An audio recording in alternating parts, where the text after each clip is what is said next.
Charges have been filed against 4 more people linked to an absentee ballot scandal in the 2023 Bridgeport Democratic mayoral primary. Charged with various absentee ballot-related offenses are Robert Anderson, Maria Hernandez, Elsie Mercado, and Sylvia Ramos. They join the 5 others previously charged with breaking state election law and the handling of absentee ballots in the Democratic primary between incumbent Mayor Joe Ganim and challenger John Gomes. Yesterday on Melissa in the Morning on WICC, Ganim said that illegal activity will be met with consequences. I think that, people got to know that if whether you know the law or you don't know the law, if you flaunt the law, it's going to be answered by a serious consequences. A 35-year-old Norwalk woman is charged with third-degree assault and risk of injury to a minor child. Police began an investigation into suspected child abuse last month after a referral from the Department of Children and Families. School staff reportedly saw welts on the back of a 6-year-old. An arrest warrant was issued for Vilma Martinez on Tuesday, and she turned herself in yesterday. Former Hartford Mayor Luke Bronin has officially launched his campaign for Congress in the 1st District. Bronin is challenging longtime incumbent John Larson for the Democratic nomination. He made the announcement yesterday at a news conference attended by WFSB Channel 3. I have a huge amount of respect for John Larson and for any member of Congress who has served as he has for almost 3 decades. But at a certain point, it's time to let some new voices step up. Bronin recently sat down with the 77-year-old Larson and asked him not to seek re-election, but the congressman rejected the request. Bronin says the country and the Democratic Party are in crisis and they have to start doing things differently. And Yale New Haven Hospital has been ranked as the best hospital in Connecticut by U.S. News and World Report. Yale New Haven was also placed in the top 50 hospitals in the nation in 11 different specialties. No Connecticut hospital made the report's honor roll list of the best hospitals in the country. U.S. News and World Report ranks over 4,000 hospitals across the U.S. using data from doctors, Medicare claims, and other sources. I'm Chris Williams with WICC News. Back to the download. Thanks to Smart MLS. Smart Sellers Ask, is my home on Smart MLS? The voice of Connecticut. WICC 600 and 95.9. The Johns Hopkins Health Minute. Now on WICC 600 and 95.9. The voice of Connecticut. At Johns Hopkins, I'm Elizabeth Tracy. Weight loss, NSAIDs, physical therapy, you've done it all, and your knees are even more painful. Stefan Coombs, an orthopedic surgeon at Johns Hopkins, says when surgery seems to be the best choice, so-called knee replacement should be understood. The surgical procedure really involves a sophisticated sort of shaving of both the knee and the damaged cartilage, 1 to 2 to 3 degrees at very specific angles. So what we essentially do is resurface the damaged knee to accommodate an inert metal implant used to cap the ends of the bones. A good analogy that I use for patients is that compared to a tooth extraction and implantation, a knee replacement is more of a crown of a tooth being put on.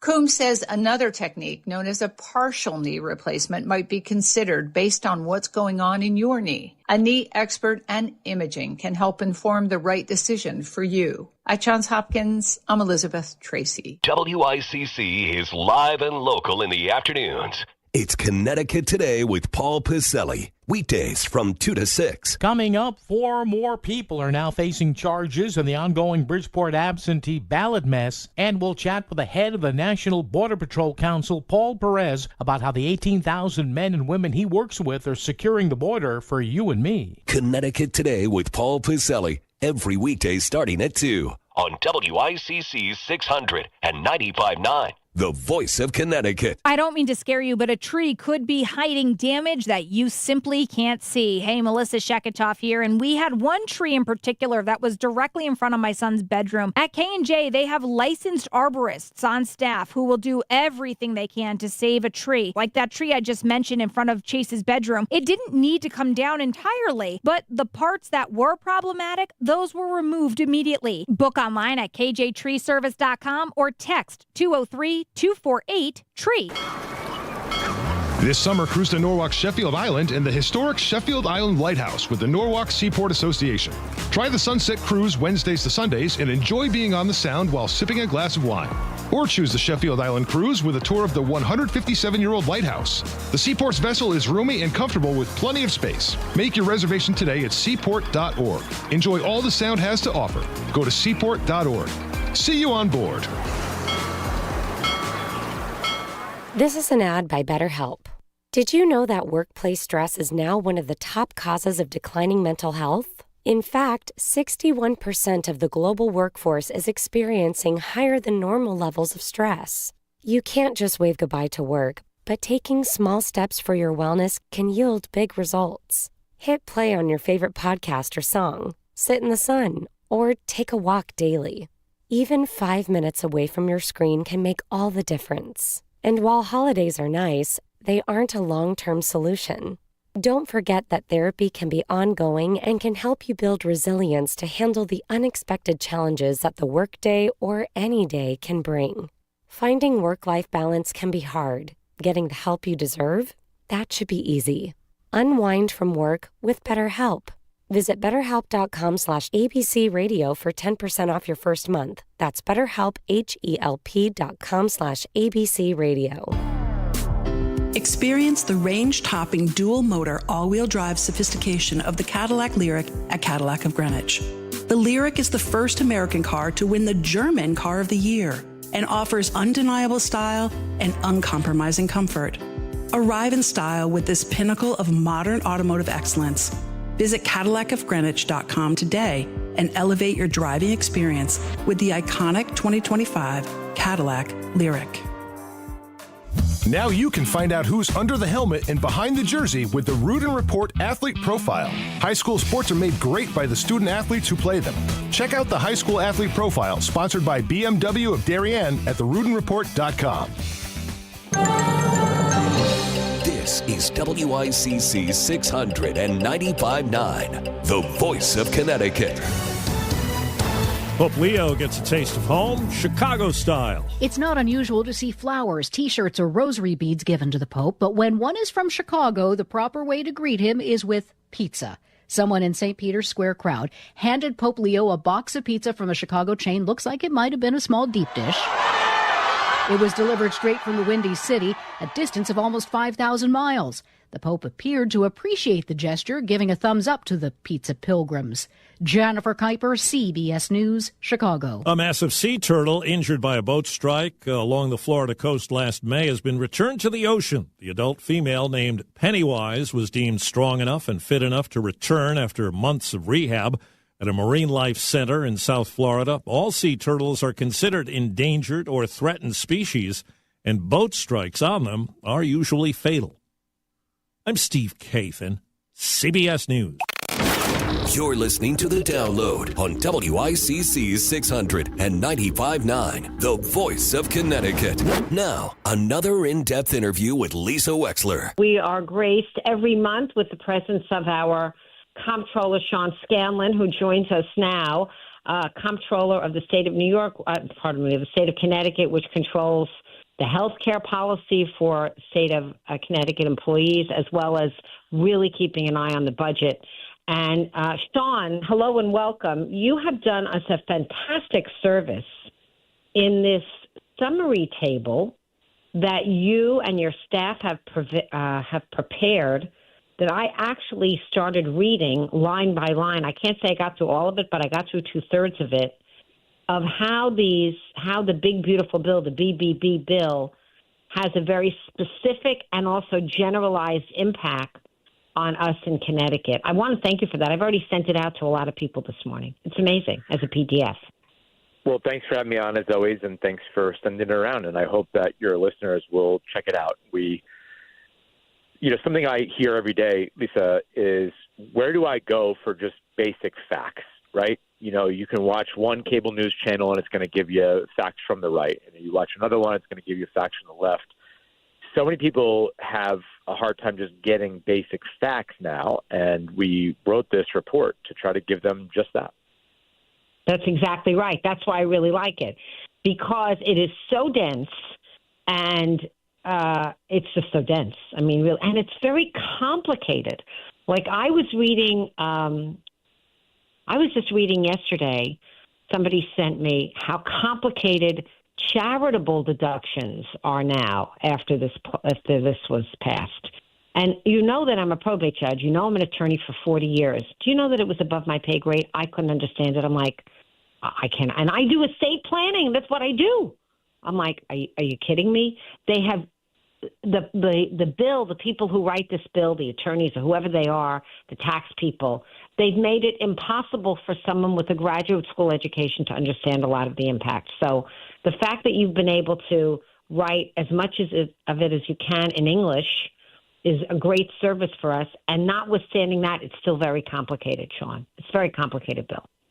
Yeah, I view this as my job as comptroller, right? Is to take really complicated, wonky, difficult to understand stuff and make it accessible to people.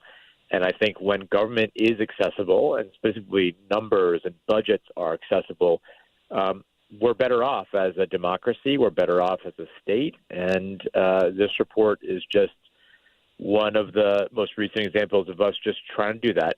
It's still dense, still 31 pages. And I know that's not exactly light reading for a lot of busy people who are just trying to get through every day and come out on top.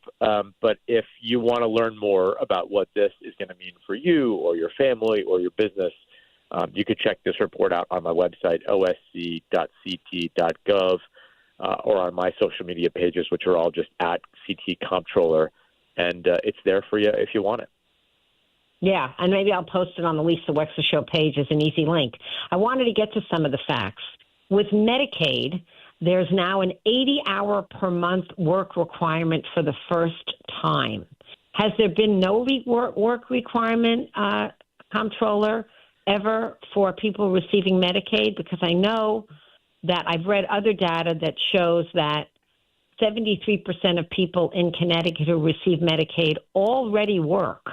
Yeah. But is that just that they have already worked but weren't required to work? Yeah, there's never been a national work requirement for Medicaid, and there have been some states that have tried it. Most of these projects have failed.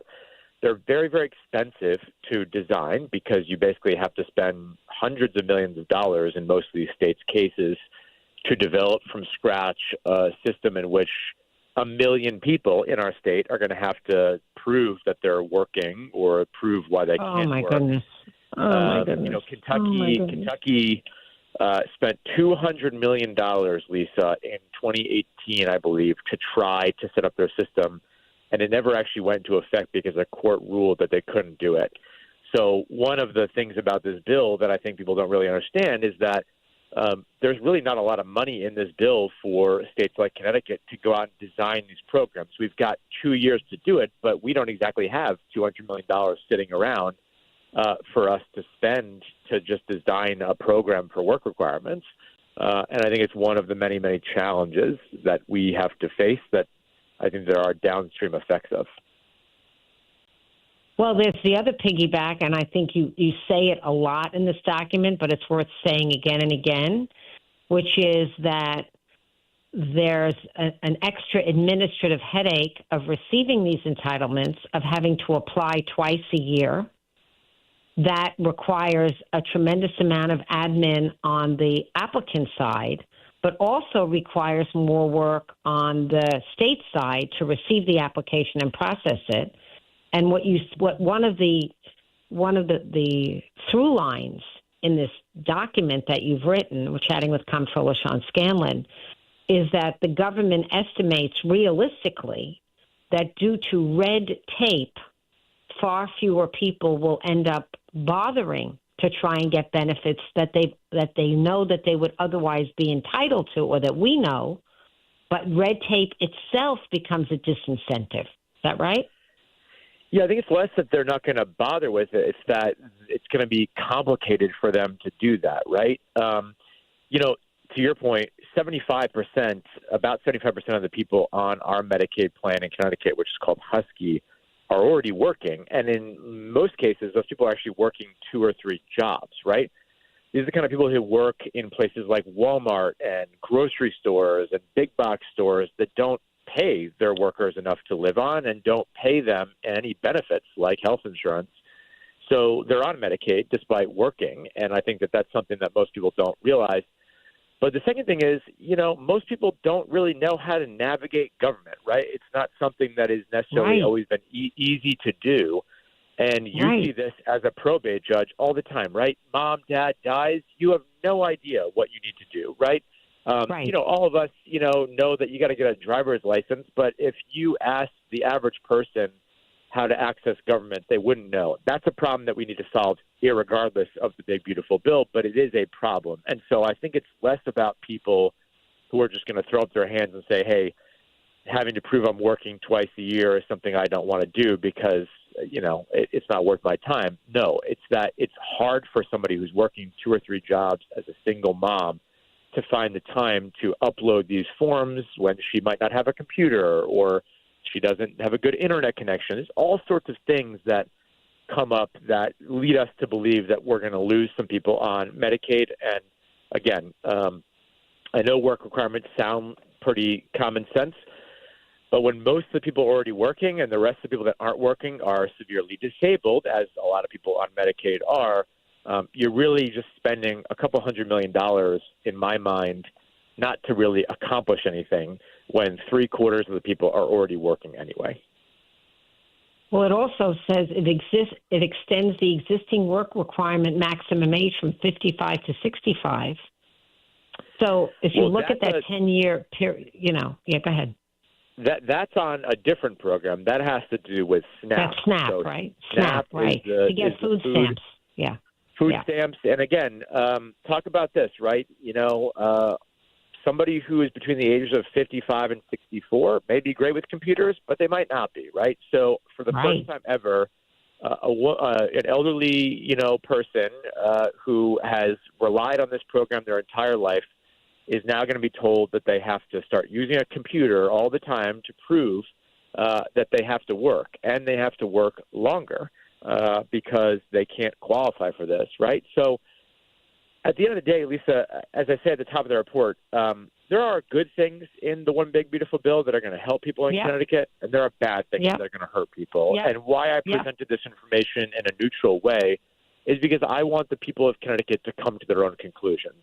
My conclusion, though, as the comptroller and as Sean Scanlon, is that it's not worth it to put these most vulnerable people through these hoops and red tape just to give giant tax cuts to the richest people in our state and country. And that's essentially what this bill does. It's going to help those people. It's going to help certain people on the tax side. There's no doubt about that. And I know that some Democrats are afraid to say that. I'm not. It's true. However, the people it's going to hurt, I think, outweigh the pros of this. But I leave it to everyone else to make their own judgment based on the neutral information I give them. So let's talk about some of the people it will help that are not the ultra wealthy. It says that there's a new personal income tax deduction for tips up to $25,000. Yep. That's new, right? That's new. About 2% of our state's workforce gets tips, but for those 2% of people, our servers, our bartenders, people like that, this is a big benefit for them. And the fact that they're able to do that is huge. Similarly, there's a new program on overtime, right? So people who rely and do a lot of overtime, there's a big benefit in there for them. It does beg the question, Sean Scanlon. Maybe you know this as comptroller or not, because maybe you understand how much is underreported. My assumption had always been that people who receive tips, if the tips are in cash, generally speaking, don't report them anyway. But so many tips nowadays are done on credit cards that maybe that is the majority of tips, and they have no choice but the fact that they are reported. How do tips now work mostly? Are they mostly reported anyway because they're on credit cards? That's a great question that I think that the Department of Revenue Services probably has a good answer for. I don't off the top of my head. I think anecdotally I agree with you that, people that make cash tips probably do underreport, not casting dispersions on those people. I think it's just the way the world works. Right. But yes, I think you're right that a lot of that is now digitized, right? You go to Starbucks or Dunkin' Donuts or McDonald's and it says, do you want to leave a tip? Well, there's a trail of that, right? So people can't exactly underreport that. But at the end of the day, like I said, 2% of people are working for tips in the state. Not to say that we shouldn't help those people. We do, and this helps them. But why I say the vast majority of the tax changes are going to the wealthy is because, you know, the tips and the overtime and some of that stuff are helpful to middle-class and working-class folks. But the biggest tax benefits in this bill are for the folks that are significantly wealthier than those folks that are earning tips. All right, so let's look at the next step up, which would be homeowners. So some homeowners are people that get tips for a living, but maybe a lot are not. And one of the things that blue states smarted from during the first Trump administration was this what appeared to be a rather arbitrary cap of $10,000 on state and local tax deductions, which were real estate taxes and income taxes, and they tended to disproportionately affect people who lived in Democratic states, which did not vote for Donald Trump. So some of the pushback from congressmen in our area was, hey, if you want any buy-in at all, you've got to make it an even playing field and get rid of this $10,000 cap. And so now it's been raised to $40,000, but only through 2029, where it starts phasing back to $10,000 again, right? Yeah, so unquestionably this is a good thing, but you just hit the nail on the head that it kind of sunsets in a few years. And, you know, it's great for folks, especially down in your neck of the woods, Lisa, in Fairfield County, who, you know, pay high state and local property taxes to get that bump of $30,000. But once you start getting going with that, you know, soon after it starts, it goes away again. And I think that that's because the president and Congress were trying to find a balance between, you know, adding to the deficit, which this bill does, and keeping their coalition together, of which many Republicans in Congress, to your point, you know, don't feel a lot of sympathy for wanting to make it more affordable to live in higher property tax states. So they sunsetted it, but it is a policy that definitely will help people. I have a question. We're chatting with Sean Scanlon, and I want to refer you who are listening back to go to the Comptroller website. You can find your way very easily through light blue links to this PDF report that is a superb analysis of the BBB with a statement of the category, what we're talking about, whether it's new defense spending, endowment tax, federal student loans. Then it tells you what the fact is, and then it tells you how it may affect Connecticut residents. It's really quite wonderful, and I've sent it to people outside the state. If they want to ignore the far-right column, they can, if only to have, in a very concise, understandable way, understand what the new law is. There's a lot of new laws. One of these things that's new is if you have a federal student loan, which many of us do. So what are the changes, Sean, to the federal student loan repayment options? Because apparently they're significant here. Yeah, you know, this is something that there are pros and cons of this change. And again, why I ask people to go to the website is that you can see exactly what that means for you, and you can understand better about what the impact is on your life. Some of the changes that they made make it easier for you to pay your loans back. Some of it make it harder. But again, that column in that report shows you exactly what that is and how it affects your life, and I encourage folks to check it out. What is a workforce Pell Grant that's being established? What is that? What does that mean? Well, a Pell Grant is the most common federal assistance to students. And I believe what the workforce Pell Grant is it just helps people who are entering the workforce instead of going to college. Oh, instead of, I see. Oh, that's interesting. Okay. I mean, there's a lot to this. I was reading this morning, and I don't think this is anything you covered or needed to cover, but the BBB gave a tremendous amount of tax breaks to the fossil fuel industry. And one of the ways it did that was it made it cheaper for the oil companies to go ahead and drill on federal lands. They have to pay less. Gives them an enormous amount of tax breaks. Not only that, but it gave those tax breaks to the fossil fuel guys, but it took away a lot of the tax benefits for the renewables, right? That's why I saw that. If you look at, what might be behind Elon Musk and Donald Trump's breakup, right? A big part of it is a lot of the changes that were in this bill that, sunset some of the provisions that make it more affordable for you to go buy an electric vehicle, or for some of the work that we're doing to improve our infrastructure for electrification of vehicles across the United States. It takes away a lot of those changes. And, look, I'm somebody who doesn't believe that, starting tomorrow, we're all going to drive electric cars and it's going to be all great.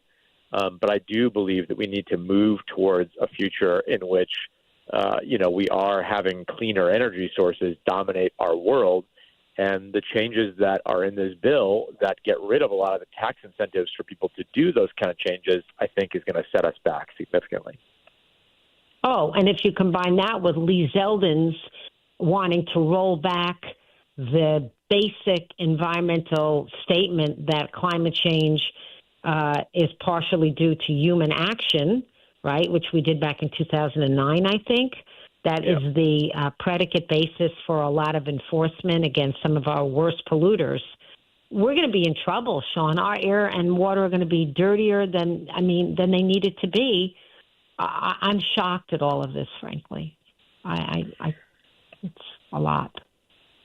Yeah, I just think in so many ways that not just on the topic of climate change, but in so many other ways, I sense so much frustration among people I talk to who feel like we're relitigating issues that have been settled for some time, whether that's on women's rights or in some ways on, things like the environment and climate change, where, there was pretty universal bipartisan consensus on these things for decades since we made these significant changes to them a while ago. And now we're sort of relitigating all those things and taking giant steps backwards. And I just think that that's a problem. Again, I know people get freaked out when they see things like mandates and they get scared and what this means for them, and maybe things are happening too fast. But there's a difference between too fast and we have to go somewhere. And in so many of these cases, I think we have to go somewhere, meaning to a different direction as a country. How we get there is not as scary when you actually see the details of it, but sometimes we're losing sight of that, it seems. Sean Scanlon, personally, before I let you go, I know that you have, in a short time, you've been a state rep, you were the head of Tweed Airport, now you're our comptroller, which is a constitutional position. Many believe that you have your eye on governor one day. Have you considered running for Congress? We have a bunch of people in Congress in Connecticut that are on the older side of things, including Rosa DeLauro, who may be in your district. Have you considered doing what Luke Bronin is doing, which is challenging an existing congressperson for a seat? So the truthful answer to that, Lisa, is that when I first got involved in politics, I was interested in running for Congress, maybe someday, and I have become 100% not interested in that for two reasons. Number one, I became a dad, and I have these two boys, and I love to be home with them every night, and I love that I have a job where I'm super fulfilled and serving people and helping people, but I get to go home and have dinner with my boys or make it to a sports practice, and I'm around. That's just not the reality when you're serving in Congress. You're going down there every week, and you're there all week, and you're missing all these life moments that matter more than whatever the hell you do in public service in the long run. But the second thing is I got very involved in state government. I served in the legislature, to your point. Now I'm in the executive branch. I work every single day with the governor, and I've seen the true power of state government and specifically the governor's job to really get stuff done every day. And they don't really get anything done in Washington. They fight about things. There are really important issues that we're discussing in Washington. I know. I think Jim Himes is so frustrated. I know. The idea of leaving my family to go down there and just fight about things and not really get things done does not appeal to me at all. Obviously, I think our congressional delegation is doing really good work. But the short answer to that question is no, I'm not thinking about running for Congress, but it is true that. Well, then the follow-up is that, Governor Lamont is past 70 just. He's very popular in the polls. Would you consider challenging him in a primary? No. And here's why. Like I said, I work with the guy every day. He is doing a really good job in my mind, and I think he has done a really good job over the course of his term.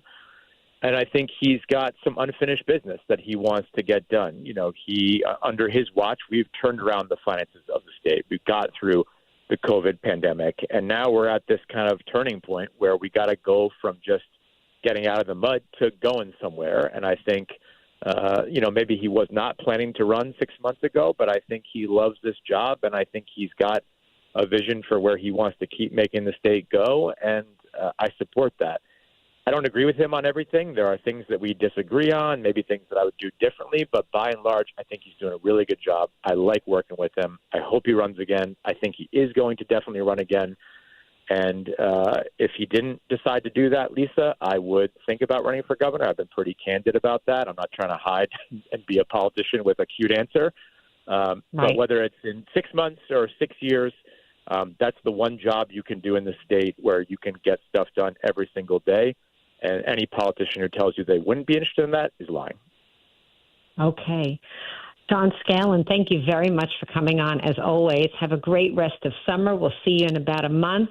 And once again, I think we can all really appreciate the work that you and your staff has done to summarize this big, beautiful bill. You've really given us a primer that's very valuable and useful, and I appreciate it. Thank you. Thanks, Lisa. Talk to you soon. Pleasure. WICC 695.9, the voice of Connecticut. Weather update. A flood watch will be in effect for early Friday afternoon. Showers and thunderstorms through this afternoon. Some with heavy rain, the high in the low 80s. Showers and thunderstorms this evening and overnight. Again, some with heavy rain, below near 60. Any showers or thunderstorms end by midday or early afternoon Friday. Cooler with a high of 70. I'm meteorologist Paul Piorek on WICC. Live and local news all day. WICC 695.9, the voice of Connecticut. WICC Bridgeport, WFOX Southport, WEBE HD2 Westport, WPLR HD2 New Haven, locally owned by Connoisseur Media.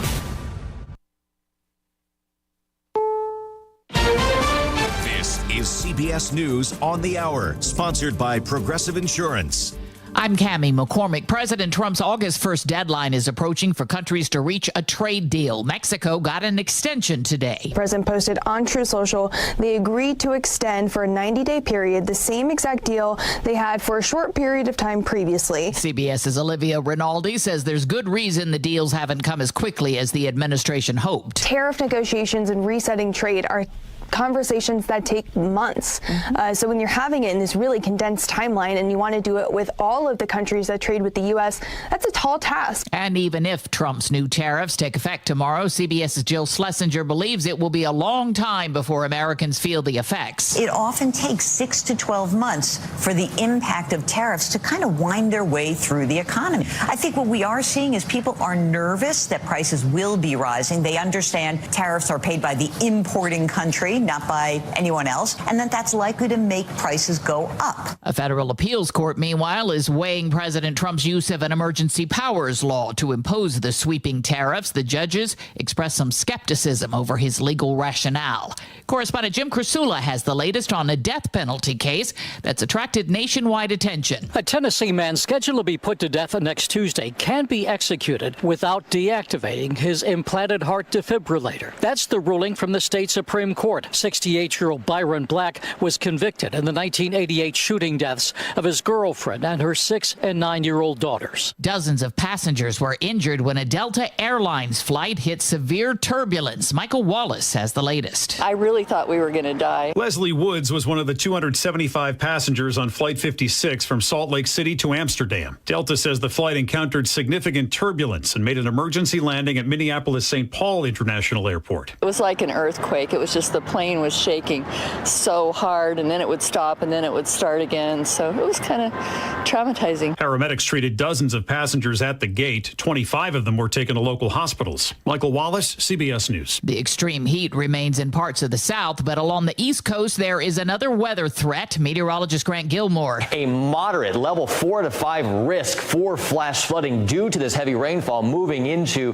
that northeast corridor. You're talking 4 to 6, maybe even closer to 7 inches of rainfall coming down. And the storms could drop that rain very quickly.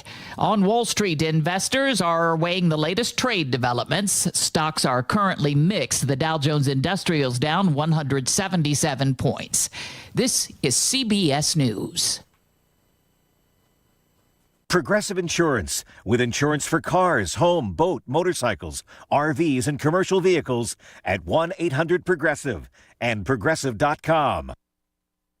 Paul's new drone startup just lost its most genius computer scientist. We just lost our best genius to some new genius who's got a genius new idea. I'm going to have to find a new genius, or 2 half geniuses, and fast. He needs a computer scientist that can keep his startup from falling down. I need Indeed. Indeed you do. When you sponsor a job on Indeed, it's easier for talented candidates to find it, which makes it easier for you to hire them. Visit Indeed.com/credit and get $75 towards your first sponsored job. Terms and conditions apply. Did you know you can get your prescriptions for less at your local pharmacy?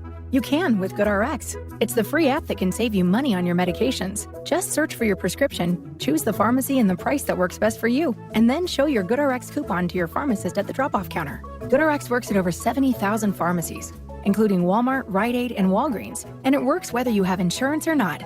It's easy to save. Next time you drop off your prescription, check GoodRx. To start saving today, go to GoodRx.com. GoodRx is not insurance.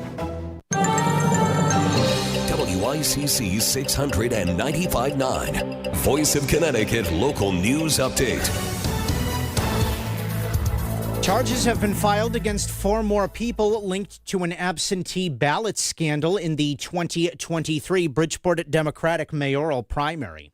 Charged with various absentee ballot-related offenses are Robert Anderson, Maria Hernandez, Elsie Mercado, and Sylvia Ramos. They joined the 5 others previously charged with breaking state election law in the handling of absentee ballots in the Democratic primary between incumbent Mayor Joe Ganim and challenger John Gomes. Yesterday on Melissa in the Morning on WICC, Ganim said that illegal activity would be met with consequences. I think that, people got to know that if whether you know the law or you don't know the law, if you flaunt the law, it's going to be answered by a serious consequences. The state has suspended the license of a Milford convenience store to sell lottery products. The license of Gulf Convenience on Gulf Street is now suspended until further notice. Violations found at the store included having a spinning wheel game that is considered illegal gambling.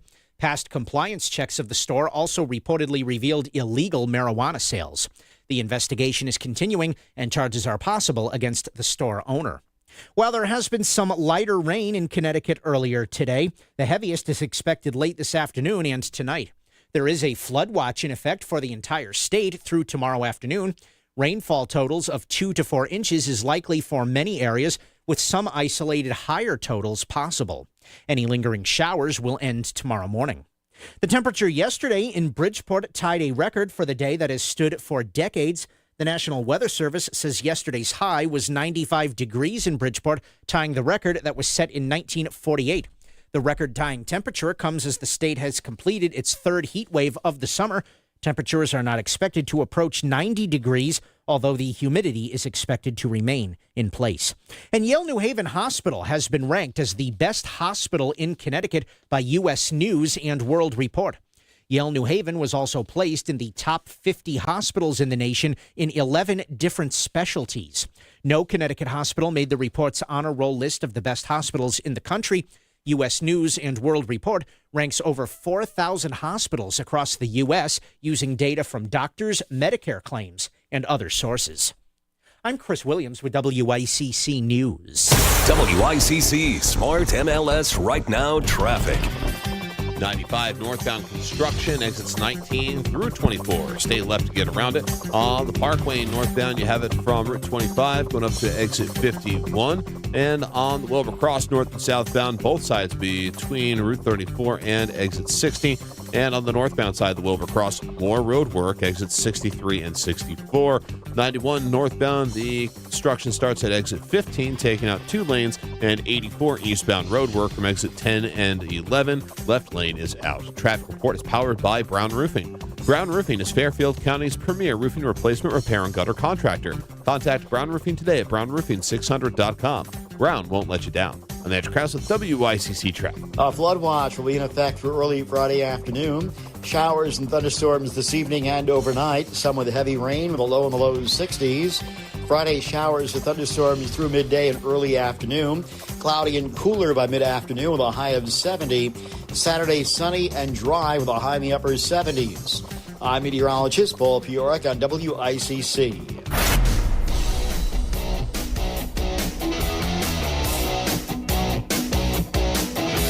You're listening to Connecticut Today with Paul Piselli on WICC 600 and 95.9, the voice of Connecticut.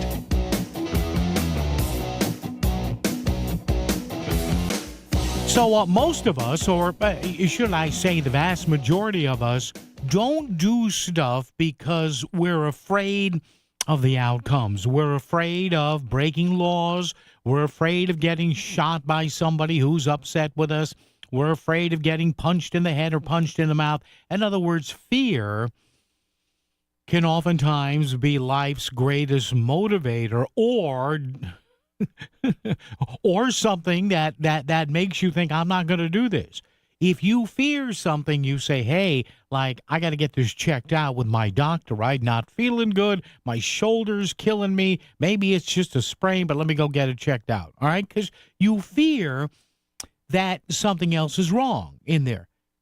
Also, the common person, the law-abiding person, has enough fear and enough understanding that although we may want to go into our local bank, maybe with a firearm on a bad day and hold up a bank because we need the extra money, just kidding, we don't do that because we know it's against the law.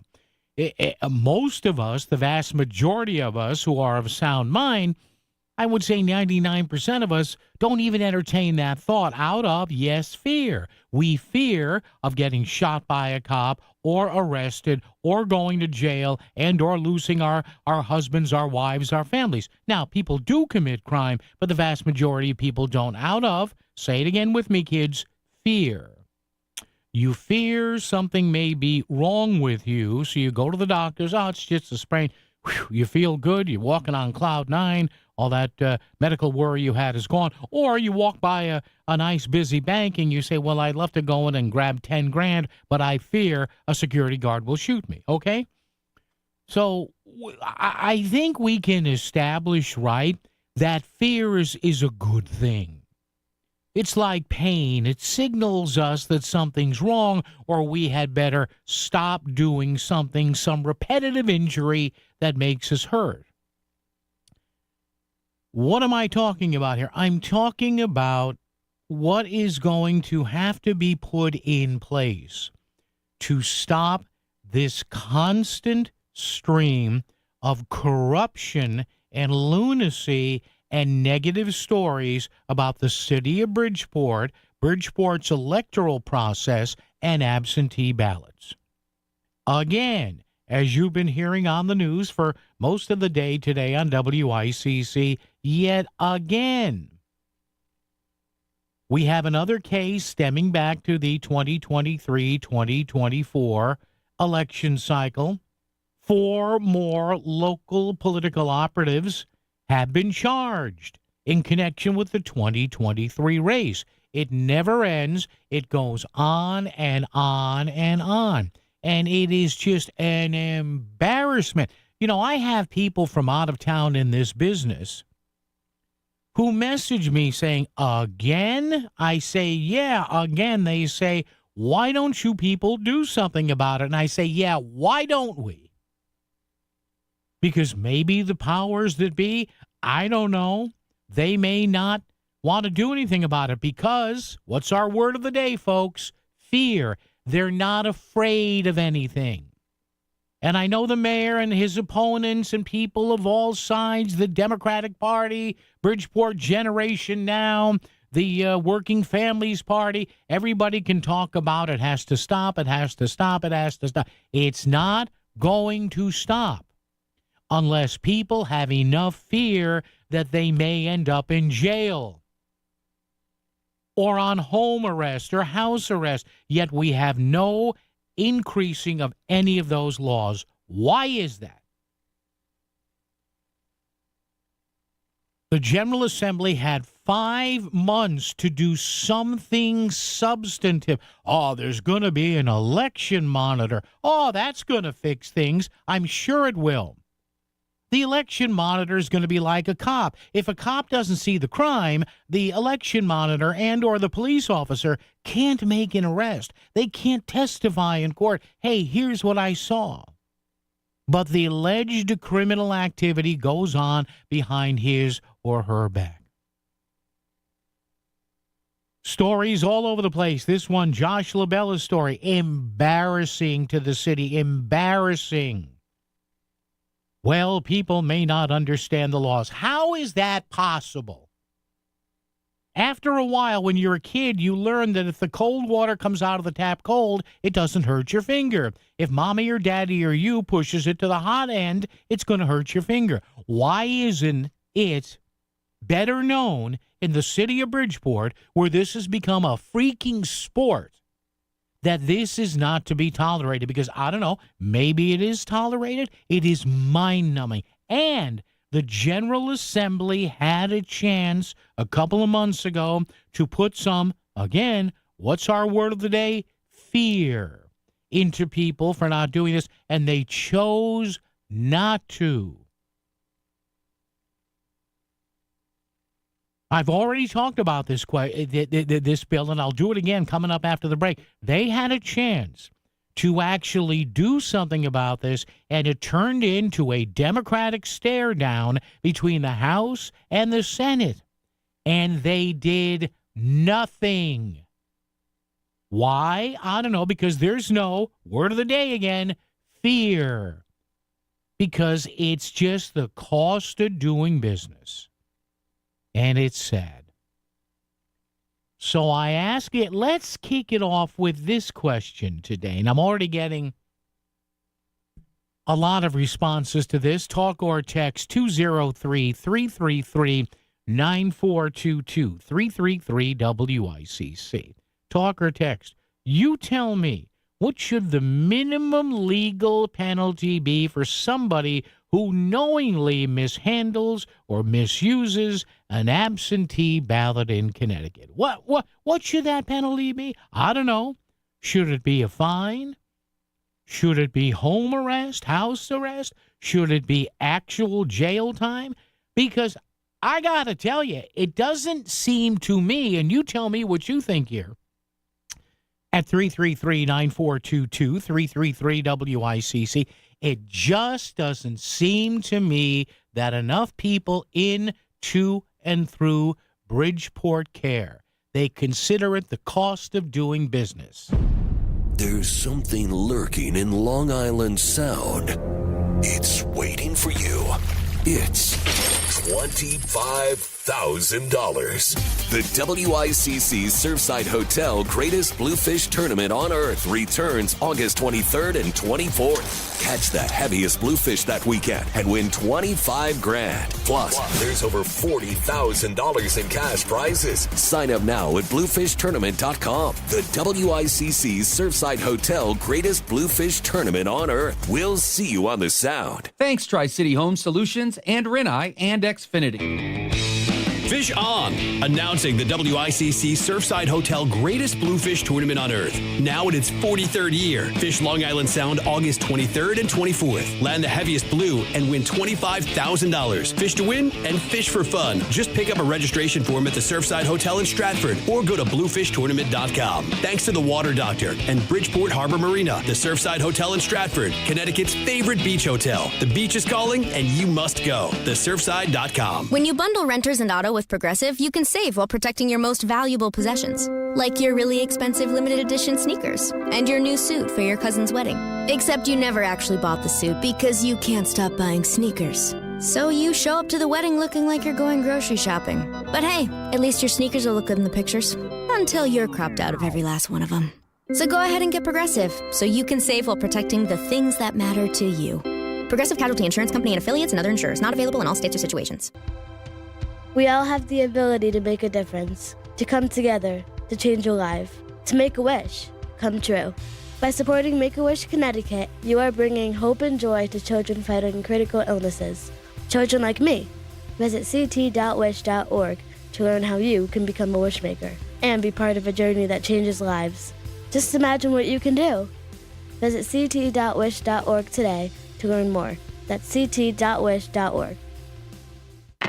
This is the Concert Guide, powered by Duchess Restaurants. Fresh food served fast. Saturday, August 2nd, Nelly is at Xfinity Theater in Hartford. Friday, August 8th, you have a choice of Goo Dolls and Dashboard Confessional at Hartford Healthcare Amphitheater or Aloe Black playing Richfield Playhouse. Saturday, August 9th, Hanson is at the Mohegan Sun Patio. Thursday, August 14th, Toad the Wet Sprocket, KT Tunstall, and Sixpence None the Richer at Westville Music Bowl. Sunday, August 17th, Dasha plays the Mohegan Sun Patio. Friday, August 22nd, it's Train at Mohegan Sun Arena. Friday, August 22nd, John Oates at Levitt Pavilion. Saturday, August 23rd, the band Perry at Richfield Playhouse. Sunday, August 24th, OAR at Mohegan Sun Arena. Tuesday, August 26th, Bonnie Raitt at Mohegan Sun. Friday, August 29th, James Taylor at the Hartford Healthcare Amphitheater. The Concert Guide. Whether it's breakfast, lunch, or dinner, get fresh food served fast at any one of 12 Duchess restaurants located throughout Connecticut. Duchess Restaurants. Fresh food served fast.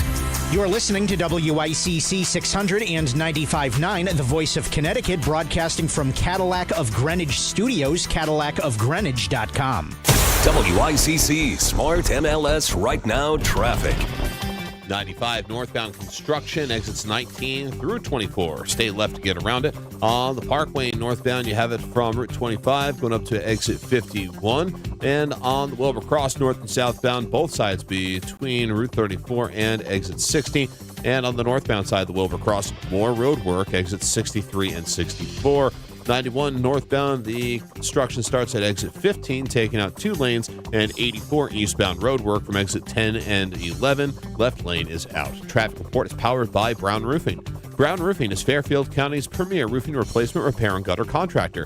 Contact Brown Roofing today at brownroofing600.com. Brown won't let you down. I'm Andrew Krause with WICC Traffic. Showers and thunderstorms this evening and overnight, some with heavy rain, the low near 60. Any showers or thunderstorms end by midday tomorrow. A flood watch will be in effect through early Friday afternoon. Cloudy and cooler by the afternoon tomorrow with a high near 70. Saturday sunny, nice, and less humid with a high in the upper 70s. I'm meteorologist Paul Fiorek on WICC. Grab your smartphone and get our app so you don't miss any of the conversation. Connecticut Today with Paul Pacelli continues on WICC 600 and 95.9, the voice of Connecticut. So again, please explain it to me. Why does this keep happening? Why election cycle or after election cycle, 2024, 2023, 2019, and the rumors from years ago by what people said? Why the funny business with absentee ballots in Bridgeport? Why is that allowed? Well, they don't allow it, Paul, technically. Yeah, but if they cared about it, and if the General Assembly in this state cared about it, they would have done something about it last session.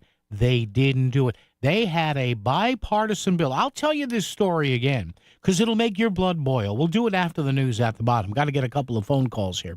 There was a bill put in place that would have done the minimum mandatory here against people caught blanking around with absentee ballots, and nobody in the majority in the General Assembly, the Democrats in the House and the Democrats in the Senate, no one chose to be the first party to vote yes on it. You know why? Because they're okay with what happens.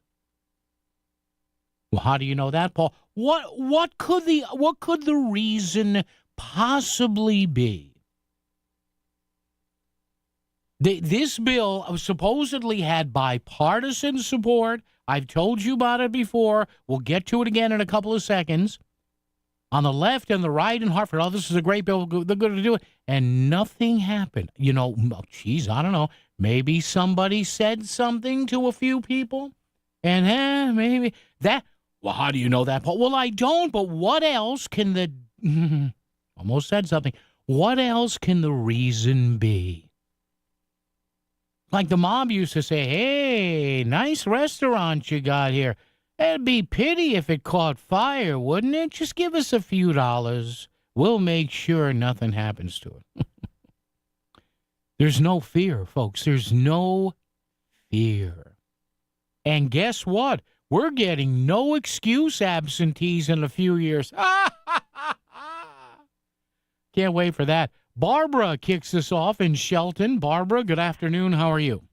I'm fine. And Paul, this is exactly what I wanted to say. I've lived in Bridgeport for 28 years. Mm-hmm. I no longer live there. Mm-hmm. I've lived this stuff. Let me tell you, during Ganem's first, before he went to jail, somebody was caught, and it was actually someone in neighborhood stuffing ballots, and it was in Connecticut Post. You know, after Ganem won the election, that person got rewarded with a post of police commissioner. Nothing changes, and unless these people are charged and put in jail, that's it. Nothing happens. Barbara, and when there's one-party rule, and that's what happens. When there's no fear, Barbara, I don't care whether it's a politician or a little kid. We don't do certain things because we're afraid to do them. That apparently doesn't happen around here, Barbara. I don't know. Not in Bridgeport. Not in Connecticut. It's mind-boggling. Barbara, thank you. Appreciate you hanging on there. Folks, it's mind-boggling. And I don't care what party, what city, Bridgeport, Hartford, New Haven, Shelton, Danbury, Waterbury, my town of Wallingford. I don't care. I don't understand why this one bill that's pretty innocuous didn't pass. Well, maybe I do understand. And that's even more frightening. You know, it's frightening enough that nobody has the guts to do something, but it's really frightening when nobody has the guts to do something that's pretty innocuous and will probably tell people, hey, don't mess around with the ballots or this will happen to you. But it doesn't happen. Why do you think? 203-333-9422, 333-WICC. I fear I know what the answer is. And I try to tell my friends from out of state who work in New York and Massachusetts, they say, boy, Bridgeport again. I say, what? And they all ask me to some way, shape, or form, well, why don't they make the laws tougher? I tell them, I message them back, you got about 5 hours you don't need? Let me explain something. Let's go to Pete before news in Stratford. Hello, Pete. How are you, sir? All right, Paul. How are you? I'm all right, Pete. I don't think your word fear is a good word. I think it's consequences. There's no consequences. Yeah. People do things wrong, they get caught, and there's no consequences. Well, what I meant, Pete, by my worst fear was is certain people want this to happen. That's what I'm afraid of. Yeah. But like the mayor went to jail. Now what is he doing now? He's the mayor again. There's no consequences. I live my life on consequences. I don't do things because of the consequence. We all do. And listen, Pete, I'm not against letting people have absentee ballots or handling them properly, but Pete, you have to scare them. You have to tell them that if somebody tells you, whomever that might be, Pete, X, Y, and Z, to do this, you have to tell them no, because I don't want to go to jail.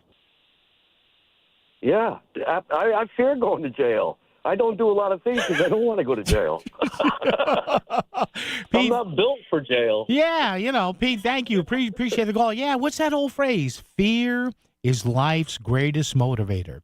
It either motivates you to do something. Man, this pain I have every morning when I wake up, I'm kind of short of breath too. So you're afraid it might be something that is, medical. So out of that fear, you do something. And then like Pete said, I could use about 5 or 10 grand, but I'm not going to knock off that bank because I fear that the security guard has a gun.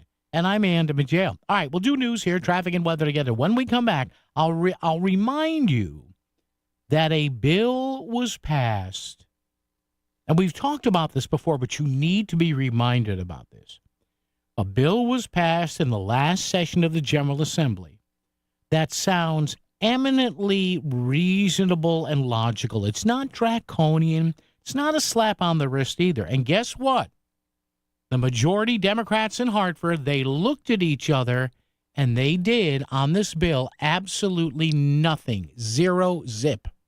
WICC Smart MLS Right Now Traffic.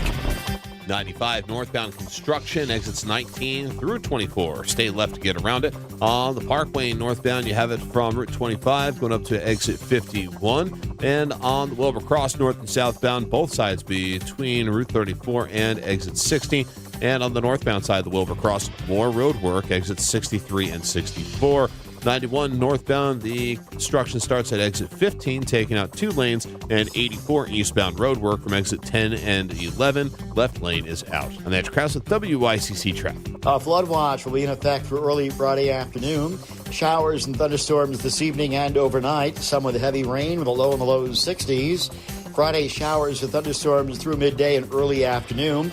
Cloudy and cooler by mid-afternoon with a high of 70. Saturday, sunny and dry with a high in the upper 70s. I'm meteorologist Paul Piorek on WICC. Options, experience, and know-how, you deserve all 3 when it comes to selling your home. Choose someone who's trusted by community leaders with a nearly 40-year track record of serving area families just like yours. I'm Jonathan Carbuty with Carbuty Real Estate. We can bring you a cash offer should you need to sell quickly. We can protect the equity in your home with a traditional sale, or even our Improve to Move program if it's right for you. To upgrade your home, learn more at carbutyrealestate.com. Sell your home smoothly when you call Carbuty. Go to carbutyrealestate.com. Hi, I'm Lee Gainham, that garden guy from Gainham's Garden Center and Florist in Fairfield. Do you have questions about your garden? Tune in to That Garden Guy Sunday mornings at 8 for an hour of lively talk about your favorite pastime. We'll have weekly do's and don'ts and gardening tips of the week for our specific area, and we'll take your phone calls so we can offer solutions to problems you may be having in your lawn and garden right now. Call in and talk with me, That Garden Guy, Sunday mornings at 8 on WICC 600 and 95.9.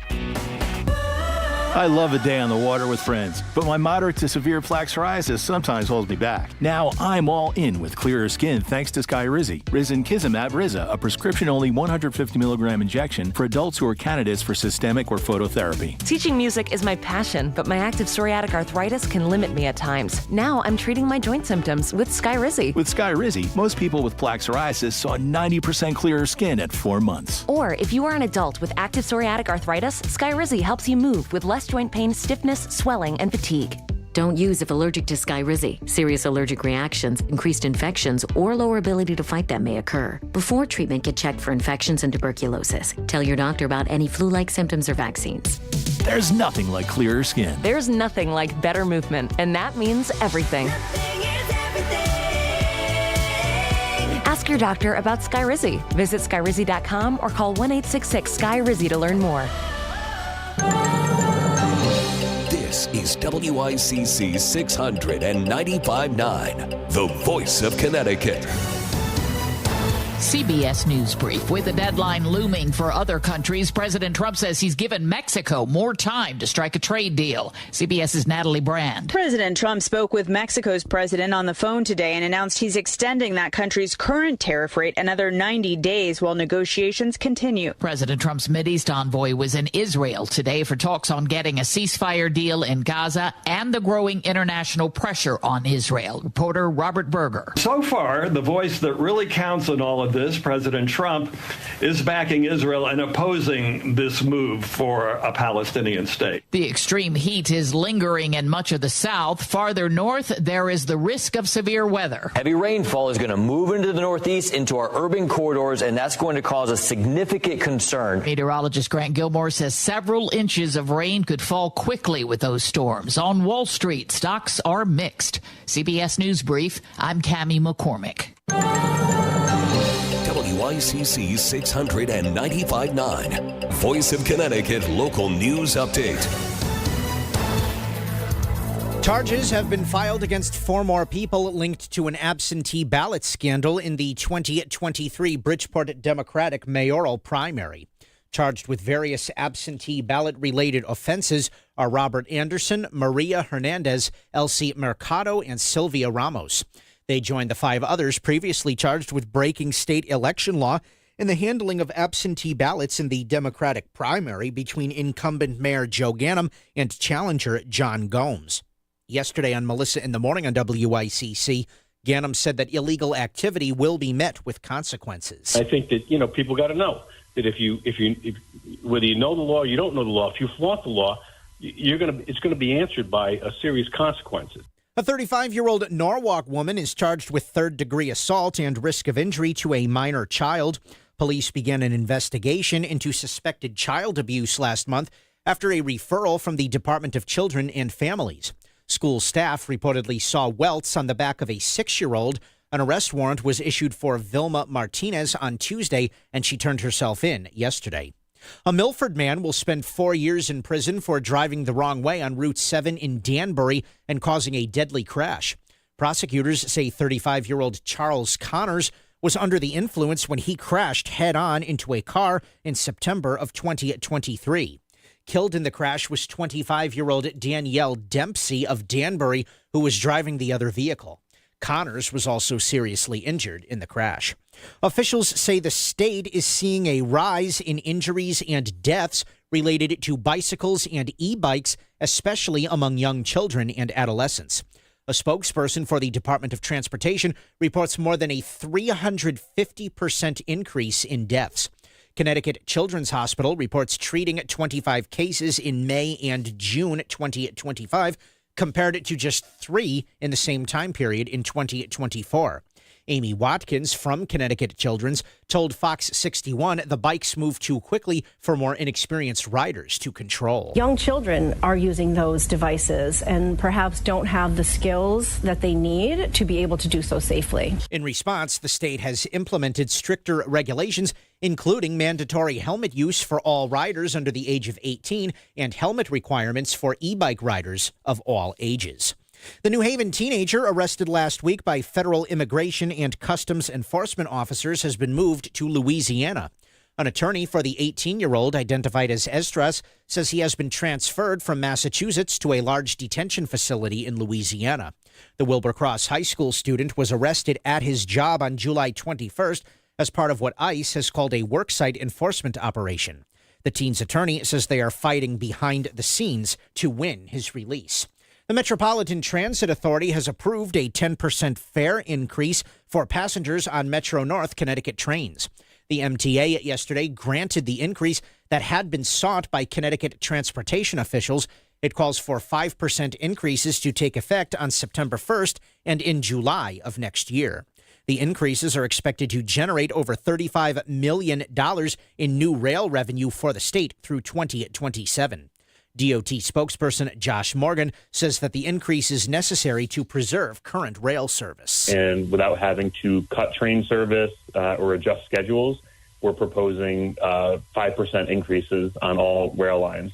That will bridge that gap that we've seen in the funding loss while being able to maintain the current service levels. Calling hours are tomorrow for Plainville volunteer firefighter Ray Moreau. The 35-year veteran of the Plainville Fire Department died on Sunday at age 60 after being struck by a piece of equipment from a fire truck while on duty. The wake for Moreau is from 3 p.m. until 7 p.m. at the Plainville Funeral Home on Broad Street. The funeral will be held on Saturday at Central Connecticut State University's Welty Hall. Connecticut residents are being warned about a scam that targets permit applicants. Using public information, fake invoices are sent to people who have applied for licenses and permits for building, zoning, and other projects. Officials stress permit or license invoices are never sent by mail. Similar scam warnings have been issued across the state, including in East Hartford and in Granby. And former Hartford Mayor Luke Bronin has officially launched his campaign for Congress in the 1st District. Bronin is challenging longtime incumbent John Larson for the Democratic nomination. He made the announcement yesterday at a news conference attended by WFSB Channel 3. I have a huge amount of respect for John Larson. and for any member of Congress who has served as he has for almost 3 decades. But at a certain point, it's time to let some new voices step up. Bronin recently sat down with the 77-year-old Larson and asked him not to seek re-election, but the congressman rejected the request. Bronin says the country and the Democratic Party are in crisis and they have to start doing things differently. I'm Chris Williams with WICC News. WICC Smart MLS Right Now traffic. 95 northbound construction, exits 19 through 24. Stay left to get around it. On the Parkway northbound, you have it from Route 25 going up to exit 51. And on the Wilbur Cross north and southbound, both sides between Route 34 and exit 60. And on the northbound side of the Wilbur Cross, more road work, exits 63 and 64. 91 northbound, the construction starts at exit 15, taking out 2 lanes, and 84 eastbound road work from exit 10 and 11. Left lane is out. I'm Andrew Krause with WICC Traffic. Showers and thunderstorms this evening and overnight, some with heavy rain with a low near 60. Any showers or thunderstorms end by midday tomorrow. A flood watch will be in effect through early Friday afternoon. Cloudy and cooler by the afternoon tomorrow with a high near 70. Saturday, sunny, nice, and less humid with a high in the upper 70s. I'm meteorologist Paul Piorek on WICC. If Shelton is talking about it, so is Paul. Connecticut Today with Paul Piselli on WICC 600 and 95.9, the voice of Connecticut. So when does it change? When can everybody in Bridgeport, all the residents, all the people that work in Bridgeport, people of both parties, men and women, old and young, when can they finally look at each other and say, yeah, okay, I think we did good here. Let's see how it works out. And it meaning getting a grip. And you just heard Chris Williams. It's all over the place. We've been talking about it here on the radio station. 4 more arrests, all in connection with some of the alleged, let's be fair now, innocent till proven guilty here, if for legal reasons only. 4 people arrested here in connection with some alleged shenanigans in the 2023-2024 election cycle. Lord knows we all went through that. 4 complete rounds or something like that, over and over. Joe Ganim and John Gomes. Look, you only had Ali Frazier, 1, 2, and 3. You had Gomes, Ganim, 1, 2, 3, and 4? I think something like that. But the bottom line is, this is ridiculous. This crap with absentee ballots has to stop. And even if we're to believe the candidates, the mayor, the challengers, whomever's mayor, whomever's challenging, let's take them at their word and say, we tell people not to do X, Y, and Z. All right, but for some reason, whatever warnings that are going out from whomever is issuing those warnings apparently aren't being heeded. Now, why is that? Are these people just stupid? I don't know. I hate saying that, but you and I both know. We all know in our lives a lot of just dumb people. You tell a lot of dumb people not to do stuff, and they still say, well, I'm going to do it. So that maybe is it that people hear this from somebody at the top or other candidates, and then there are people who come up to them and say, yeah, but they just had to say that for the media. That's okay. Maybe it's that. Maybe it's not that they're dumb or somebody's coming up to them, some chief in somebody's election camp. Maybe they're just operatives who are really taking this upon themselves. I don't know, but it's got to stop. It's got to stop. It's beyond embarrassing now. This is 3 election cycles that we know of something, and it's been rumored for years. It's been written about. There have been podcasts about it. There have been articles about it, and it is still, as far as we know, happening. And, folks, let me tell you something. Again, don't forget, and I warned you folks about this, in the last election cycle in November, there was a ballot question on there, where Connecticut voters rather stupidly approved a constitutional amendment to allow for no excuse absentee ballots starting in the coming election cycle. 58 to 42. I voted a firm niet. No, None. No on this one. Well, why, Paul? Don't you want people to vote? Of course I want people to vote. And a lot of the people that request absentees are lazy. They don't need an absentee vote. And now this is going to increase the problem even more because they went ahead and okayed this. I'm telling you, folks, they went ahead and okayed this, and nobody talked about ballot security. Yes, other states have mail-in voting, but they go through years and years and years and years and years of developing effective multi-layer ballot security. Are we going to do that here in the state? What are the odds that's going to happen? You tell me, what are the odds that's going to happen? So again, coming up, not just in Bridgeport, but statewide, we're going to have no excuse absentee voting. And if I can ask a question, by the way, let me be so bold as to ask this. I go to an article from the Connecticut Mirror, and this article was dated, I think, hang on, let me just tell you when it is, so you could pull it up yourself, dated December 17th, 2023. So we were right in the middle of the Gomes-Ganim Odyssey here. City of Bridgeport had the highest percentage of absentee votes during the 2023 primaries. Okay.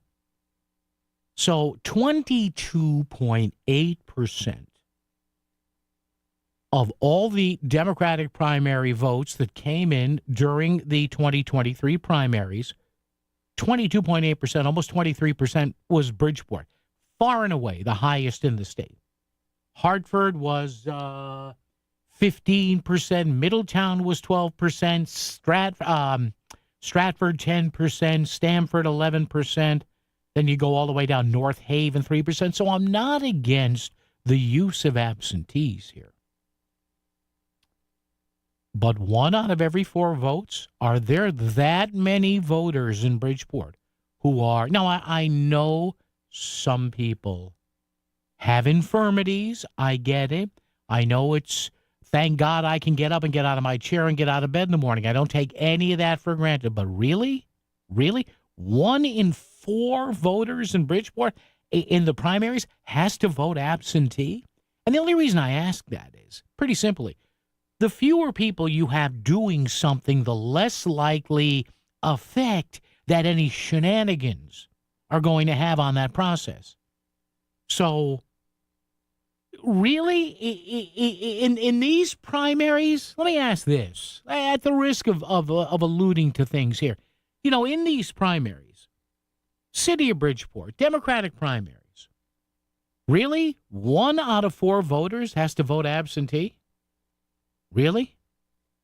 Now, is that a necessity, or are they being told, no, this is how you're going to vote? Are the taxes on your financial savings cutting into your retirement? Do you truly understand the taxes on your IRAs and 401ks? Would you like a future where your taxes are minimized and investments are sound? If you're nearing or in retirement, have at least a $250,000 portfolio, Bridgelight Financial Advisors can help. Call for a complimentary consultation. They'll show you real tax savings on your savings. 203-795-7080. 203-795-7080. Bridgelight Financial Advisors, your retirement tax strategy specialists.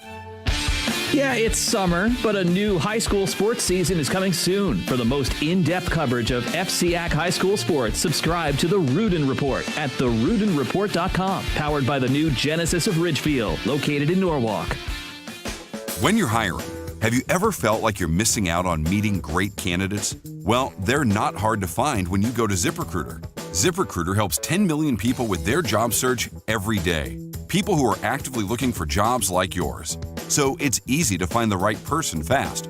4 out of 5 employers who post on ZipRecruiter get a quality candidate within the first day. Try ZipRecruiter for free at ZipRecruiter.com/free. That's ZipRecruiter.com/free. William is one of millions of Americans who uses GoodRx to save on the cost of their prescriptions. My oldest daughter, Camilla, 2 days old, she had to have open heart surgery. All of a sudden, she's on 5 different medications. It adds up at the end of the month. Me and the pharmacist got so tight. She said, GoodRx save you a lot of money. Saving that extra $200-300 a month. We're able to do all these extra activities, so it puts less stress on our household, and it puts less stress on our pockets. results. Download the free app or visit GoodRx.com and start saving today. GoodRx user compensated for their time. GoodRx is not insurance, but can be used instead of insurance. WICC Smart MLS Right Now traffic. 95 northbound construction, exits 19 through 24. Stay left to get around it. On the Parkway northbound, you have it from Route 25 going up to exit 51. And on the Wilbur Cross north and southbound, both sides between Route 34 and exit 60. And on the northbound side of the Wilbur Cross, more road work, exits 63 and 64. 91 northbound, the construction starts at exit 15, taking out 2 lanes, and 84 eastbound road work from exit 10 and 11. Left lane is out. And that's Krause with WICC traffic. A flood watch will be in effect for early Friday afternoon. Showers and thunderstorms this evening and overnight. Some with heavy rain with a low in the low 60s. Friday, showers and thunderstorms through midday and early afternoon. Cloudy and cooler by mid-afternoon with a high of 70. Saturday, sunny and dry with a high in the upper 70s. I'm meteorologist Paul Piorek on WICC. Make your voice heard. 203-333-9422. Back to Connecticut Today with Paul Pacelli on WICC 695.9, the voice of Connecticut. Talking about more arrests made. It's been all over the media. You've heard it here on WICC. Another 4 people arrested in connection with some alleged, let's be nice now, alleged absentee ballot funny business from the 2023 primary run. And by the way, I'm asking on Facebook today, facebook.com/Voice of CT, what should the minimum legal penalty be for somebody who knowingly mishandles or misuses an absentee ballot in the state? What should it be? Home confinement? A fine? Jail time? At minimum. I'm not saying the maximum. And I'm not saying throw somebody in jail for 20 years if they misuse a couple of ballots. No, although that's a temptation. But what's the minimum penalty that you think will get the idea around to someone?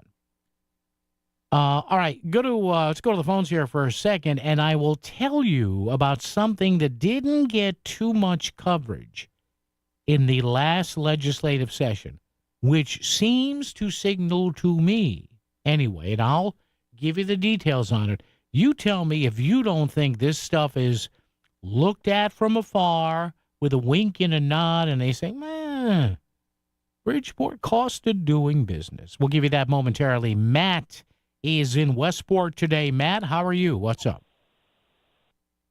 Hey, Paul. Hey, Matt. The ballot questions. This is an issue that, this is the second time we've had a ballot question that, it's past 50, majority will say, yes, absentee ballot with no excuses is a great thing. Yeah. No one presents the downside, what the cost or the opposite, the opposition to it is. The same thing happened a few years previous with early voting. Yeah. Early voting cost the towns thousands of dollars. And Matt, you had a Democratic Secretary of the State, right, Stephanie Thomas, going to the General Assembly saying, hey, my cities and towns that I have purvey over as the chief election officer of the state, they don't know what they're doing here. They don't know how to do this. And, Matt, as you say, where's the money for this? Even she was complaining. Yes, because I work the polls. Yeah. And there are 169 towns and cities in Connecticut. And every one is required to have, 10 or 14 days of early voting. Yeah. And that takes place in the primaries as well. Mm-hmm. In the primaries in Westport, I think we had 300-odd voters that came in. Yeah. That's it. And we were number 3 in the state. Yeah. Matt, I do have to run. Thank you, sir. But that's a good point. Matt, all those days for 300 extra people. Okay, well, that was great. 300 extra. No, you see, there are studies that have shown here that now maybe they have to do another round of them, but there have been a lot of recent studies that say, no, early voting doesn't really increase voter engagement or turnout. they say, well, people who are going to vote, the early voters voted anyway. They were going to vote no matter what. And by the way, Matt's reference there to this constitutional question about no excuse absentee ballots, well, what that is, that question was worded skillfully to not allude to the fact that, well, hey, wait a minute, most absentees are mailed in. And this is what the Democratic majorities in Hartford wanted. They worded it, and of course the Republicans made a stink about it, didn't matter. Because the Democratic majority in Hartford brushes the Republicans off like dandruff on their shoulders. And a lot of Republicans said, hey, are you mentioning the fact that these ballots are going to be mailed in? Of course, the wording of the question was very skillful, not to say no excuse, mail-in absentee ballots. So it was a tricky kind of way to worm their way around it and basically, institute intentionally what could be no excuse mail-in balloting, which, again, other states have, but at least they're up front with their voters. And they say, hey, do you want mail-in voting? Okay, well, now we're going to set up a 5 or 6 year time limit to put this in. So this whole thing, I fear that, yeah, I want it to stop, but it just doesn't seem on stop. It just doesn't seem. Why would it stop? And I know people are going to say, well, there's those election monitors coming. Well, what are the number one? How many election monitors are there going to be? What are their hours? How are they working? And what do they expect? Well, we heard a complaint. Well, it's going to take 2 or 3 years or months to adjudicate that complaint. This should be a no-brainer up front. If you misuse an absentee ballot or 2 or 10, X, Y, and Z, it's mind-numbing. We will get to that bill that almost passed in the House or Senate, and when I give you the details here, we'll do that after the news at 3. Your head's going to explode. Go get some duct tape. Go get some masking tape and wrap your head in it. Because when I read you the detail and the names of some of the legislators involved, you're going to sit there and say, well, okay, yeah, no wonder. Bob in Trumbull's here. Bob, how are you? Reverend Paul. First, I got a question, then we'll get to the voting. Yeah. My question is on the Bluefish tournament. Yeah. Is they going to give you $25,000 after tax, or you got to pay the tax on the $25,000? I believe my guess is it's like $19,000 you end up with, and then depending on what bracket you're in, you may owe more. Well, yeah, and okay, well, they should say that. No, it's 20. No, you win 20. Come on, Bob. Jeez, you got to break our chops on that. God Almighty. Well, no, the feds, you got to. Don't worry. Our business, Bob. 25%. Bob. Here's on the voting. Bob, we do have a business office, Bob. We've been doing this for a few years. All right, now on voting, yes. The voting. Yeah. That's what the communists do. Yeah. They cheat on voting. And if you complain, you end up in a gulag or in the killing fields. Or I don't think they go that far, no. Oh, you want to make a bet? Yeah, no, I'm not a betting man. I promised my parole officer I wouldn't do that. Traffic and weather together right here on WICC. WICC Smart MLS Right Now Traffic. 95 northbound construction, exits 19 through 24. Stay left to get around it. On the Parkway northbound, you have it from Route 25 going up to exit 51. And on the Wilbur Cross north and southbound, both sides between Route 34 and exit 60. And on the northbound side of the Wilbur Cross, more road work, exits 63 and 64. 91 northbound, the construction starts at exit 15, taking out 2 lanes, and 84 eastbound road work from exit 10 and 11. Left lane is out. I'm Andrew Krause with WICC traffic. Showers and thunderstorms this evening and overnight, some with heavy rain, the low near 60. Any showers or thunderstorms end by midday tomorrow. A flood watch will be in effect through early Friday afternoon. Cloudy and cooler by the afternoon tomorrow with a high near 70. Saturday, sunny, nice, and less humid with a high in the upper 70s.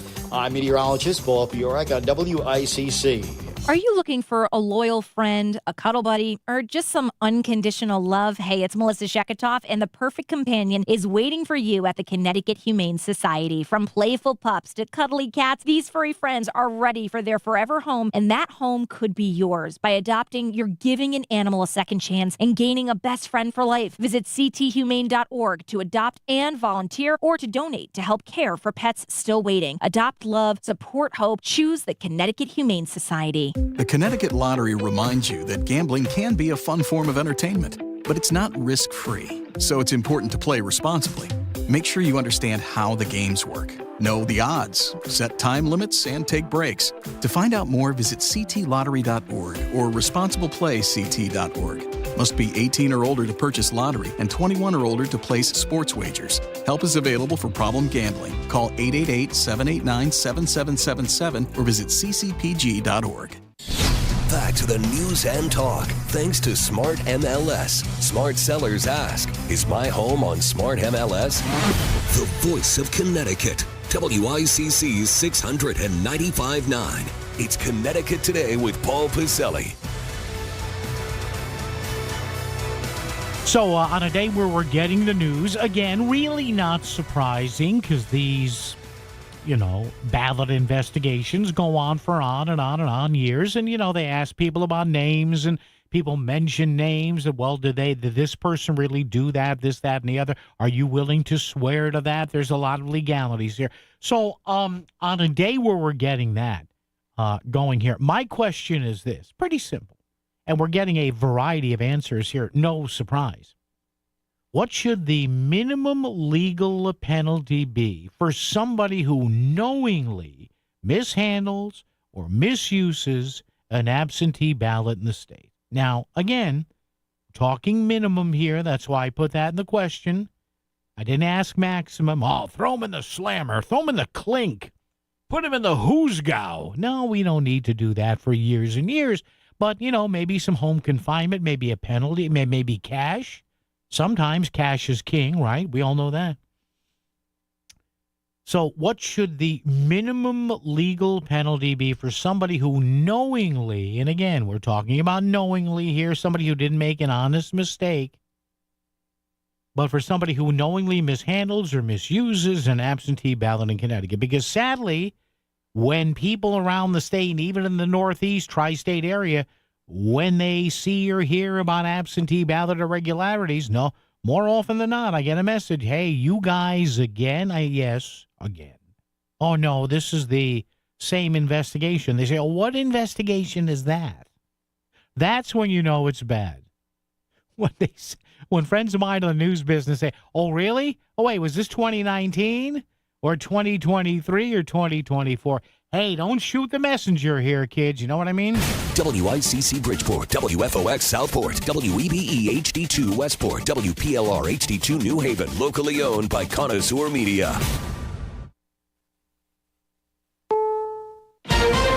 This is CBS News on the Hour, sponsored by Progressive Insurance. I'm Cammie McCormick. President Trump is dispatching to Gaza his Mideast envoy and his ambassador to Israel. White House Press Secretary Caroline Leavitt. Tomorrow, Special Envoy Witkoff and Ambassador Huckabee will be traveling into Gaza to inspect the current distribution sites and secure a plan to deliver more food and meet with local Gazans to hear firsthand about this dire situation on the ground. CBS's Deborah Patta. In a new report published by a respected medical journal, The Lancet, a group of health professionals said it was time to break the silence on genocide.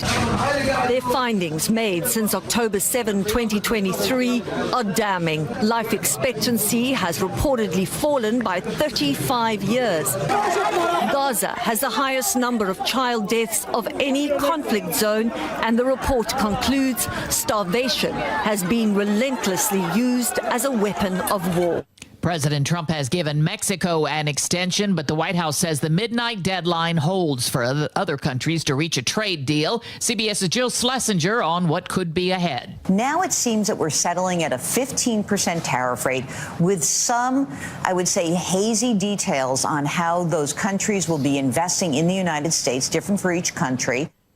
A federal appeals court is weighing President Trump's use of an International Emergency Economic Powers Act to impose the sanctions. Legal analyst Jessica Levinson. One of the big questions is whether or not the president has the power under this statute to impose these tariffs. This is a congressional statute that has never been used to impose tariffs before. A Trump administration attorney insisted it's lawful nonetheless. There will be some relief from the extreme heat in the mid-Atlantic and Northeast, but first, severe storms. Jim Krasula reports. Millions from central Virginia to Connecticut are seeing torrential rain, flash flooding, and a severe storm threat, including tornadoes. Caitlin Anders lives in North Plainfield, New Jersey, which saw widespread flooding devastation just a couple of weeks ago. You panic.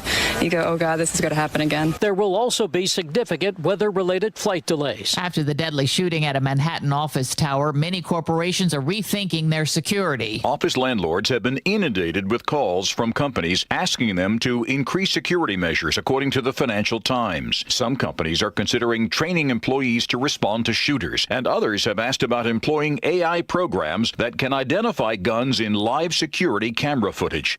Correspondent Christopher Cruz on Wall Street. Stocks are mixed. This is CBS News. Sponsored by Progressive Insurance. We offer auto, home, and commercial auto insurance, plus a variety of business insurance options. Visit Progressive.com today.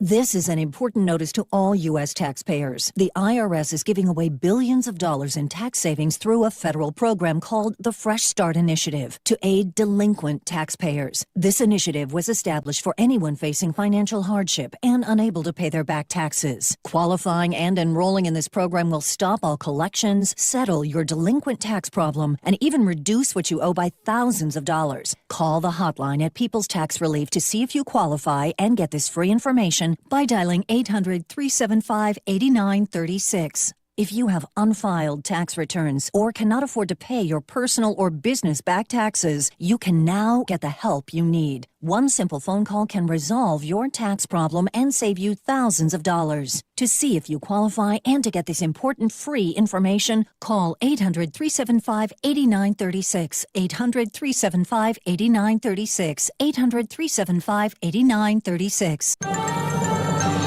WICC 695.9, Voice of Connecticut Local News Update. Charges have been filed against 4 more people linked to an absentee ballot scandal in the 2023 Bridgeport Democratic mayoral primary. Charged with various absentee ballot-related offenses are Robert Anderson, Maria Hernandez, Elsie Mercado, and Sylvia Ramos. They joined the 5 others previously charged with breaking state election law in the handling of absentee ballots in the Democratic primary between incumbent Mayor Joe Ganim and challenger John Gomes. Yesterday on Melissa in the Morning on WICC, Ganim said that illegal activity will be met with consequences. I think that, people got to know that if whether you know the law or you don't know the law, if you flaunt the law, it's going to be answered by a serious consequences. A Milford man will spend 4 years in prison for driving the wrong way on Route 7 in Danbury and causing a deadly crash. Prosecutors say 35-year-old Charles Connors was under the influence when he crashed head-on into a car in September of 2023. Killed in the crash was 25-year-old Danielle Dempsey of Danbury, who was driving the other vehicle. Connors was also seriously injured in the crash. Officials say the state is seeing a rise in injuries and deaths related to bicycles and e-bikes, especially among young children and adolescents. A spokesperson for the Department of Transportation reports that more than a 350% increase in deaths. Connecticut Children's Hospital reports treating 25 cases in May and June 2025, compared to just 3 in the same time period in 2024. Amy Watkins from Connecticut Children's told Fox 61 the bikes move too quickly for more inexperienced riders to control. Young children are using those devices and perhaps don't have the skills that they need to be able to do so safely. In response, the state has implemented stricter regulations, including mandatory helmet use for all riders under the age of 18 and helmet requirements for e-bike riders of all ages. The state has suspended the license of a Milford convenience store to sell lottery products. The license of a Gulf convenience on Gulf Street is now suspended until further notice. Violations found at the store included having a spinning wheel game that is considered illegal gambling. Past compliance checks of the store also reportedly revealed illegal marijuana sales. The investigation is continuing, and charges are possible against the store owner. And the New Haven teenager arrested last week by federal immigration and customs enforcement officers has been moved to Louisiana. An attorney for the 18-year-old, identified as Esdras, says he has been transferred from Massachusetts to a large detention facility in Louisiana. The Wilbur Cross High School student was arrested at his job on July 21st as part of what ICE has called a worksite enforcement operation. The teen's attorney says they are fighting behind the scenes to win his release. I'm Chris Williams with WICC News. WICC Smart MLS Right Now Traffic. 95 northbound over an hour, Greenwich through Fairfield and Bridgeport. The Parkway northbound, heavy congestion, New Canaan going through Westport. Out of New Haven on 95, busy but moving through Longworth and West Haven. Route 8 southbound, residual delays through Seymour into Derby from earlier road work. Traffic report is powered by Courtesy Carpet Flooring Design Center. Now's the time for a fresh new look for your home. Save on top flooring brands of Courtesy Carpet. No big box gimmicks, just fair, honest prices. Courtesy Carpet, Route 111 in Monroe. I'm Edge Krause with WICC Traffic. A flood watch will be in effect for early Friday afternoon. Showers and thunderstorms this evening and overnight. Some with heavy rain with a low in the low 60s. Friday, showers and thunderstorms through midday and early afternoon. Cloudy and cooler by mid-afternoon with a high of 70. Saturday, sunny and dry with a high in the upper 70s. I'm meteorologist Paul Piorek on WICC.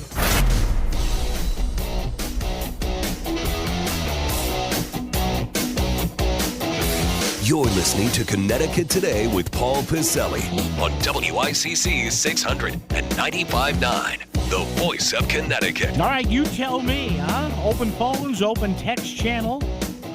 The same number, talk or text, 203-333-9422.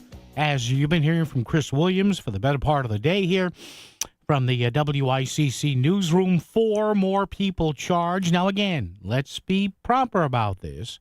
Innocent till proven guilty. I am staunch on this. Let's not assume anybody's guilt here. You shouldn't do that. I don't care whether it's the top guy in the country or the littlest guy in the corner. That's not how we work here. But again, we keep getting charges connected to absentee ballot stuff. Alleged 2019, 2023, 2024, and all the rumblings previously. So you tell me, how do we stop this?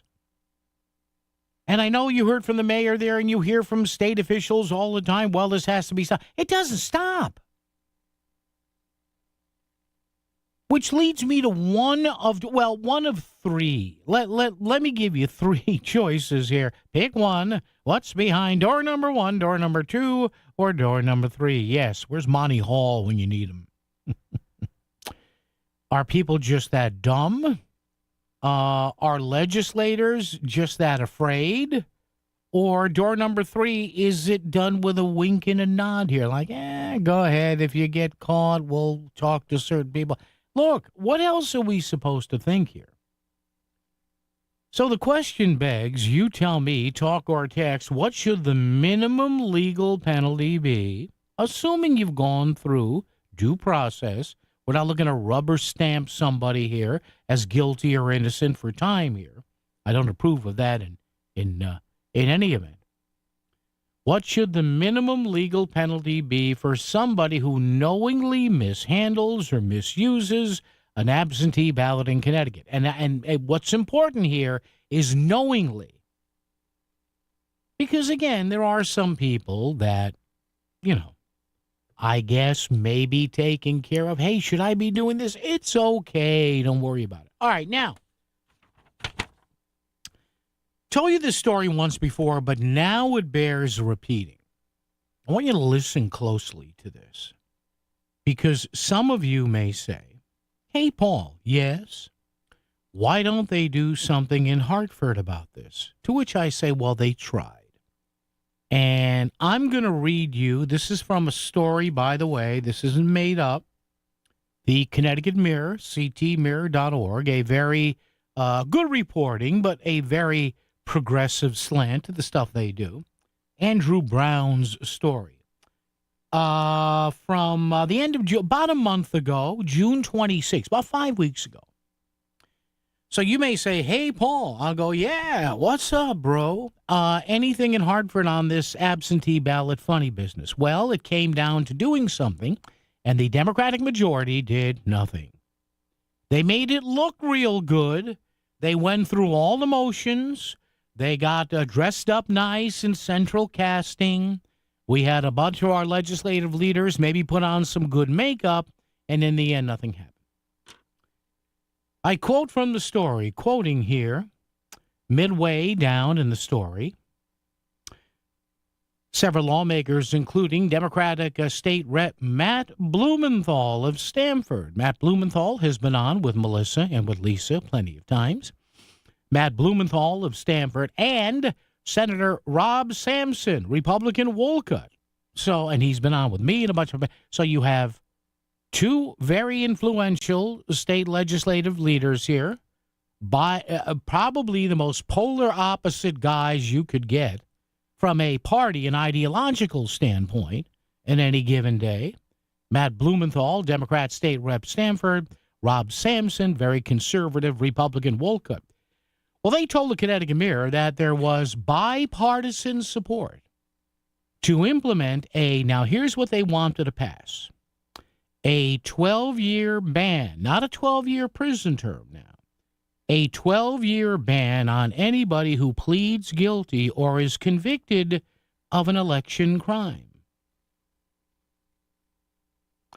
So in other words, if you went through the legal process and with both sides duly presenting their prosecution and their defense in court, and after all that, you were to be found guilty or convicted of an election crime, it would have cost you 12 years, not in jail, but 12 years in which you could not participate in the use of or the distribution of absentee ballots. A long time, 12 years. But again, if you're going to make it stick, if you're going to give the impression that you give about this, 12 years sounds good. Okay, so part two. What happened? Why didn't it pass when you have bipartisan support from a progressive Democratic leader in the state House and a conservative Republican leader in the state Senate? Well, what the heck happened, Paul?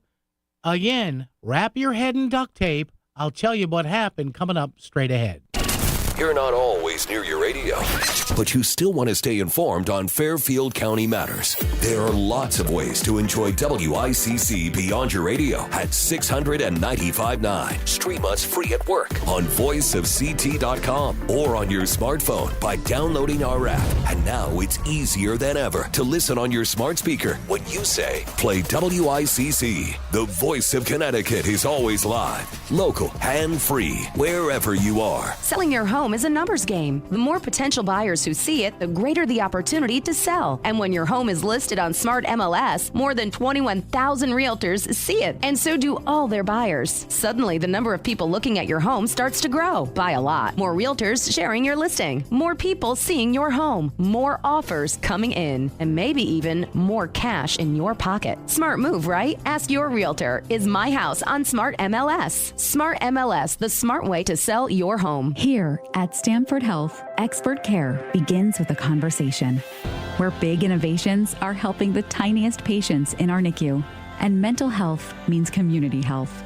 Here, we're collaborating with world-class partners like Columbia University Irving Medical Center, Dana-Farber Brigham Cancer Center, and HSS to redefine cardiac, neurological, cancer, and orthopedic care. From the everyday to the complex, Stamford Health. Care.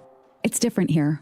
This is your Optimum Beach Report. Expect moderate UV levels with a max UV index of 3. Air quality will be poor with an AQI in the 50s and 60s, and not the greatest conditions for the beach or pool with a 95% chance of rain. Powered by Optimum Business. Stay ahead of cyber threats with fast and secure fiber internet starting at $65 a month with 99.9% network reliability and speeds up to 8 gig. Visit optimum.com/business or call 855-2-OPTIMUM today. The following message is brought to you by the Fairfield Law Offices of Estate, Trust, and Probate Attorneys Eliasson and Tenor, online at ConnecticutElderLaw.com. Here is attorney Christine Tenor. If you are suddenly hurt or seriously ill and can't speak for yourself, what could happen to you and your family and all you care about? Will life-changing decisions be made by strangers?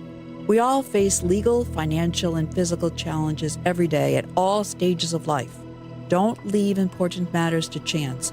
And don't wait until you are elderly. No one can predict what the future holds for us.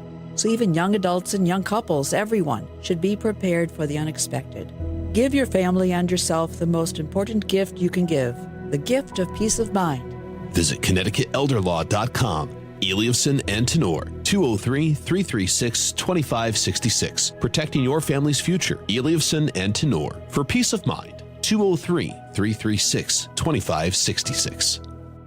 You're listening to WICC 600 and 95.9, the voice of Connecticut, broadcasting from Cadillac of Greenwich Studios, CadillacofGreenwich.com. WICC Smart MLS Right Now Traffic. 95 northbound over an hour, Greenwich through Fairfield and Bridgeport. The Parkway northbound, heavy congestion, New Canaan going through Westport.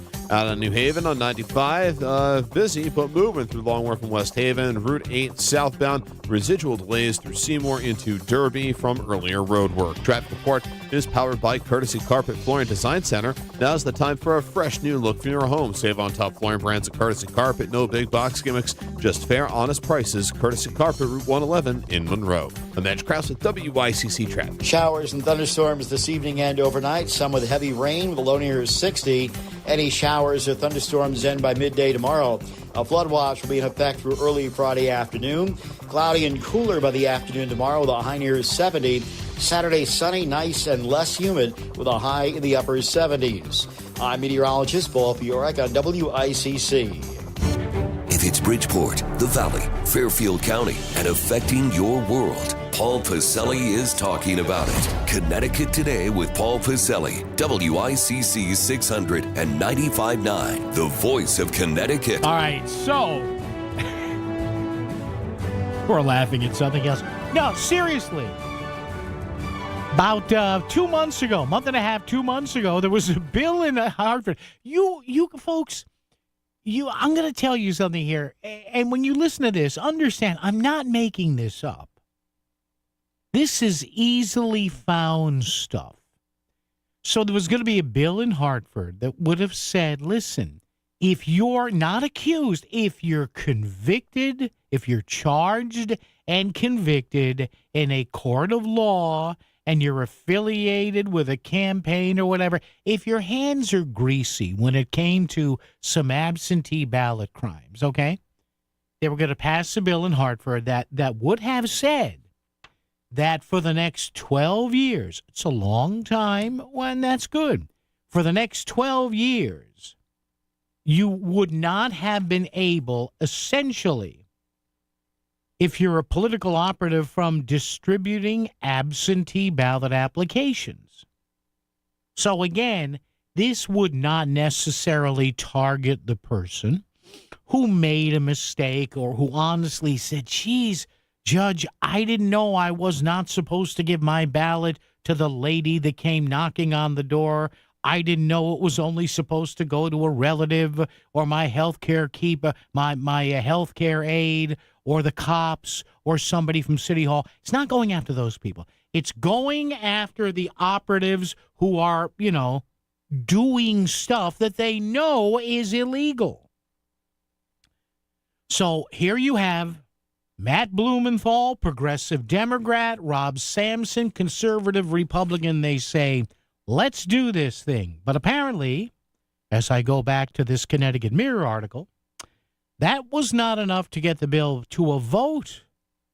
lawmakers raced last week to pass a mountain of other legislation. So there's one argument. Well, we had other stuff to do, like this asinine housing bill that the governor vetoed anyway. So we get, we're really busy. We have no time to do this.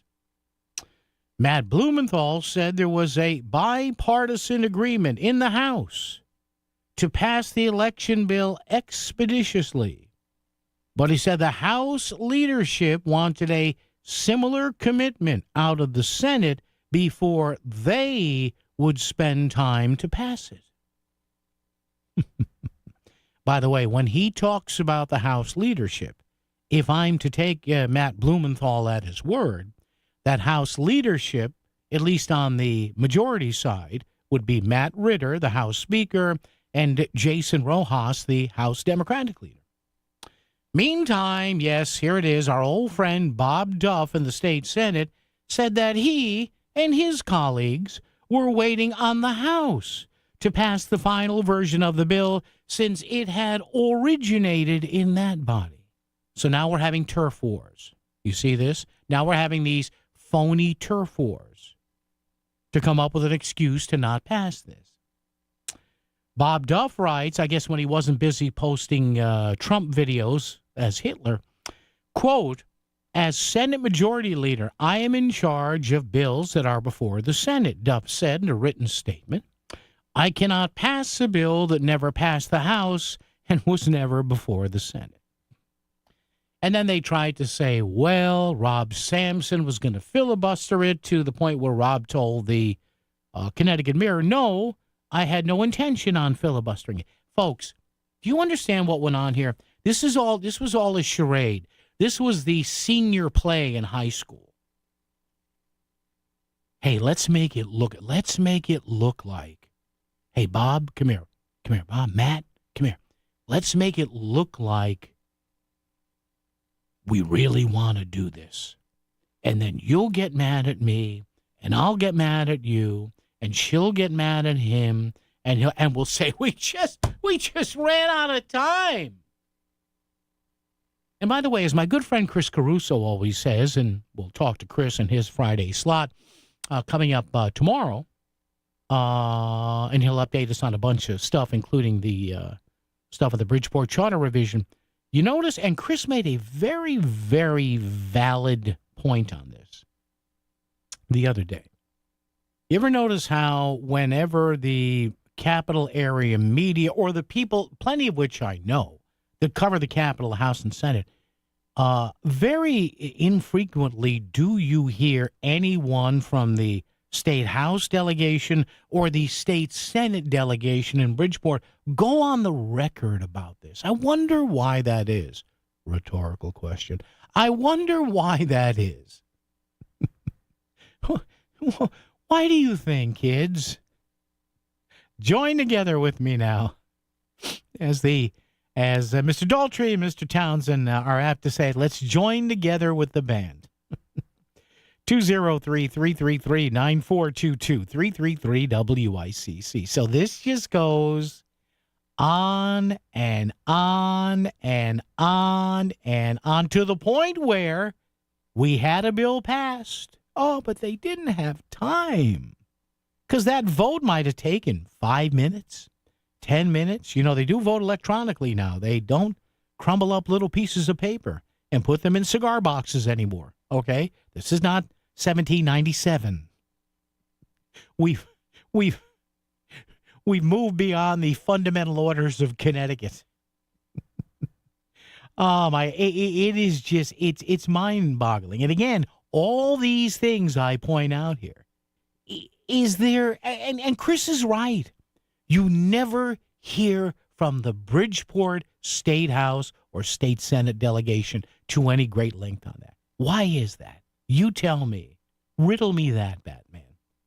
Get back to open phones after the news. Traffic and weather together right here, WICC. WICC Smart MLS Right Now Traffic.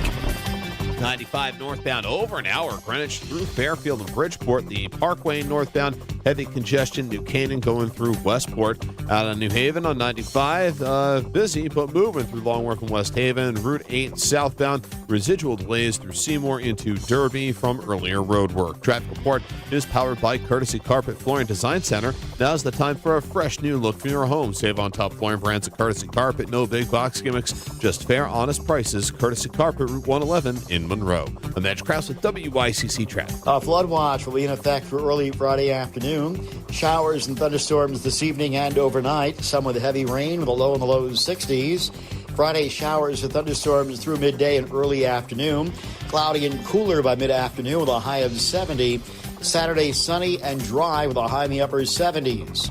I'm meteorologist Paul Piorek on WICC. I don't mean to scare you, but a tree could be hiding damage that you simply can't see. Hey, Melissa Sheketoff here, and we had one tree in particular that was directly in front of my son's bedroom. At K&J, they have licensed arborists on staff who will do everything they can to save a tree. Like that tree I just mentioned in front of Chase's bedroom. It didn't need to come down entirely, but the parts that were problematic, those were removed immediately. Book online at kjtreeservice.com or text 203-248-TREE. The Connecticut Lottery reminds you that gambling can be a fun form of entertainment, but it's not risk-free, so it's important to play responsibly. Make sure you understand how the games work. Know the odds, set time limits, and take breaks. To find out more, visit ctlottery.org or responsibleplayct.org. Must be 18 or older to purchase lottery and 21 or older to place sports wagers. Help is available for problem gambling. Call 888-789-7777 or visit ccpg.org. This is an ad by BetterHelp. Did you know that workplace stress is now one of the top causes of declining mental health? In fact, 61% of the global workforce is experiencing higher than normal levels of stress. You can't just wave goodbye to work, but taking small steps for your wellness can yield big results. Hit play on your favorite podcast or song, sit in the sun, or take a walk daily. Even 5 minutes away from your screen can make all the difference. And while holidays are nice, they aren't a long-term solution. Don't forget that therapy can be ongoing and can help you build resilience to handle the unexpected challenges that the workday or any day can bring. Finding work-life balance can be hard. Getting the help you deserve? That should be easy. Unwind from work with BetterHelp. Visit BetterHelp.com/ABCRadio for 10% off your first month. That's BetterHelp, HELP.com/ABCRadio. All right, so you tell me, we're getting some rather interesting emails today, also text messages, but simple question here. What should the minimum legal penalty be for somebody who knowingly mishandles or misuses an absentee ballot in Connecticut? And again, I'm not talking about the average voter in Bridgeport, Hartford, New Haven, Fairfield, Shelton, Westport, who may not know that, I'm not supposed to give this absentee ballot to a campaign worker. No, it's only supposed to go to a police officer, a city or town election official, or a licensed caregiver. Not talking about that person who was given the wrong information, who was deceived by someone. What should happen? Because the General Assembly said they had an agreement to prohibit somebody for a dozen years from touching an absentee or using it in a campaign if they were convicted of something, but I guess they looked at each other, the Democrats in the State House and the State Senate, they all looked at each other and went, no. This is WICC 695.9, the voice of Connecticut. CBS News Brief. President Trump says he's giving more time to Mexico to reach a trade deal. CBS's Olivia Rinaldi. The negotiations with Mexico, as opposed to other countries, are complicated. They're more complicated for the United States because of the border that we share. For other countries, the deadline to reach a deal is still midnight. Federal appeals court is looking into Trump's use of an emergency powers law to impose the sweeping tariffs. Legal analyst Jessica Levinson says it's all about the international emergency Emergency Economic Powers Act. We're looking at questions about whether or not Congress can actually give the president this power at all. The White House said today the president's Mideast envoy, Steve Witkoff, will travel to Gaza tomorrow to inspect food aid delivery. There was a last-minute weather scrub for the SpaceX launch today. The U.S., Japanese, Russian crew will spend at least 6 months at the space station. CBS News Brief, I'm Cammie McCormick. WICC 695.9, Voice of Connecticut Local News Update. Charges have been filed against 4 more people linked to an absentee ballot scandal in the 2023 Bridgeport Democratic mayoral primary. Charged with various absentee ballot-related offenses are Robert Anderson, Maria Hernandez, Elsie Mercado, and Sylvia Ramos. They joined the 5 others previously charged with breaking state election law in the handling of absentee ballots in the Democratic primary between incumbent Mayor Joe Ganim and challenger John Gomes. Yesterday on Melissa in the Morning on WICC, Ganim said that illegal activity will be met with consequences. I think that, people got to know that if whether you know the law or you don't know the law, if you flaunt the law, it's going to be answered by a serious consequences. A 35-year-old Norwalk woman is charged with third-degree assault and risk of injury to a minor child. Police began an investigation into suspected child abuse last month after a referral from the Department of Children and Families.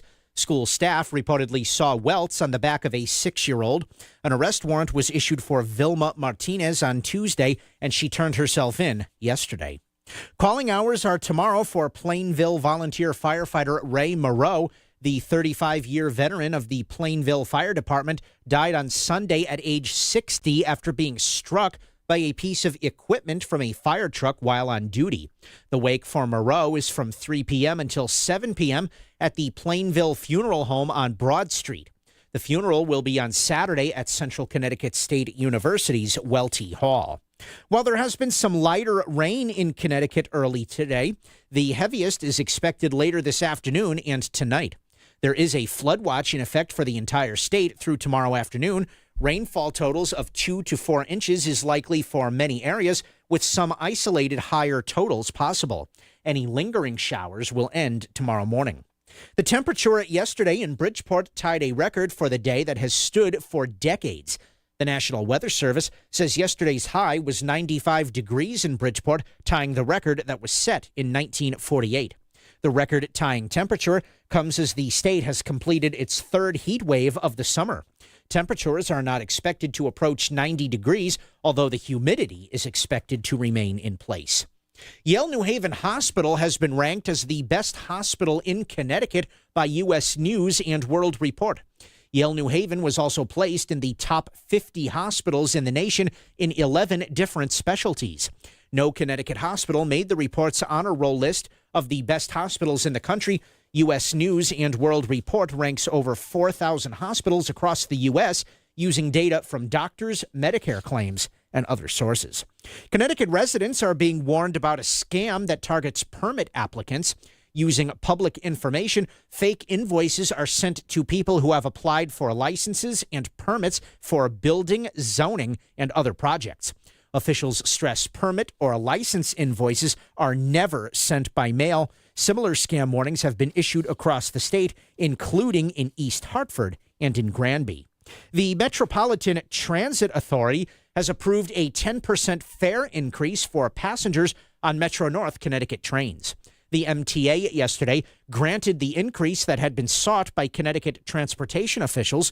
It calls for 5% increases to take effect on September 1st and in July of next year. The increases are expected to generate over $35 million in new rail revenue for the state through 2027. DOT spokesperson Josh Morgan says that the increase is necessary to preserve current rail service. And without having to cut train service or adjust schedules, we're proposing 5% increases on all rail lines. That will bridge that gap that we've seen in the funding loss while being able to maintain the current service levels. And former Hartford Mayor Luke Bronin has officially launched his campaign for Congress in the 1st District. Bronin is challenging longtime incumbent John Larson for the Democratic nomination. He made the announcement yesterday at a news conference attended by WFSB Channel 3. I have a huge amount of respect for John Larson and for any member of Congress who has served as he has for almost 3 decades. But at a certain point, it's time to let some new voices step up. Bronin recently sat down with the 77-year-old Larson and asked him not to seek re-election, but the congressman rejected the request. Bronin says the country and the Democratic Party are in crisis and they have to start doing things differently. I'm Chris Williams with WICC News. WICC Smart MLS Right Now traffic. Seeing the rain come up for lower Fairfield County. Watch your speeds out there. 95 north, over an hour from Stanford going through Fairfield. The lower Merritt is at least slightly better. Through New Haven, 95 busy but moving through Long Wharf and West Haven. I'm Andrew Krause with WICC traffic. Showers and thunderstorms this evening and overnight. Some with heavy rain. The low near 60. Any showers or thunderstorms end by midday tomorrow. A flood watch will be in effect through early Friday afternoon. Cloudy and cooler by the afternoon tomorrow with a high near 70.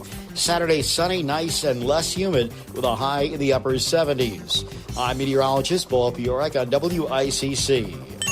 If Greenwich is talking about it, so is Paul. Connecticut Today with Paul Piselli on WICC 600 and 95.9, the voice of Connecticut. Yeah, what Greenwich is talking about probably is, what's going on up the road there? In Bridgeport, I'm kidding, it's a joke with the accent. Just, listen. Our esteemed governor is from Greenwich, and I'm kidding, that's a joke too. Geez, calm down. But seriously, when does it all end? When does this absentee ballot stuff finally end? There's got to be an end to it, right? Right? You heard from Chris on the news here at WICC. 4 more arrests, according to area media outlets here. Charges filed in connection with the 2023. Remember that? 2023, 2024. We had, 2 rounds of regular elections, general elections, 2 rounds of Democratic primaries. So listen, the process played itself out, but enough with this absentee ballot stuff. Enough. I mean, in the Democratic primaries, 23% of those votes were cast by absentee. Come on. You mean to tell me 1 out of 4 primary voters in Bridgeport can't get to the polls? Come on. Stop. And I can't wait till this goes statewide. And you know what'll happen? Again, we're going to get this no excuse absentee balloting, which has to be mailed. And then whomever the Secretary of the State might be, whether it's Stephanie Thomas or somebody, they're going to say, well, geez, I kind of need the money for this, just the way she said for early voting. And the General Assembly is going to go, oh, what? You need the money? Money she wants. Get this? She wants money. What a clown show. And yes, other states have done mail-in balloting, but they set up a process. It was open to the public, and there was input, and you have states, more than a few, I think it's 5 or 6 or whatever, that have some sort of mail-in voting. I can imagine the 5-car pileup that's going to happen around here. You talk, as the late, great Morgan Kaolian used to say on this station, a rear-ender, fender bender. Tim in Hamden here. Tim, how are you? Oh, good. I enjoy waiting on hold. So let me get right into Well, what this. can I tell you, Tim? Yeah. What can I tell you? It's my show, and I get to pick when the callers come on. But go ahead. I know, and you have a lot to say, and only 3 or 4 hours to say it. Yeah. So let me say this. You mentioned the Who joined together in the band. Try to meet the new boss, same as the old boss. Oh, yeah, I should have thought of that, too. Yeah. I try to keep as much of an eye on those, important things up at the General Assembly. Yeah. I had heard nothing about that whatsoever before. Did you hear about this proposal before? No, just recently? no. I originally, Tim, brought this up several weeks ago because this story, if you want to look it up, is from the June 26th posting on the Connecticut Mirror. It's a big story by Andrew Brown. The headline, Bridgeport election scandals failed to inspire any new laws. Yeah. Well, I'd like to thank the Republican Party, first off, for not mentioning that, this is, you got talk shows, you've got some stations that every single day they've got a member of the State House, on this radio station, and they're patting themselves on the back. The Democratic Party is certainly not going to, say anything that's going to get them. But I'm kind of wondering, what the real consequence of not, even being allowed to do this. And also, if you moved from Hartford to New Haven, yeah, you're going to be stopped.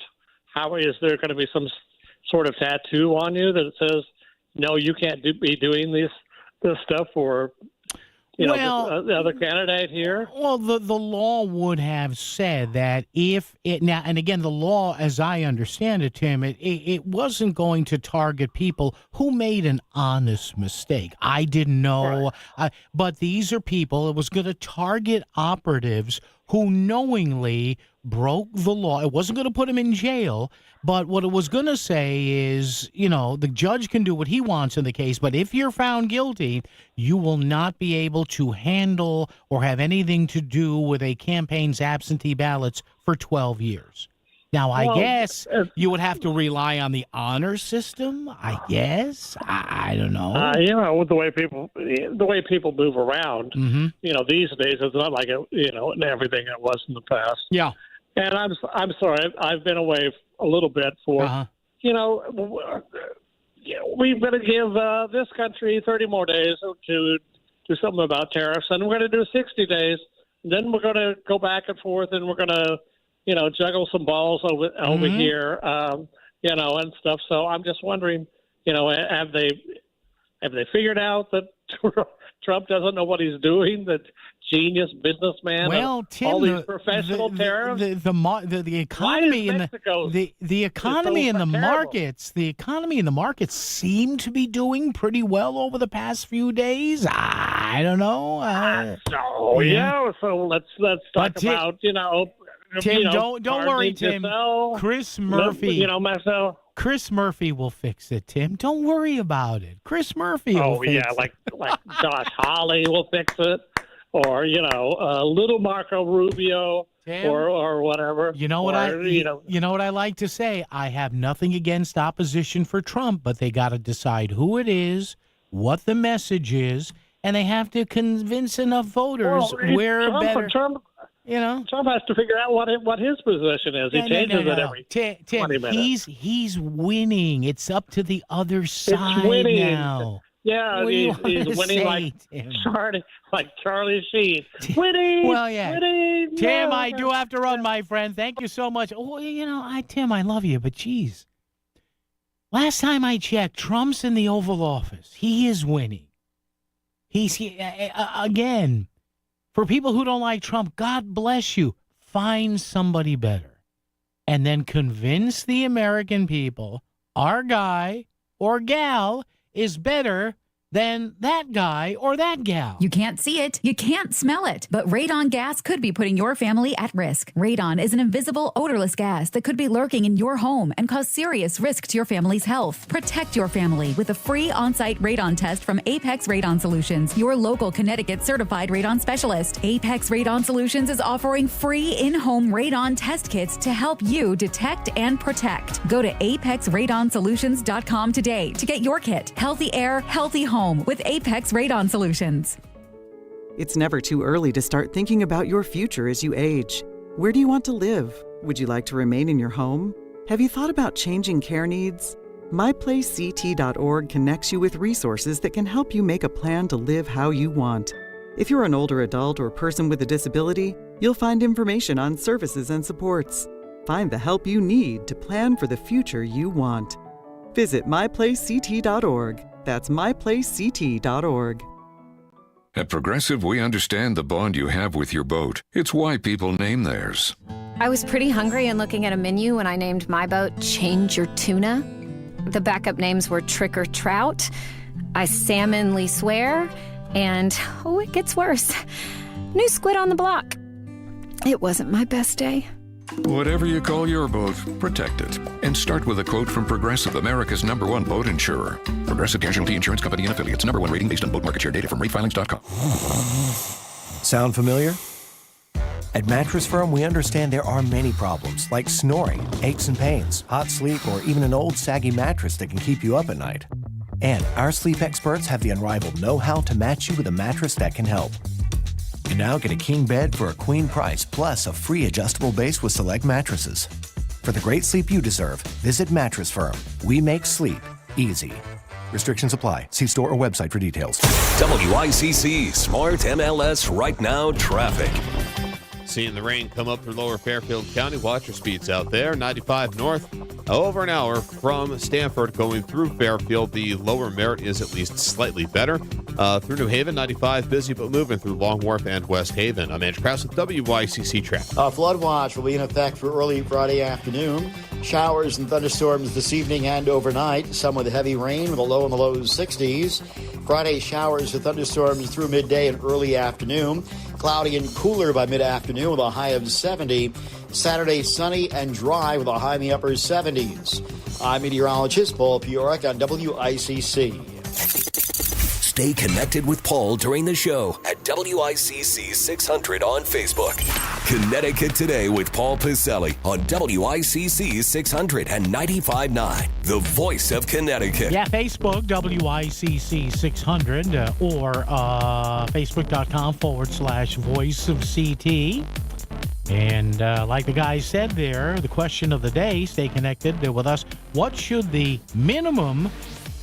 Now, we're not talking about maximums here, but what should the minimum legal penalty be for somebody who knowingly mishandles or misuses an absentee ballot in Connecticut? We're not talking about, again, maybe the senior citizen, maybe somebody who's infirmed, maybe somebody who doesn't have all of his or her faculties together like they used to. And they did something at the urging of a ne'er-do-well out there, or somebody who works for this campaign or that campaign or this party or that party or whatever. No, because, again, this bill in Hartford that they actually, the majority Democrats in Hartford had a finger-pointing contest. It would have only I guess, targeted campaign operatives and people who should have known better from having anything to do with absentee ballots for 12 years after any sort of court-based accusations and conviction. But it went nowhere. Because you had majority Democrats in both the state House and the state Senate say, hey, we have a bipartisan bill. Okay, let's vote on it. But in the end, they conveniently in air quotes, wink, wink, nod, nod. They conveniently said, well, no, you vote on it first. No, you vote on it first. Now, look, I have to be careful here not to make direct accusations. But what does that sound like? Come on. You don't have to be some sort of postdoctorate student in governance to read that as I do, and here I am, just some fat schlub, balding guy behind a microphone wearing a Jetsons T-shirt, to say, hey, there's something a little weird here. But Tim is right. Our last caller, Tim, was like, well, that bill didn't get a lot of, media play. Gee, you wonder why. You wonder why. And again, as our friend Chris Caruso always says, why on these things is the Bridgeport delegation, the men and women who, represent Bridgeport in the State House and the State Senate, why do they so rarely weigh in on this? And again, I'm not saying get rid of absentee ballots. I'm not. The drop boxes are useless. Get rid of the drop boxes. Isn't it amazing, by the way, that after all this stuff with Bridgeport, after all of it, the 2 general elections, the 2 primaries, 2023, 2024, 2019, The only thing that everybody is puffing their chest out about and pumping their fists in the air. Look what we did. They mandated video cameras outside of all these ballot drop boxes and didn't even set the guidelines for the video cameras. Oh, we're going to have Stephanie Thomas's office, the Secretary of the State. She'll figure it out. No, you figure it out. Stop with the Pontius Pilate, you guys and gals in the General Assembly and the majority there. Figure it the freak out. My God, and you wonder why people are cynical. You wonder why nobody trusts anyone. Don't blame talk radio. Don't blame right-wing TV or right-wing media. No, because you know what? If there wasn't enough to talk about, guys like me and gals who do shows like me, we wouldn't have a whole lot to talk about if people did their freaking jobs. What did Bill Belichick say all the time when he was with the Patriots, and now he's probably saying it in North Carolina too? We win if you do your job. Next man up. Do your job. Helps to have Tom Brady, but do your job. 203-333-9422, 333-WICC. Got an email from a gentleman here responding to what we are talking about today. I thought I had this pulled up. Give me just a second to pull this up. Oh, there it is. Hi, Paul. On the question of the day, give those clowns a mandatory hefty fine and definitely 6 months incarceration. Love your show. John in Fairfield. Thank you, John.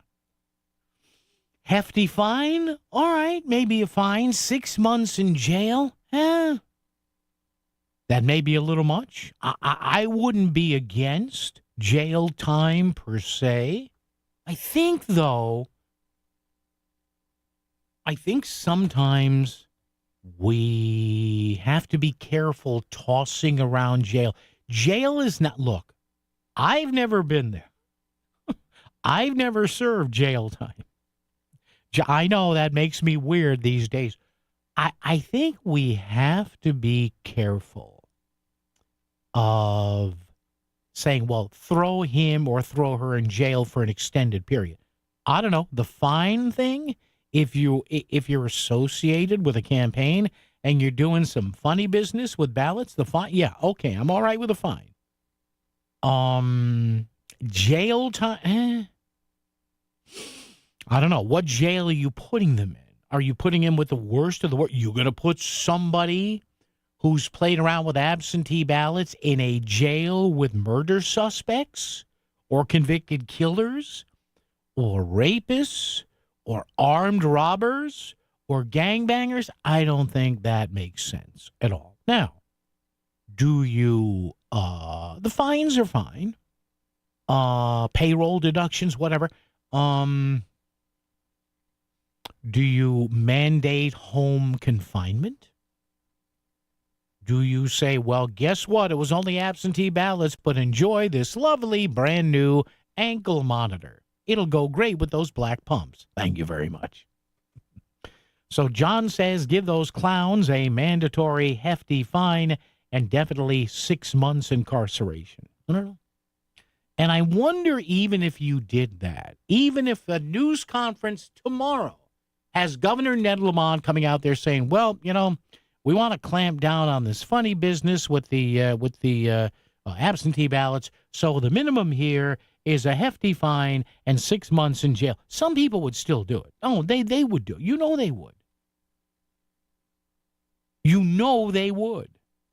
And again, I'm not targeting somebody here who makes an honest mistake, because I'm sure. Now, look, think about it from this angle. Before we go to traffic and weather together, news at the top of the hour, you wouldn't have this absentee ballot funny business alleged and or verified in Bridgeport or any other city or town if you didn't have people who were kind of, I hate to use the word gullible, people who did not understand the law well enough where they couldn't be BS'd by somebody.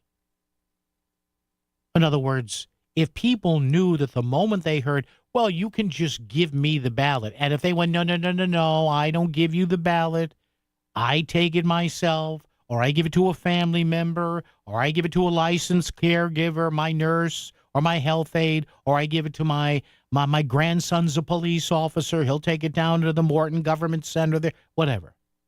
But again, and you hear this in testimony all the time. I'm not the one saying it. You read what, and we'll find out in the days to come, obviously, what led to, potential criminal problems here. But invariably, right, if you've been following this like we've had here for years and years and years, oh, the woman said or the man said for me to give him the ballot. So probably a big reason it happens as well. All right, traffic and weather together right here, right now. It's a Thursday on WICC. WICC Smart MLS Right Now traffic. Seeing the rain come up through lower Fairfield County. Watch your speeds out there. 95 north, over an hour from Stanford going through Fairfield. The lower Merritt is at least slightly better. Through New Haven, 95 busy but moving through Long Wharf and West Haven. I'm Andrew Krause with WICC traffic. Showers and thunderstorms this evening and overnight. Some with heavy rain with a low near 60. Any showers or thunderstorms end by midday tomorrow.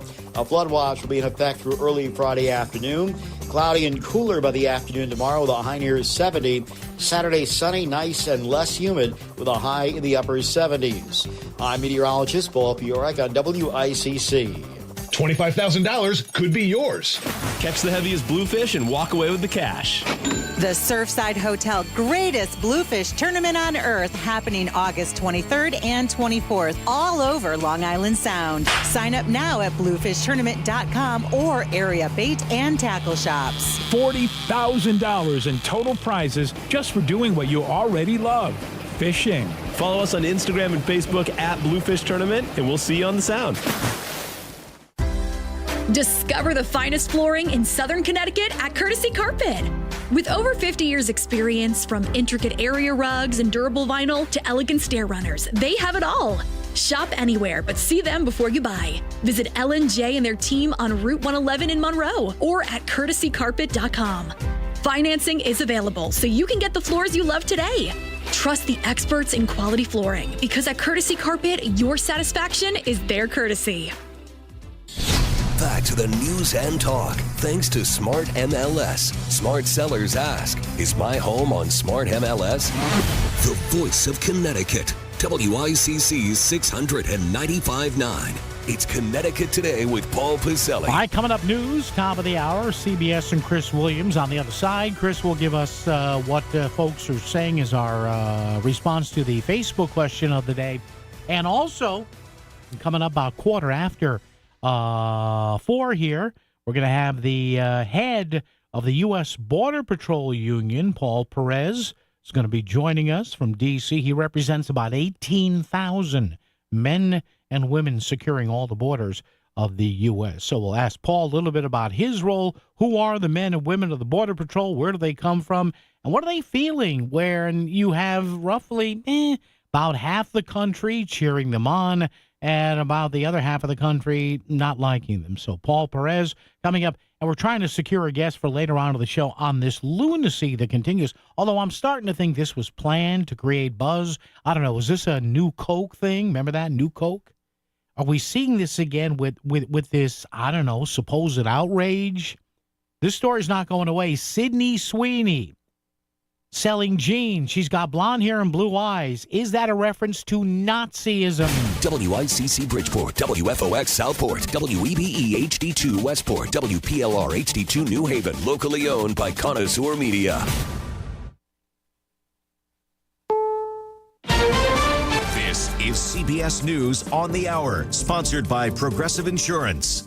I'm Cammie McCormick. Severe weather is pushing through the eastern U.S. Meteorologist Grant Gilmore. 60 million people underneath heat alerts, but you've got 138 million folks underneath this flood watch that extends all the way back into Virginia to D.C., Baltimore, Philly, up into New York, and even right up into Connecticut, very close to the Boston area. So this is going to impact a lot of people. Here's Jim Krasula. Flash flooding from heavy rain has been reported in the Baltimore area and in parts of New York City, including Queens and the Bronx. Multiple water rescues are happening in Joppatown, Maryland, northeast of Baltimore. Severe storms, including tornadoes, will be a threat from central Virginia to Connecticut. Airline flights are being canceled and delayed across the mid-Atlantic and the Northeast. New York's governor has declared a state of emergency for New York City and surrounding areas. President Trump says he's granting Mexico more time, but White House Press Secretary Caroline Leavitt warns for others the deadline is near to strike a trade deal. Of our 18 major trading partners, 2/3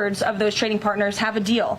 We've sent out 17 letters to countries around the world. And the rest of those countries that either do not have a deal or have a letter, they will be hearing from this administration by the midnight deadline tonight. The White House is sending Mideast envoy Steve Witkoff to Gaza. In Israel, families of the hostages called for a ceasefire and a return of their loved ones. Please end this nightmare for all the Israeli people, end this nightmare for all the families that cannot live anymore, end this nightmare for the hostages. CBS's Deborah Patter reports on the aid situation in Gaza. They are starving, and what happens is the trucks are overwhelmed and looted. And aid organizations tell us it's not Hamas that is looting their trucks, but desperate Palestinians who, after a nearly 3-month aid blockade and then severe below starvation rations being allowed into Gaza, are so hungry, so desperate to feed their families,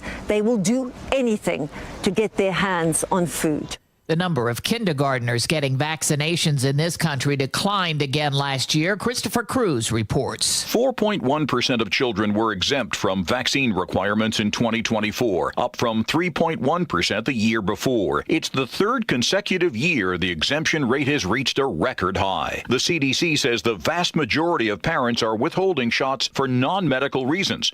On Wall Street today, stocks were lower. The Dow Jones Industrials finished the day 330 points off.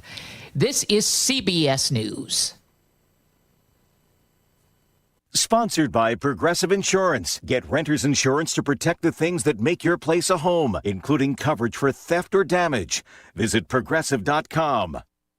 You're listening to Leaf Filter Radio, and the guru of gutter protection himself, Chris Coonahan, is here to take your most pressing leaf-related questions. Hey, everybody, Chris here. I understand we have Ron on the line. Ron, where are you calling from?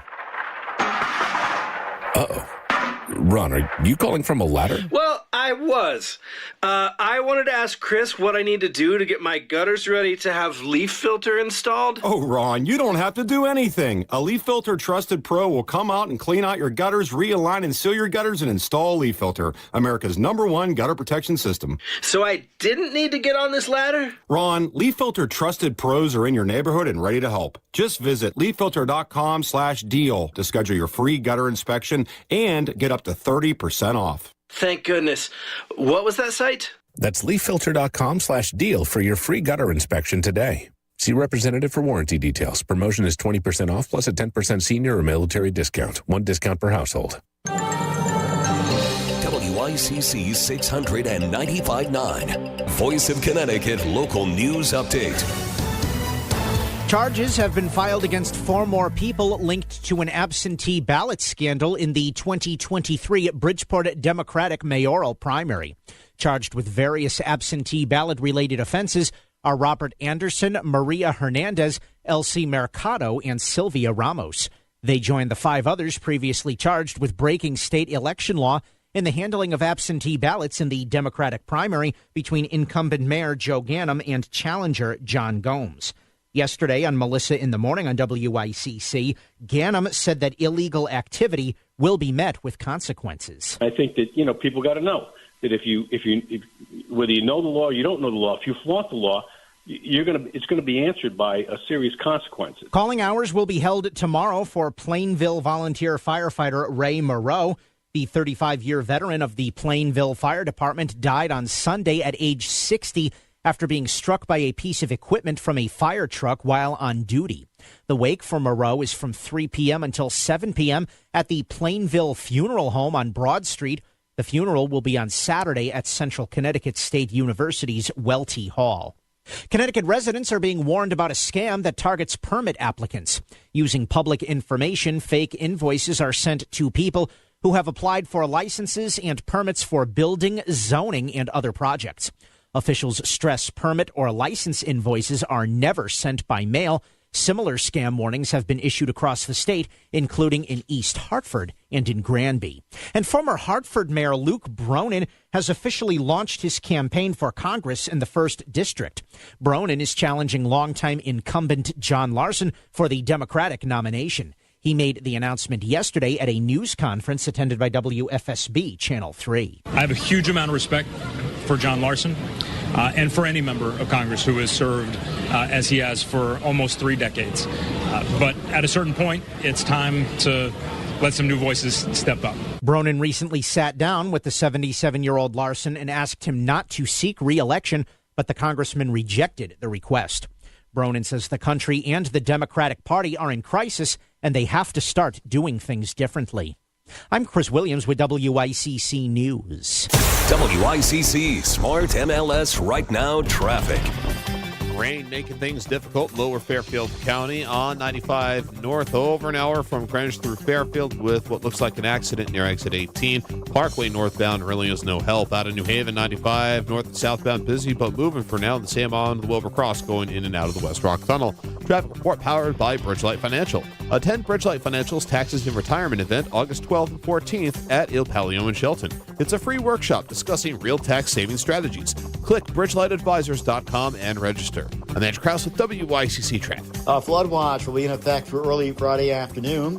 Showers and thunderstorms this evening and overnight. Some with heavy rain with a low in the low 60s. Friday, showers and thunderstorms through midday and early afternoon. Cloudy and cooler by mid-afternoon with a high of 70. Saturday, sunny and dry with a high in the upper 70s. I'm meteorologist Paul Fiorek on WICC.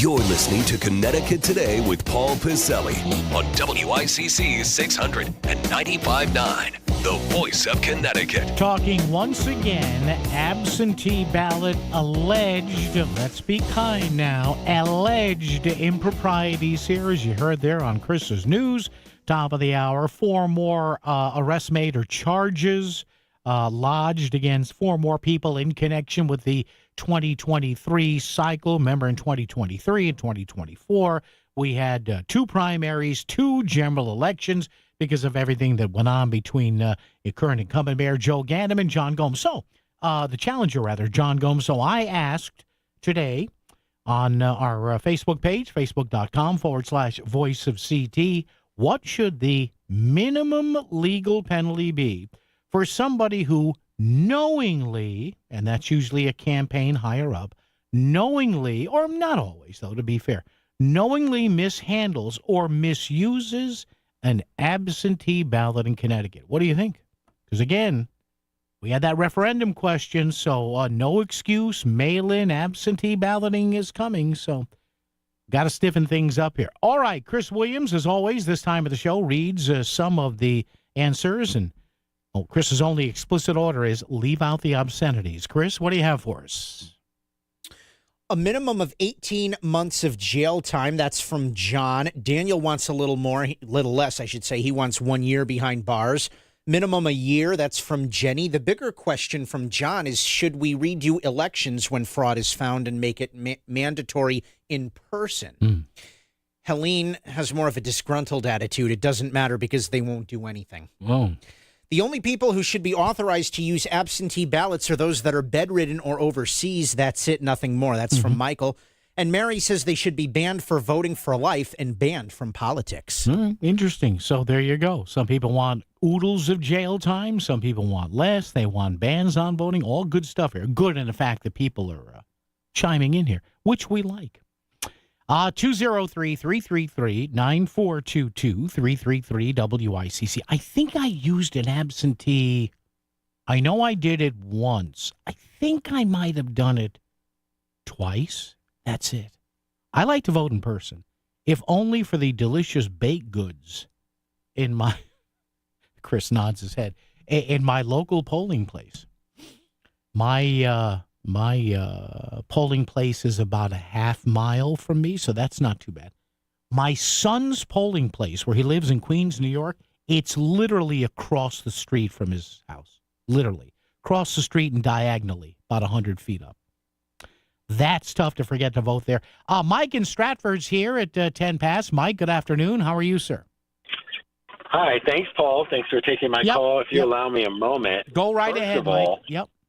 Yes, there should be a monetary fine, and those persons should be regarded to not be able or disqualified from working in any campaigns for a year or two. Okay. And also, isn't it disingenuous?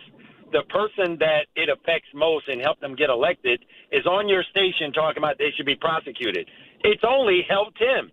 That's incredibly disingenuous, to say the least. Yeah, I mean, listen, listen, with all due respect to the mayor or anybody else on, that's their opinion. They're allowed to have an opinion. But I'm sure, Mike, there are people who listen to that and come to, the conclusion you did. Sure, absolutely. Yep. It's just strange. It's just like, come on now, really? It once, okay, you fool me. This is 2 or 3 times. It's like enough. And with absentee ballots, who has the ability to have a stack of them like these people did in stuffing the box? How do you get that many?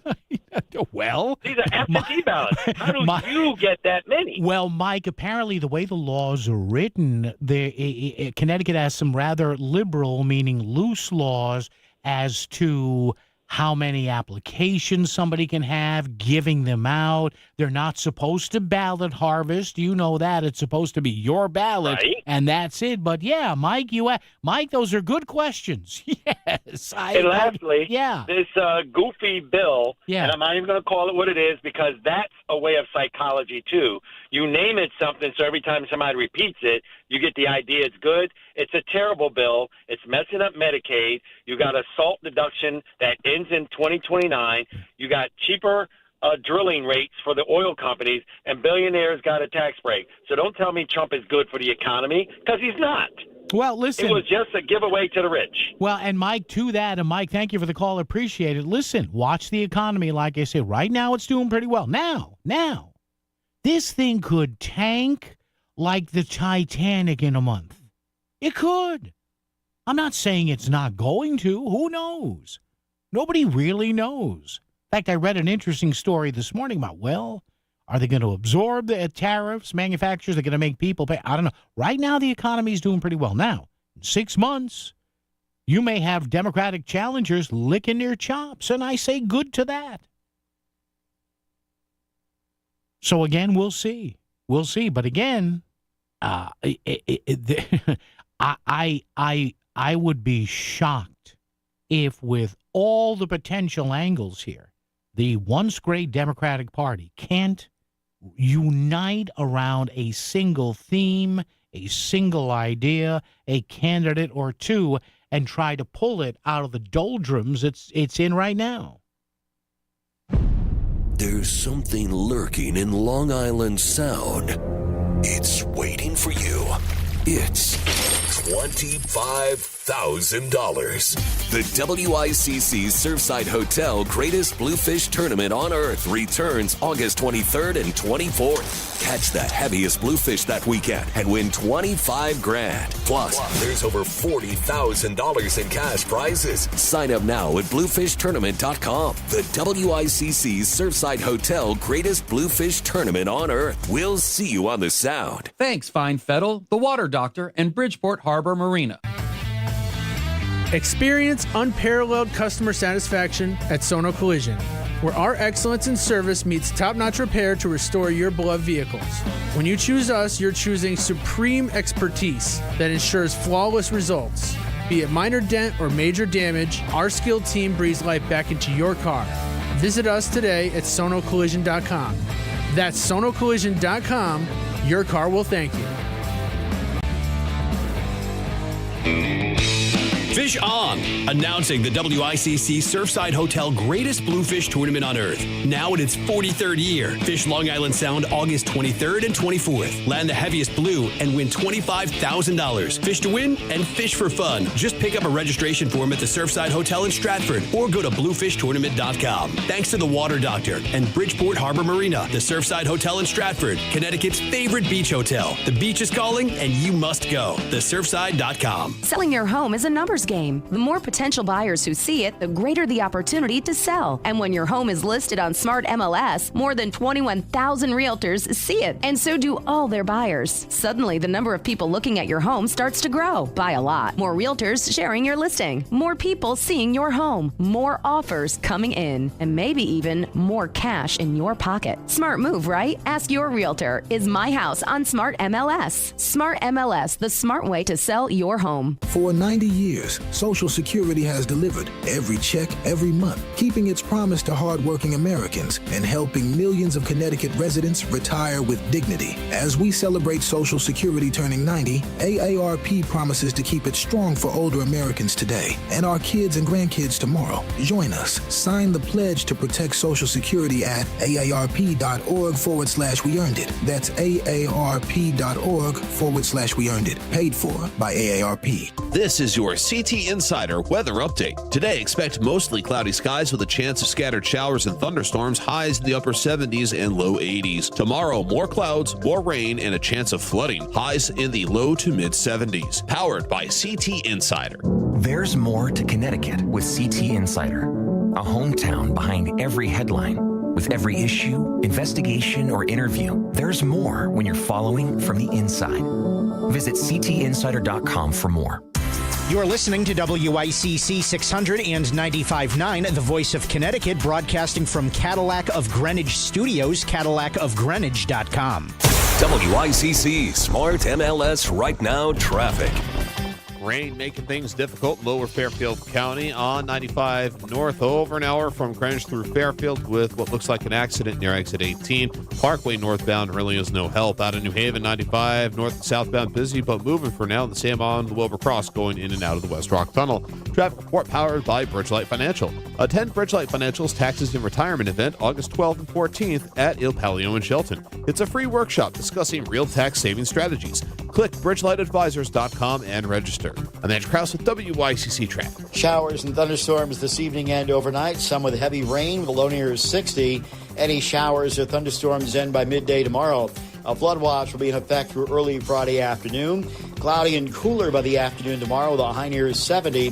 Saturday sunny, nice and less humid with a high in the upper 70s. I'm meteorologist Paul Fiorek on WICC. He's here to make the merit traffic just fly by.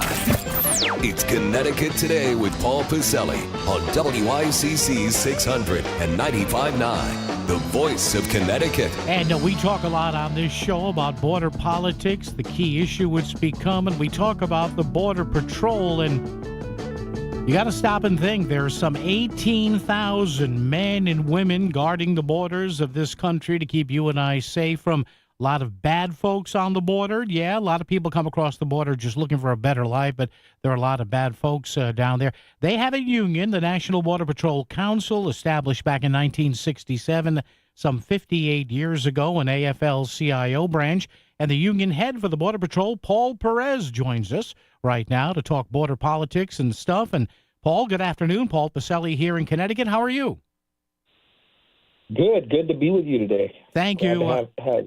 Thank you, Paul, for thanks for stopping by. How'd you get involved, Paul? Tell us your story with the Border Patrol. How long have you been in your position, and what led you up to this? Well, I've been an agent for 28 years. I'm originally from North Texas. I went into the military, got out of the military, and I thought that this would be a great job to continue serving my country. And I've never looked back at the decision that I made to join up back in 97, and I've loved it. It's been a great job. It's had its highs and lows, but this is definitely the best time that I've ever had with the Border Patrol because of the policies put in by President Trump. It's a great time to be a Border Patrol agent. So contrast that, Paul Perez, what you're seeing now and what your men and women, the rules and the conditions they're working under now versus, say, in past administrations. What's better now? How's morale? Take us through what an agent might have previously had to deal with and what it's like now. What are you hearing? So I can tell you the 4 years under President Biden were by far the worst. We had many agents that left the agency, many that put in for their retirement and were waiting to become eligible so they could retire a lot earlier than they had initially planned. And the reason was because we were no longer allowed to do the job a Border Patrol agent was supposed to be doing. Instead, we became processors to allow the Biden administration to facilitate the entry of millions of people into this country, something that now we're having to clean up along with ICE. But, those were the worst 4 years of my career. The best 6 months of my career has been right now under President Trump, and the best 4 years were under President Trump during his first term, because that was a really good time to be a Border Patrol agent as well. He left President Biden a secure border, and Biden didn't have to do anything except leave the policies in place. But we all know that on day one, he dismantled everything, stopped building the wall, and created chaos. What's a typical day? And Paul, maybe there isn't a typical day for the men and women, and the guest is Paul Perez, head of the National Border Patrol Council, the union, some 18,000 men and women protecting our southern and northern borders. Paul, it must be just wild thinking about your men and women on the border. They may encounter a mother with children who doesn't really mean any harm, but just wants a better life. And then on the same day, you must be on the lookout for these human smugglers, these drug traffickers, people portraying themselves as somebody they're not. How do you deal with that on a day-by-day basis? And is that the intriguing part of the job, trying to understand who is who and what to do with them? It is, and back in '97 when I first came in, the majority of the people that we were apprehending were exactly what people have described as economic migrants. The overwhelming majority of them were from Mexico, and they were, like you said earlier, coming to make a better life, find a job, and raise their families. But what we encountered soon after was, everybody from cartel operatives. We had terrorists crossing the border. We had a lot of people that were coming here to do harm, and it switched from majority of Mexican illegal aliens to people from other countries, including South and Central America and other countries around the world. And they no longer were economic migrants. These were people that were coming with intent to do harm to American citizens. And that's unfortunately what we've encountered since. So we had to, rethink how we operated out in the field, because again, these were people that were assaulting our officers, assaulting our agents. We had a high number of criminal illegal aliens that had been released from prisons in the United States only to be deported and come back again. So, that's where we got gang members from MS-13, 18th Street, and now recently Tren de Aragua. So it changed a lot in my career. So we run against all kinds of things out there in the field. Our agents are very well trained to handle the situations, but we've always got to have eyes on the back of our heads. Paul, what does it make you feel, and what are the discussions that you may have with your rank and file? I'm sure you hear, listen, we live in a very bipolar country here. I'm sure half of the country is loving what you say. You may have, and I know you've been on several stations doing these things, and you've got another half of the country, for whatever reason, they may hear this and say, well, you're just a bunch of, and you've probably heard it, Paul, all these military thugs at the border. People just want to come to this country. I mean, my God, the stuff that you folks have to hear, and I guess you just have to, what do you do, block it all out and just do your job? We do. We've been labeled as a racist group of thugs. And the funny thing about it is, the majority of Border Patrol agents are of Hispanic descent. Over 50% of our agents are of Hispanic descent. Wow. There's not a racist bone in our body, and yet we're still accused of racism because we're enforcing the laws that Congress has on the books, laws that they haven't changed, that they've had the ability to change but refuse to change.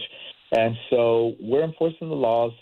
President Trump's going to make sure that the laws on the books are enforced through our agency and through the ICE officers that are out there removing all the people in the country that Biden let in illegally. But, we've been, assaulted. We've been doxxed. You name it. They've tried to do it to us, but we stand strong, and we're going to continue doing the job that we swore an oath to uphold. Well, Paul, I know the majority of folks listening to this show on this radio station thank you for what you and your fine men and women do. Paul Perez, the head of the National Border Patrol Council. Folks, if you want to find out a little bit more about the union, they are a branch of the AFL-CIO. Online, bpunion.org, bpunion.org. Thank you, Paul. Appreciate it. Hopefully we can chat down the road and stay safe and give your our regards to all your men and women. Paul Perez, thank you. Yes, sir. Thank you.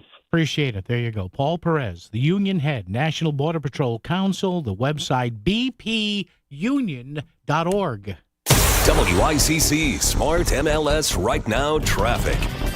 Rain making things difficult. Lower Fairfield County on 95 north over an hour from Greenwich through Fairfield with what looks like an accident near exit 18. Parkway northbound really is no help. Out of New Haven, 95 north and southbound busy but moving for now. The same on the Wilbur Cross going in and out of the West Rock Tunnel. Traffic report powered by Bridgelight Financial. Attend Bridgelight Financial's Taxes and Retirement event August 12th and 14th at Il Palio in Shelton. It's a free workshop discussing real tax saving strategies. Click bridgelightadvisors.com and register. I'm Andrew Krause with WICC Traffic. Flood watch will be in effect for early Friday afternoon. Showers and thunderstorms this evening and overnight. Some with heavy rain with a low in the low 60s. This is the Concert Guide, powered by Duchess Restaurants. Fresh food served fast. Saturday, August 2nd, Nelly is at Xfinity Theater in Hartford. Friday, August 8th, you have a choice of Google Dolls and Dashboard Confessional at Hartford Healthcare Amphitheater or Aloe Black playing Richfield Playhouse. Saturday, August 9th, Hanson is at the Mohegan Sun Patio. Thursday, August 14th, Toad the Wet Sprocket, KT Tunstall, and Sixpence None the Richer at Westville Music Bowl. Sunday, August 17th, Dasha plays the Mohegan Sun Patio. Friday, August 22nd, it's Train at Mohegan Sun Arena. Friday, August 22nd, John Oates at Levitt Pavilion. Saturday, August 23rd, the band Perry at Richfield Playhouse. Sunday, August 24th, OAR at Mohegan Sun Arena. Tuesday, August 26th, Bonnie Raitt at Mohegan Sun. Friday, August 29th, James Taylor at the Hartford Healthcare Amphitheater. The Concert Guide. Whether it's breakfast, lunch, or dinner, get fresh food served fast at any one of 12 Duchess restaurants located throughout Connecticut. Duchess Restaurants. Fresh food served fast. This is an ad by BetterHelp. Did you know that workplace stress is now one of the top causes of declining mental health? In fact, 61% of the global workforce is experiencing higher than normal levels of stress. You can't just wave goodbye to work, but taking small steps for your wellness can yield big results. Hit play on your favorite podcast or song, sit in the sun, or take a walk daily. Even 5 minutes away from your screen can make all the difference. And while holidays are nice, they aren't a long-term solution. Don't forget that therapy can be ongoing and can help you build resilience to handle the unexpected challenges that the workday or any day can bring. Finding work-life balance can be hard. Getting the help you deserve? That should be easy. Unwind from work with BetterHelp. Visit BetterHelp.com/ABC Radio for 10% off your first month. That's BetterHelp, HELP.com/ABC Radio. Who should you trust when it comes to your biggest investment? Someone local who's invested in the community and you. I'm Jonathan Carbuty with Carbuty Real Estate, and we're a family-owned business and have been serving the area since 1986. At Carbuty Real Estate, whether you need a cash offer or a more traditional listing, we're always the right place for you. Call me, Jonathan Carbuty, at 203-980-6886. Sell your home smoothly when you call Carbuty.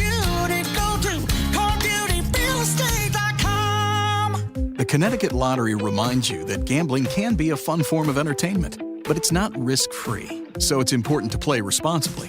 Make sure you understand how the games work. Know the odds, set time limits, and take breaks. To find out more, visit ctlottery.org or responsibleplayct.org. Must be 18 or older to purchase lottery and 21 or older to place sports wagers. Help is available for problem gambling. Call 888-789-7777 or visit ccpg.org. Connecticut Paid Leave, making time for life's most important moments. To recover from illness or injury. To give your employees peace of mind. To welcome home an active duty service member. To help a loved one get better. To get help for your mental health. To welcome a new addition to your family. To leave an unsafe home. Learn more about accessing the benefits of Connecticut Paid Leave. Visit ctpaidleave.org. This is WICC 695.9, the voice of Connecticut. CBS News Brief. Tomorrow is President Trump's deadline for new tariffs on nearly every country in the world. CBS's Nancy Cordes. Last I checked, they had established frameworks with 7 or 8 countries, and the rest, the president has said, will simply get a letter or find out tomorrow what their new tariff rate is going to be. CBS News has learned Mr. Trump will speak with Mexico's president this morning. A funeral service getting underway in New York City for a police officer who was among 4 people gunned down in a Midtown office building. CBS New York's Christina Fan. The NYPD says Officer Islam will be posthumously promoted to detective before he is escorted to his final resting place. An extra bumpy ride from Salt Lake City to Amsterdam. Flight made an emergency landing in Minneapolis. CBS News Minnesota's Barrett Leone. Delta tells us 25 passengers were taken to the hospital with injuries stemming from in-flight turbulence. CBS News Brief. I'm Deborah Rodriguez. WICC 695.9, Voice of Connecticut Local News Update. Charges have been filed against 4 more people linked to an absentee ballot scandal in the 2023 Bridgeport Democratic mayoral primary. Charged with various absentee ballot-related offenses are Robert Anderson, Maria Hernandez, Elsie Mercado, and Sylvia Ramos. They join the 5 others previously charged with breaking state election law in the handling of absentee ballots in the Democratic primary between incumbent Mayor Joe Ganim and challenger John Gomes. Yesterday on Melissa in the Morning on WICC, Ganim said that illegal activity will be met with consequences. I think that, people got to know that if whether you know the law or you don't know the law, if you flaunt the law, it's going to be answered by a serious consequences. A 35-year-old Norwalk woman is charged with third-degree assault and risk of injury to a minor child. Police began an investigation into suspected child abuse last month after a referral from the Department of Children and Families. School staff reportedly saw welts on the back of a 6-year-old. An arrest warrant was issued for Vilma Martinez on Tuesday, and she turned herself in yesterday. A Milford man will spend 4 years in prison for driving the wrong way on Route 7 in Danbury and causing a deadly crash. Prosecutors say 35-year-old Charles Connors was under the influence when he crashed head-on into a car in September of 2023. Killed in the crash was 25-year-old Danielle Dempsey of Danbury, who was driving the other vehicle. Connors was also seriously injured in the crash. Officials say the state is seeing a rise in injuries and deaths related to bicycles and e-bikes, especially among young children and adolescents. A spokesperson for the Department of Transportation reports more than a 350% increase in deaths. Connecticut Children's Hospital reports treating 25 cases in May and June 2025, compared to just 3 in the same time period in 2024.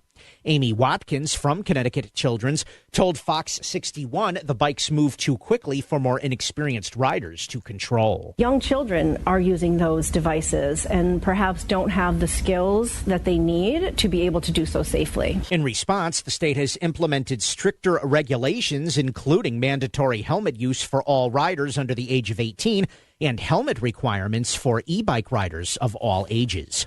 The Metropolitan Transit Authority has approved a 10% fare increase for passengers on Metro North Connecticut trains.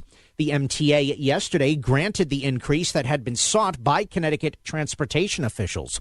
It calls for 5% increases to take effect on September 1st and in July of next year.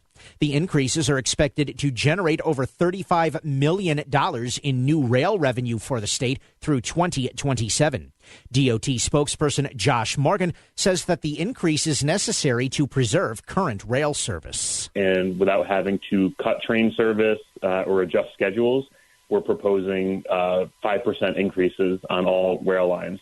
That will bridge that gap that we've seen in the funding loss, while being able to maintain the current service levels. Yale New Haven Hospital has been ranked as the best hospital in Connecticut by U.S. News and World Report. Yale New Haven was also placed in the top 50 hospitals in the nation in 11 different specialties. No Connecticut hospital made the report's honor roll list of the best hospitals in the country. U.S. News and World Report ranks over 4,000 hospitals across the U.S. using data from doctors, Medicare claims, and other sources. While there has been some lighter rain in Connecticut earlier today, the heaviest is expected into this afternoon and tonight. There is a flood watch in effect for the entire state through tomorrow afternoon. Rainfall totals of 2 to 4 inches is likely for many areas, with some isolated higher totals possible. Any lingering showers will end tomorrow morning. And the temperature yesterday in Bridgeport tied a record for the day that has stood for decades. The National Weather Service says yesterday's high was 95 degrees in Bridgeport, tying the record that was set in 1948. The record-tying temperature comes as the state has completed its third heat wave of the summer. Temperatures are not expected to approach 90 degrees, although the humidity is expected to remain in place. I'm Chris Williams with WICC News. WICC Smart MLS Right Now Traffic. 95 northbound plan on up to 90 minutes from Greenwich to Bridgeport with a vehicle fire near exit 12 in the center lane. On the Parkway northbound, slow ride starts well in Greenwich. That follows you all the way through Trumbull. Out of New Haven, 95 south, jamming through Long Wharf and West Haven. And on 84 eastbound, crawling through Newtown going into exit 11. I'm Ash Krause with WICC Traffic. Showers and thunderstorms this evening and overnight. Some with heavy rain with a low near 60. Any showers or thunderstorms end by midday tomorrow. A flood watch will be in effect through early Friday afternoon. Cloudy and cooler by the afternoon tomorrow with a high near 70. Saturday sunny, nice and less humid with a high in the upper 70s. I'm meteorologist Paul Fiorek on WICC. Send a text to someone who will actually read them. 203-333-9422. Back to Connecticut Today with Paul Pacelli on the voice of Connecticut, WICC 600 and 95.9. Yeah, we actually do read the text messages on the air here, and the great part is it's same number, talk or text. 203-333-9422, 333 WICC. A lot of folks texting in regarding our topic from earlier today, regarding the absentee ballot situation here, where once again we are given a new set of names. Now, again, innocent till proven guilty. I understand that. But this whole absentee ballot thing never seems to stop here in Bridgeport. And eventually, hopefully, it'll stop. Just stop it. Just stop it. Just tell the people. And I don't know who has the power to do this. Honestly, I don't. Just, understand that a lot of people have called this program. And I remember taking a call when I first started here, like 5 or 6 years ago, saying, when is this going to stop, Paul? My family, my friends, my relatives, they laugh about Bridgeport. When is it going to stop? Get back to that momentarily. Got a couple of calls waiting at 333-9422, 333-WICC. Got to talk about this because I'm not sure whether this is real, whether we're getting punked, whether nobody remembers Brooke Shields and her jeans commercials.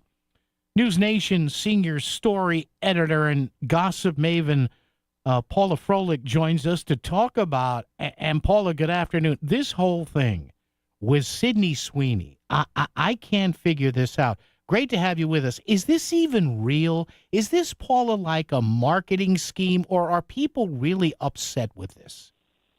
Oh, I think that there's a certain faction of our society that is tearing their hair out over this. I mean, you still have the people who are literally finding something to be angry about in everything. And, you know, God bless them. I guess you got to have some excuse to get up in the morning and put your pants on. But no pun intended. Yeah. Real. I mean, it's kind of nuts. If you don't like the ad, fine. If you do, fine. But it's literally a play on the word jeans. Yeah. People are screaming, this is eugenics. It's like the Nazis. And then on the other side, you also have some people who are saying it's sexualizing domestic violence. And the reason why they're saying that is because portions of the ad are going to the crisis therapy hotline, which is a domestic violence hotline. And they're saying, but they're sexualizing her, Sydney Sweeney, and showing her boobs and her breasts and her butt and all this stuff. And you're like, well, yeah, but isn't that how everything is sold nowadays? I mean, I don't understand the problem. Did they not, Paula, and I know she was a little bit famous for some streaming series, but did none of these people see the Rolling Stones video for the song Angry? I mean, come on, she's laid out on the trunk of a car in downtown L.A., and that was okay, I guess, then, right? Yeah, but we're living in a society right now that has no actual memory. We're all ADHD. So they also forget the Calvin Klein ad. Nothing comes between me and my Brooke Shields. Brooke Shields. But unlike Brooke Shields, Sydney Sweeney is not 15 years old when she's doing that ad. Yes. She's a grown woman who also, frankly, has become famous, not perhaps because of her, and I use this in quotes, stellar acting ability, but more because of how she looks. So I'm not real sure, you know, these people are they're ready to get angry at anything that they think is offensive. But then again, the problem is a lot of these people find offense in everything. So what are you going to do? Yeah, and finally, Paula, if you listen, see, I can hear it if you listen really slowly, listen really intently. That noise may be, Paula Froelich, I think, is the high-fiving coming from the American Eagle marketing department here, because they must be 100%. Right? Listen, people are talking about them. They're rolling in it. They're like, yeah, someone's getting a raise, you know. This is not like the Pepsi commercial with Gigi Hadid. It's like, here, make the world a better place. Here's a Coke or a Pepsi. That's not it, you know. This is literally a hot girl in some jeans rolling around. My eyes are blue. You know, it's really ridiculous. God bless America. Paula Froelich, the gossip maven. You can check her out. Check out News Nation. Hey, Paula, thank you. Appreciate the time, Paula. Thanks. Thank you, friend. Anytime. Appreciate it. Paula Froelich there from News Nation, senior story editor and gossip maven. Yes, my God, the current generation. It's suddenly eugenics. And out of Nazi Germany that you have a hot girl rolling around in blue jeans. Oh, the humanity. Looking for a quick primary care appointment? Start here. Hartford Healthcare Medical Group offers appointments right away, often the next day, with skilled clinicians who partner with you to get you healthy and keep you healthy. We're here for you, whether it's an illness, chronic condition, or a physical, with offices throughout Fairfield County. Visit hartfordhealthcare.org/primary care. That's hartfordhealthcare.org/primary care. Do you have questions about real estate? Learn the secrets of real estate investing and get your questions answered during the Real Estate Show with Pat Civitella.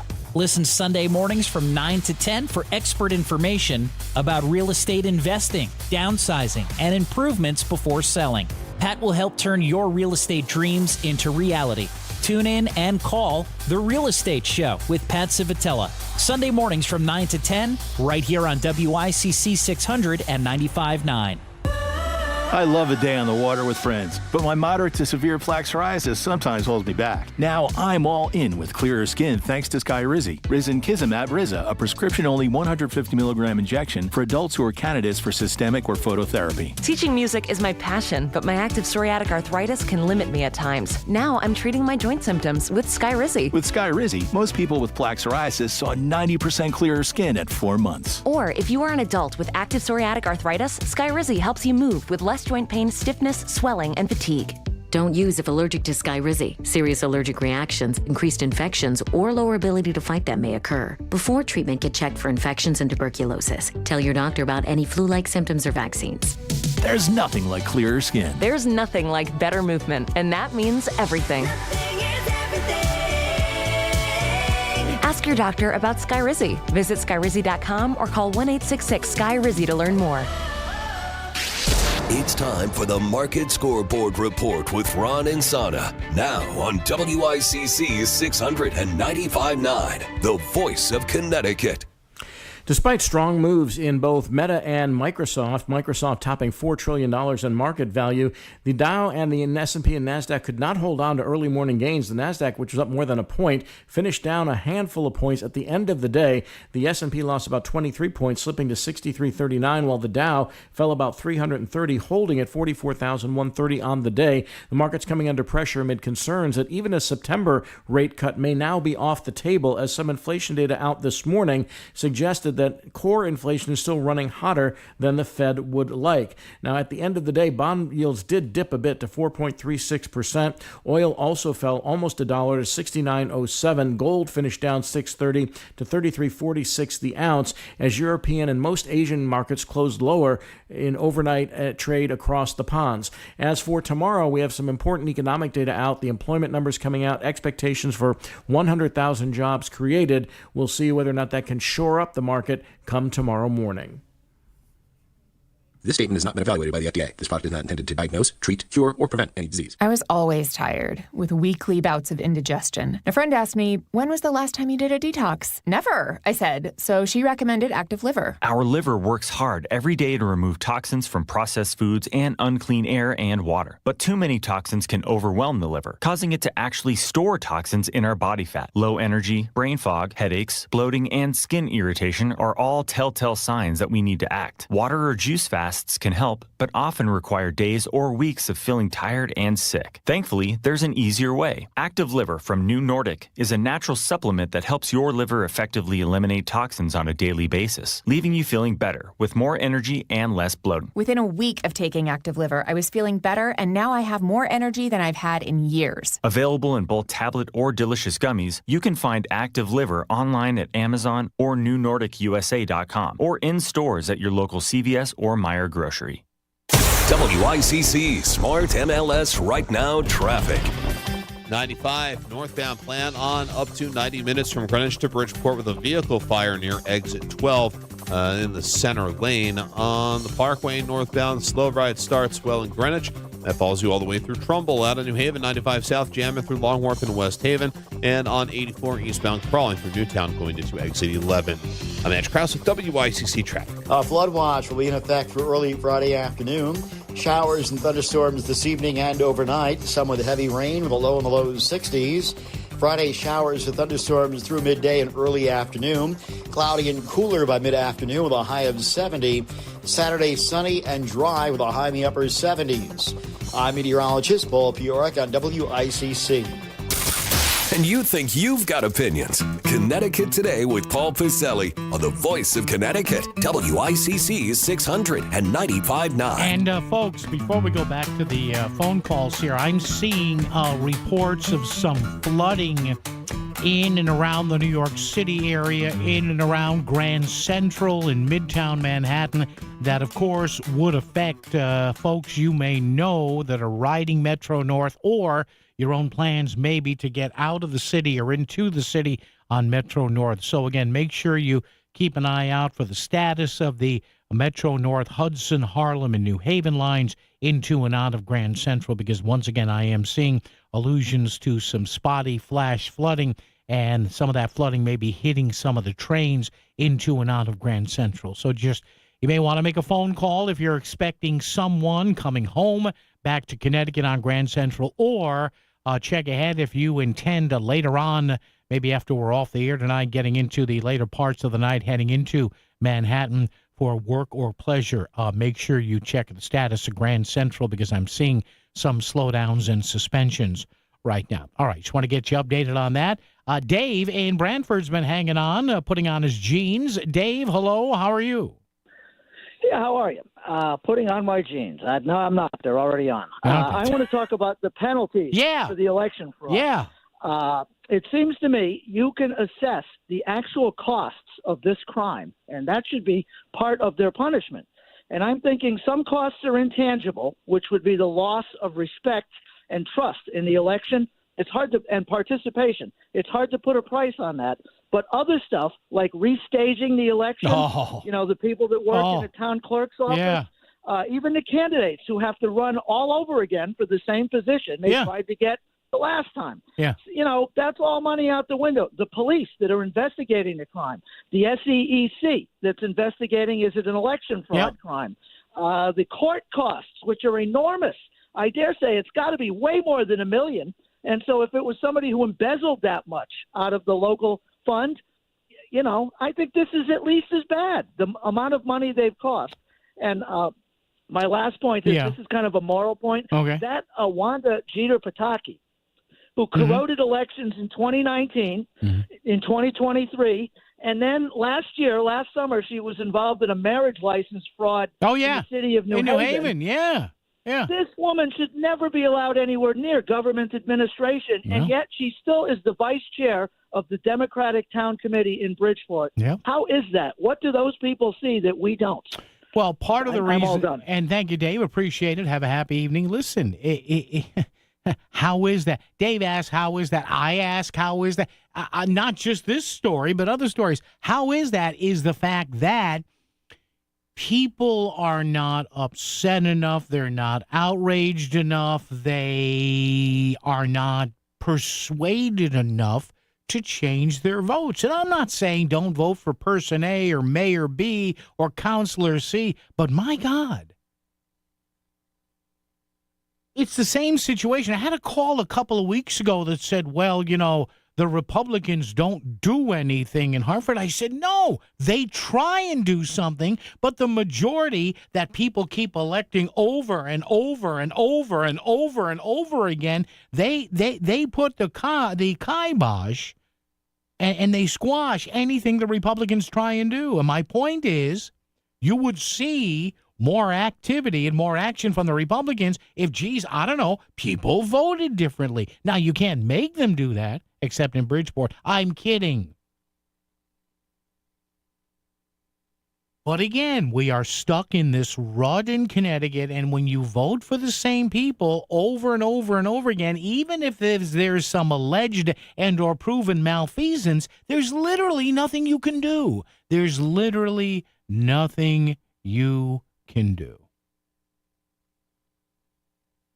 This is Connecticut, not the Constitution state, not the nutmeg state, not the pizza state. We are the lather, rinse, and repeat state. Lather, rinse, and repeat. Lather, rinse, and repeat. It's all we do.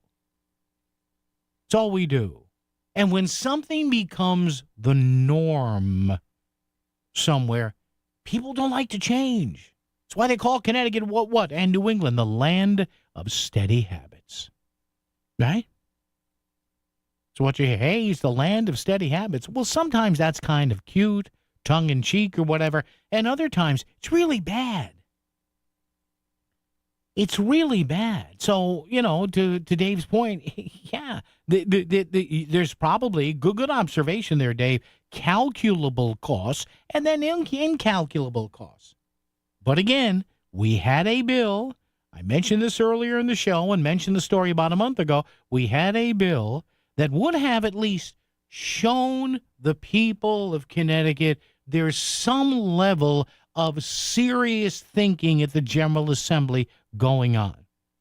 the bill would have, after any court adjudicated a case against a campaign worker, if that court and the SEEC found that there was some criminality, there would have been, in addition to what the court would have set down, a 12-year period where that person or people or guy or gal could not have any active duty to do or active role in absentee ballots. But again, for whatever reason, the majority Democrats in Hartford put on a nice show. Oh, it looked good. Hey, you say you'll go first, and I'll say no, and then I'll say I'll go first, and then you say no. And in the end, we'll just throw our hands up in the air. But they spent months and months and weeks on that stupid arse housing bill that everybody knew. I mean, come on, you knew Lamont was going to veto that. Come on. Over and over with the housing bill, but a bill that I would argue is just as, if not more important, an election security bill. Oh, no. Because we got into a, shall I say, a urinating match. I don't want to use that word. I don't like the other word, so let's be scientific. We got into a match between the leaders of the majority in the House and Senate saying, well, no, you vote on it first. No, you vote on it first. No, you vote on it first. And this is what we have. Why? Because people elect the same people over and over and over and over and over again. Why? Well, I like him. Why do you like him? He showed up at my son's Little League dinner. Oh, that's great. Why do you like her? Well, she got bonding money for a playscape at my son's elementary school. Let me tell you something. If you got a bond for a basketball court or a playscape, you got a lot more deeper problems in your city or town. Traffic and weather together right here, right now, WICC. WICC Smart MLS Right Now Traffic. 95 northbound plan on up to 90 minutes from Greenwich to Bridgeport with a vehicle fire near exit 12 in the center lane. On the Parkway northbound, slow ride starts well in Greenwich. That follows you all the way through Trumbull, out of New Haven, 95 south, jamming through Long Wharf and West Haven, and on 84 eastbound, crawling through Newtown, going into exit 11. I'm Edge Krause with WICC Traffic. Showers and thunderstorms this evening and overnight, some with heavy rain, the low near 60. Any showers or thunderstorms end by midday tomorrow. A flood watch will be in effect through early Friday afternoon. Cloudy and cooler by the afternoon tomorrow with a high near 70. Saturday, sunny, nice, and less humid with a high in the upper 70s. I'm meteorologist Paul Fiorek on WICC. Discover the finest flooring in Southern Connecticut at Courtesy Carpet. With over 50 years experience, from intricate area rugs and durable vinyl to elegant stair runners, they have it all. Shop anywhere, but see them before you buy. Visit L&J and their team on Route 111 in Monroe or at courtesycarpet.com. Financing is available, so you can get the floors you love today. Trust the experts in quality flooring, because at Courtesy Carpet, your satisfaction is their courtesy. This August 10th, lace up, line up, and get ready to run by the sea at the Surfside Hotel Run for Wishes, brought to you by the Voice of Connecticut. Run or walk the stunning shoreline course in Stratford's Lordship neighborhood, then kick back at Little Pub for food, drinks, prizes, and beachside vibes. The race fee supports Make-A-Wish Connecticut and enters you in a giveaway for a free Surfside hotel stay. Sign up now at runforwishes.com. Don't miss the run, the sun, or the fun. Back to the news and talk, thanks to Smart MLS. Smart Sellers Ask, is my home on Smart MLS?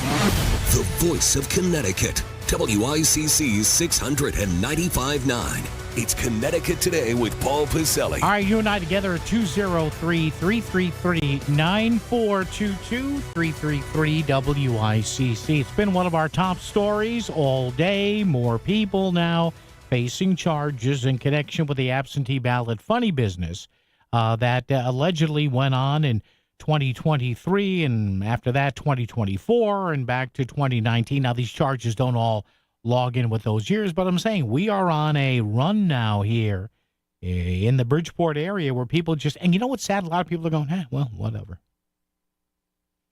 And look, I am sure it is not the majority of people voting. It's probably not the majority of the people on these campaigns. But again, what does it tell you that the General Assembly with video evidence. Somebody mentioned, Dave mentioned Wanda Jeter Pataki, with video evidence that wasn't just local, that wasn't just statewide, that made national news. It was on all the news channels, even made some international newscasts of Wanda Jeter Pataki allegedly putting all those absentee ballots. And granted, there was video from some people in the Gomes campaign as well. And right there, I don't think they were Thanksgiving cards or Christmas cards. Put them right in there. And I had people come up to me and say, well, they got video evidence. I said, don't be so sure. Don't be so sure. There is. You hate to say it. They said, oh, come on. People are going to go to jail for this. I said, no. What do you think? We live in a fantasy land of common sense? No. And you know what? Even if none of this was connected to anybody in office now or any challenge or whatever, all right, fine. Let me take that at face value, say it's not. Well, then where's it coming from? But again, let me revert back to the prime, as they say in Star Trek land here, the prime directive, the prime issue here is none of this changes until people, and I don't care whether you're Democrat or Republican, mayor, first selectman, town council, if you keep voting for stuff over and over again, it's going to happen. WICC Bridgeport, WFOX Southport, WEBE HD2 Westport, WPLR HD2 New Haven, locally owned by Connoisseur Media. This is CBS News on the Hour, sponsored by Progressive Insurance. I'm Cammie McCormick. After extreme heat, much of the Northeast and Mid-Atlantic are being pounded by severe storms. Meteorologist David Parkinson. We could be seeing 4 or 5 inch per hour rainfall rates, and the total rain out of this storm in some areas could be 6 or even 8 inches of rain. Bill Kelly is a meteorologist in Philadelphia, where there were tornado warnings. If you are under this warning, your phone probably went off. You probably got the audible alert. You want to get into the lowest level of your house, get as many walls between you and the outside as possible, and also just make sure you separate yourself from any windows. Texas lawmakers looking into the deadly flooding of July 4th held a hearing today during which the Kerr County Emergency Management Director admitted sleeping through the lead up to the crisis. He said he was on sick leave. I stayed in bed throughout July the 3rd and did not participate in the regularly scheduled 10 a.m. and 3 p.m. Texas Emergency Management Coordination Center coordination calls. Residents and others testified that no one came to help them even hours after the floodwaters receded. They said their 9/11 calls went unanswered. President Trump is dispatching his Mideast envoy to Gaza along with the U.S. ambassador to Israel, White House Press Secretary Caroline Leavitt. The special envoy and the ambassador will brief the president immediately after their visit to approve a final plan for food and aid distribution into the region. The deadline for making a trade deal with President Trump is midnight tonight. CBS's Jill Schlesinger says most countries will likely find themselves with a 15% tariff rate. If this really holds across all of these trading partners, this would be the highest tariff rate since the 1930s. So it is still significant. Hasn't really worked its way into the economy just yet. Authorities in Arkansas say the suspect in the stabbing deaths of a mother and father on a hiking trail has been charged. They're still trying to determine a motive.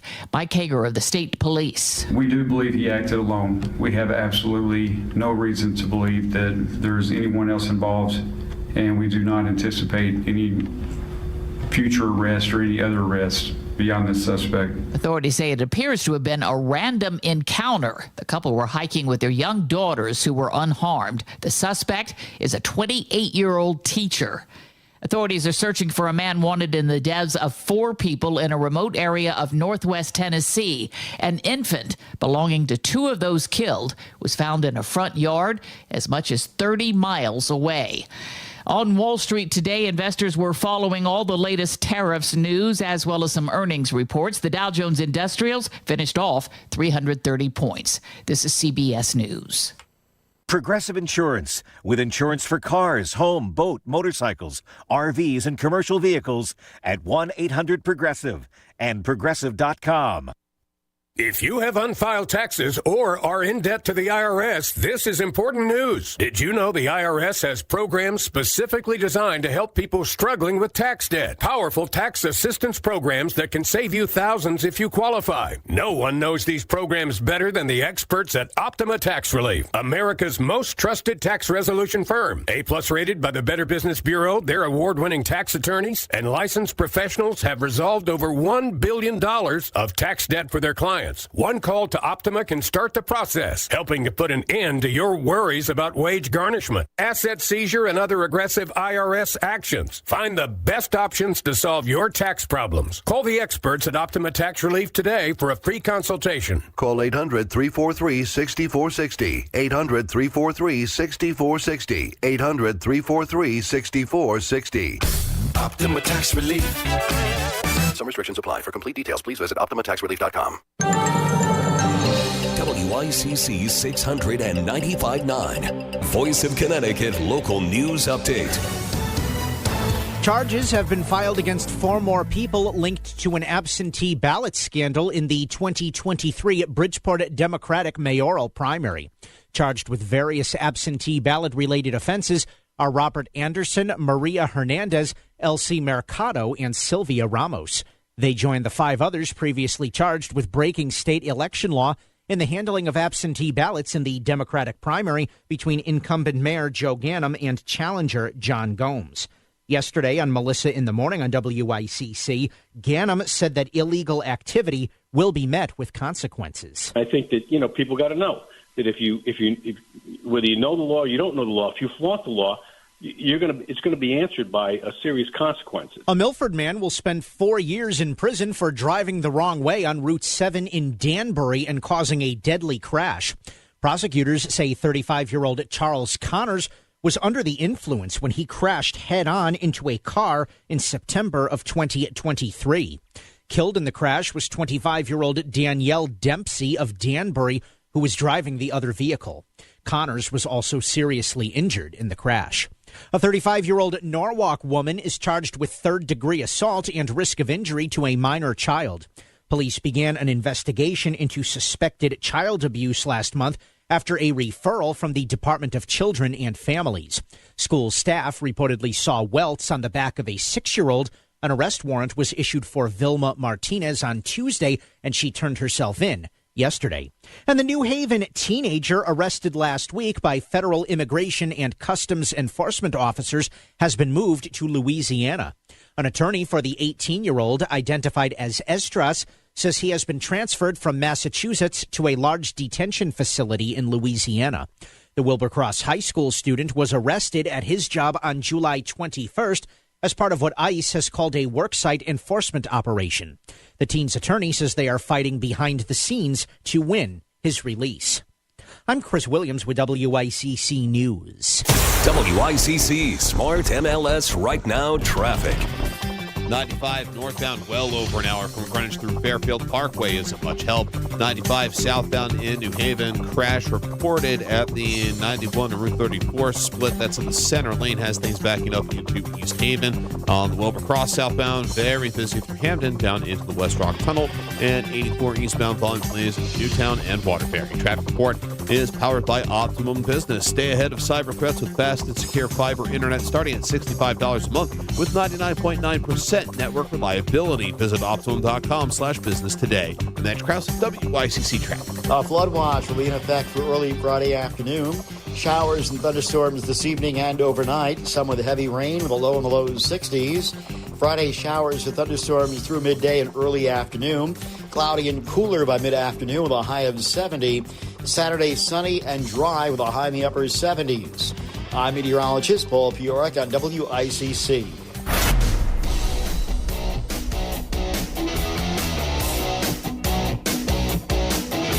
You're listening to Connecticut Today with Paul Pizzelli on WICC 695.9, the voice of Connecticut. All right, so you guys, you gals, yuns out there. Yeah, I know that's a Pennsylvania thing. You tell me.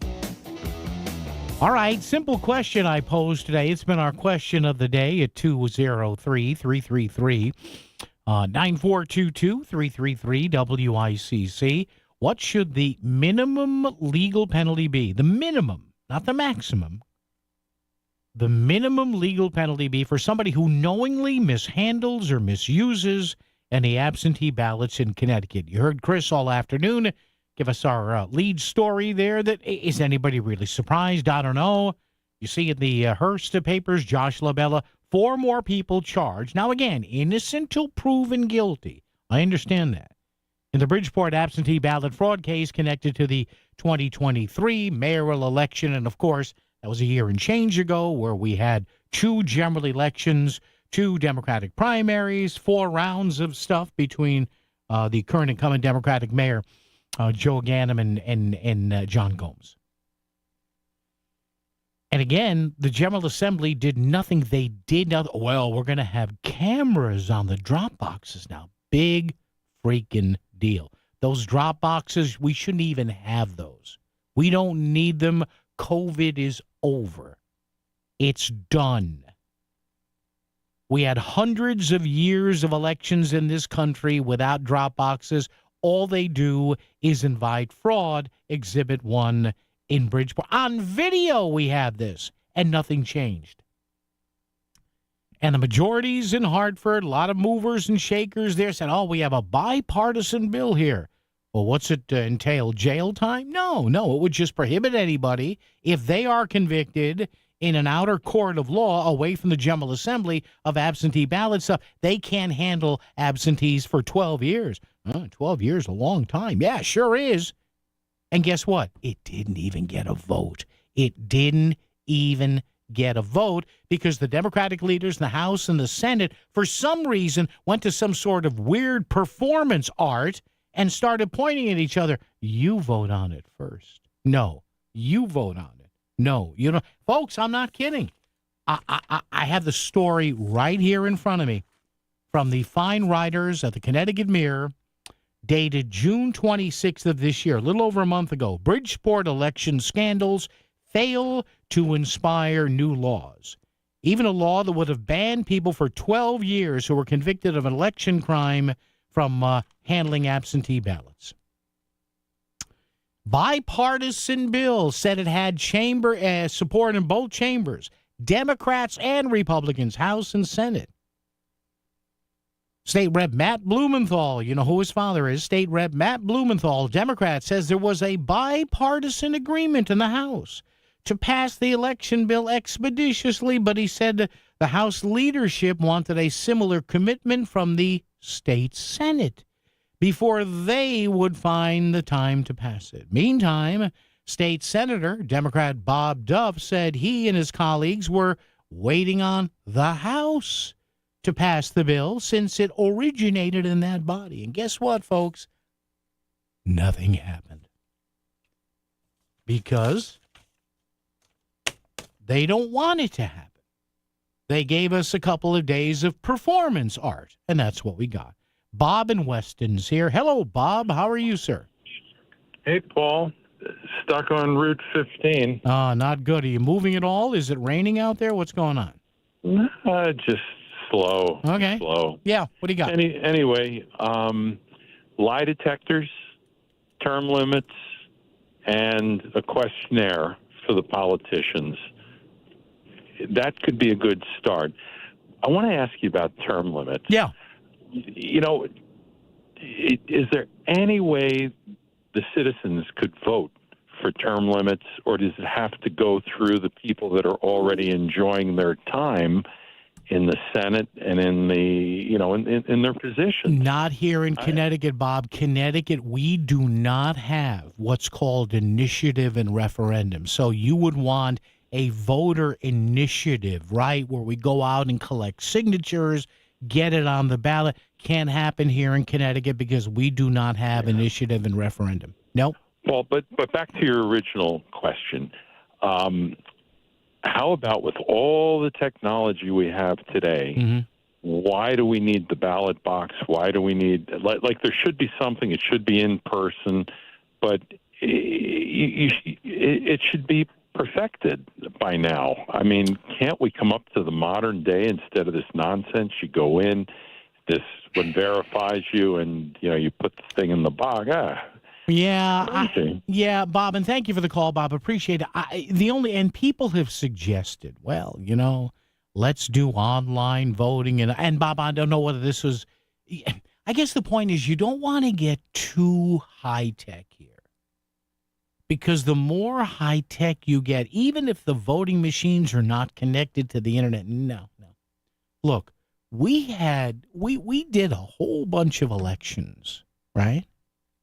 Years and years and years and decades and generations of elections without electronic scanners, without even paper ballots. We use now again were the voting machines, those big machines we used to walk into with the curtains in the back, right? Mom and Dad took us to vote. You got in there, you moved the big lever, ka-chunk, and the curtain closed, and you made your selections. Now, was that perfect? Probably not. But I got to tell you, we did a whole heck of a lot of elections that way, without digital scanners, without having arts and crafts coloring in the little dots there. And without these idiotic drop boxes, we're going to put cameras on the drop boxes. Now, yeah, I'm sure that'll solve all the problems. Yeah.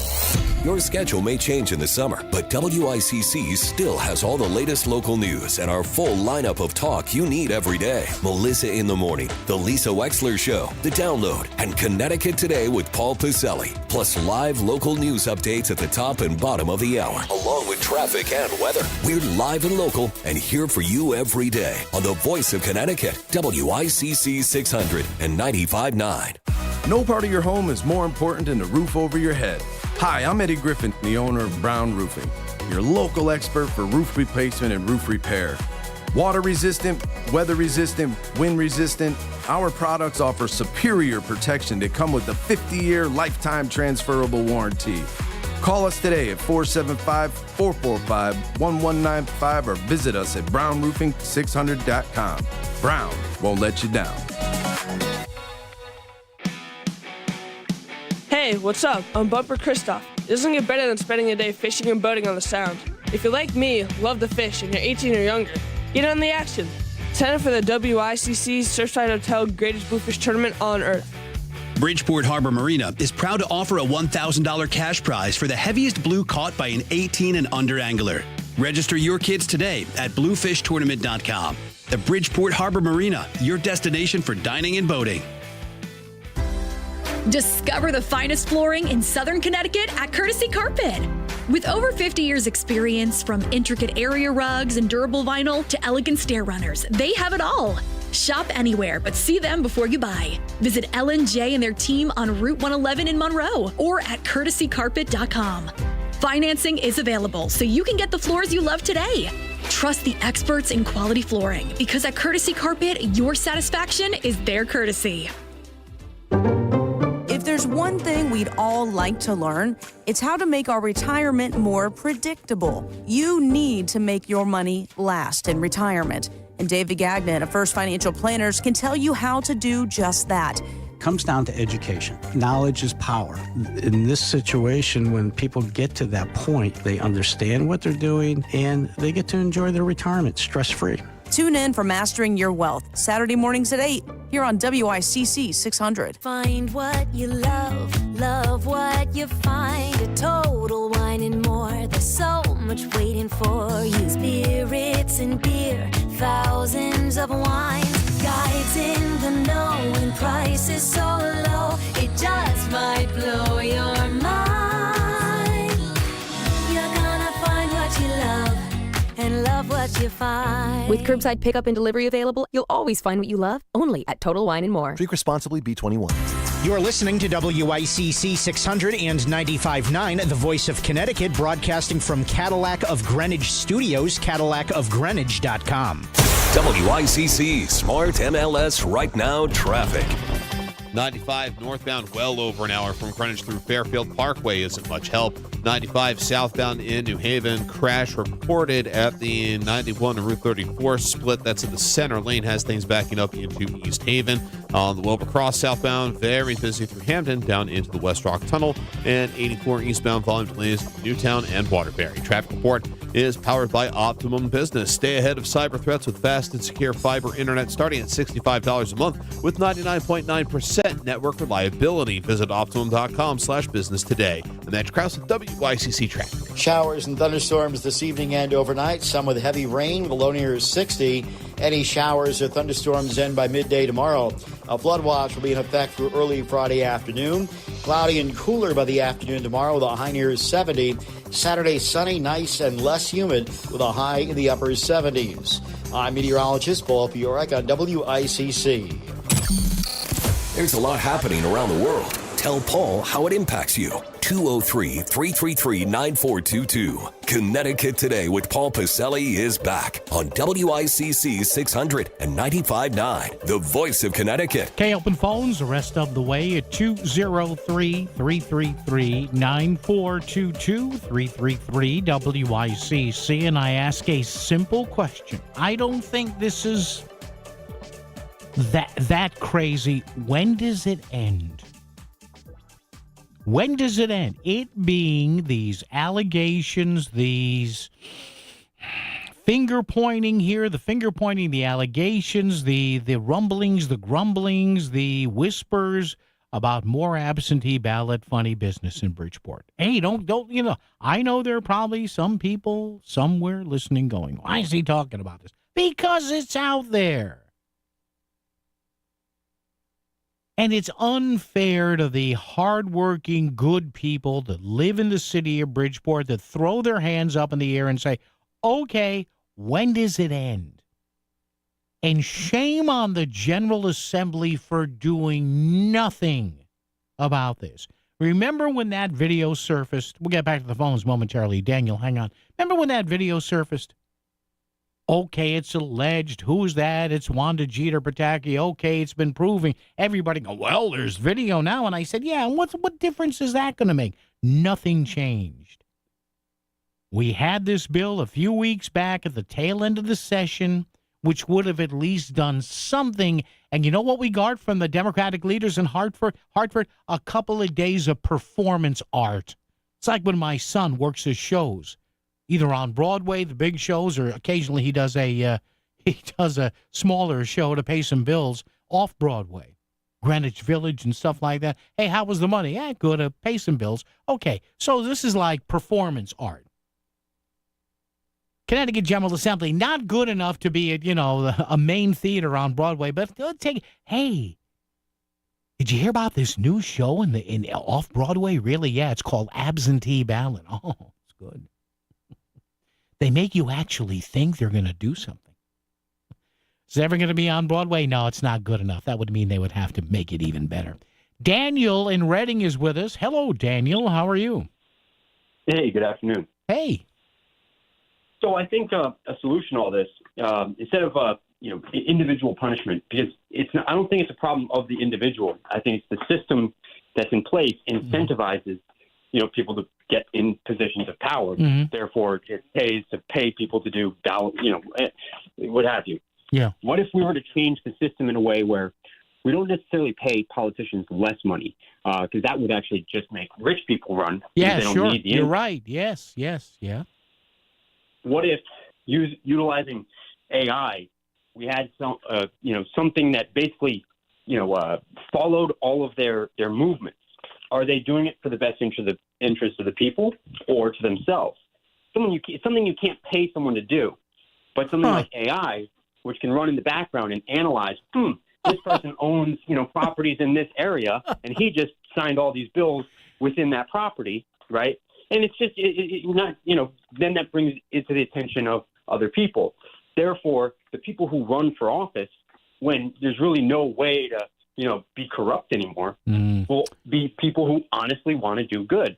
And those people will not rig elections. Daniel, that is intriguing. And I wouldn't be surprised if somebody has actually thought about that. Now, I haven't heard about that, Daniel, but get this. I did read a piece about maybe a year ago saying, hey, would an AI system, a sentient AI system, do a better job than a mayor or a president, removing all the biases? You know what I mean? Totally. Go ahead. In my opinion, totally against it. That's a slippery slope. Yeah. I mean, not one of those conspiracy theorists, but that's bringing a little Terminator pretty quick. You're right. Yeah, right. Daniel, you're breaking up a little bit. I got to let you go, but thanks. Yeah, AI, right? You wonder if an AI said, well, this congressman, he voted this way, and we're seeing a pattern here, and then you're analyzing his stock trade. Yeah, But I did see that a couple of years back. Not a couple of years, a few months, maybe a year ago, when AI was really starting to grab the headlines, and there was I think it was a college professor or some sort of high-tech guy who was into AI said, we should have AI shadow a president because the AI would do a better job. And I agree with Daniel, no, because you need the human element there. I mean, can you imagine, would, for example, go back to the Cuban Missile Crisis, would an AI program have launched a preemptive strike on those, Russian missiles that were on Cuba? Or would you never know. Would an AI program have urged, as he did, JFK to wait and to trust diplomacy in the end, which kind of did end up working? Probably avoided World War III, probably. Or if not a full-blown war, but a couple of nuclear exchanges that would have been, pretty catastrophic. I don't know. Look, AI is a great thing. The stuff I'm reading medically about AI are fantastic. One great thing about AI, before we go to news here, with all the high-tech stuff that we hear about in medicine, new drugs, new treatments, new surgical techniques, there are doctors who admit that unless they order the right testing or evaluate a patient for a certain condition, they miss stuff. It happens. It's why your doctor, how many times have you heard, well, I'm 99% sure you don't have this, but I got to do the test anyway. Well, what they hope AI will do, and they particularly pointed to, for example, one key condition that's almost always fatal, pancreatic cancer. And there's a hope, for example, it's a fascinating piece I read on this, that AI can somehow tell doctors, hey, if you see A, B, C, and D in this subset of these patients in that age, they're probably going to develop pancreatic cancer. In other words, AI can do thinking to that level that a lot of doctors, great surgeons, oncologists, PhDs, you just can't do, because you're going, okay, if this is A, then I look for B and C, but if I got B and not C, then where do I go? And what if I get C with a trace of B? So watch out for the good part of AI in the coming years, as it tells your doctor, hey, don't worry about this. Make sure she or he, those patients, are screened for so-and-so. Traffic and weather together right here on WICC. WICC Smart MLS Right Now Traffic.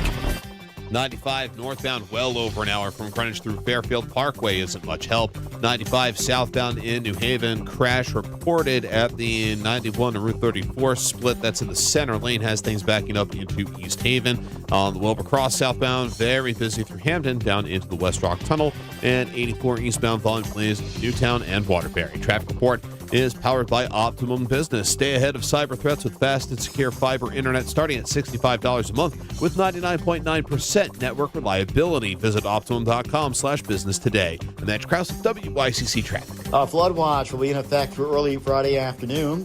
Showers and thunderstorms this evening and overnight, some with heavy rain with a low in the low 60s. Friday, showers and thunderstorms through midday and early afternoon. Cloudy and cooler by mid-afternoon with a high of 70. Saturday, sunny and dry with a high in the upper 70s.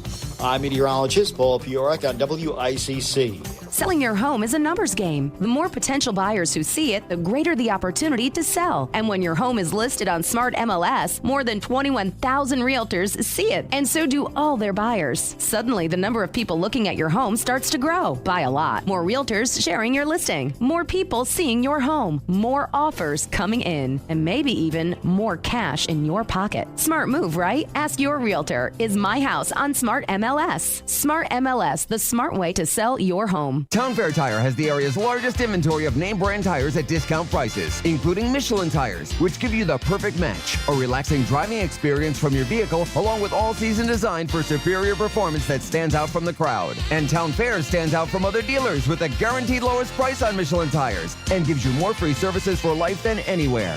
Nobody beats a Town Fair tire deal. Nobody. Name brands at discount prices. Town Fair Tire. This is an ad by BetterHelp. Did you know that workplace stress is now one of the top causes of declining mental health? In fact, 61% of the global workforce is experiencing higher than normal levels of stress. You can't just wave goodbye to work, but taking small steps for your wellness can yield big results. Hit play on your favorite podcast or song, sit in the sun, or take a walk daily. Even 5 minutes away from your screen can make all the difference. And while holidays are nice, they aren't a long-term solution. Don't forget that therapy can be ongoing and can help you build resilience to handle the unexpected challenges that the workday or any day can bring. Finding work-life balance can be hard. Getting the help you deserve? That should be easy. Unwind from work with BetterHelp. Visit BetterHelp.com/ABC Radio for 10% off your first month. That's BetterHelp, HELP.com/ABC Radio. This is WICC 695.9, the voice of Connecticut. CBS News Brief. After extreme heat, there are severe storms sweeping through the mid-Atlantic and Northeast. Millions from central Virginia to Connecticut are seeing torrential rain, flash flooding, and a severe storm threat, including tornadoes. CBS's Jim Krasula. New York's governor has declared a state of emergency in New York City and surrounding areas.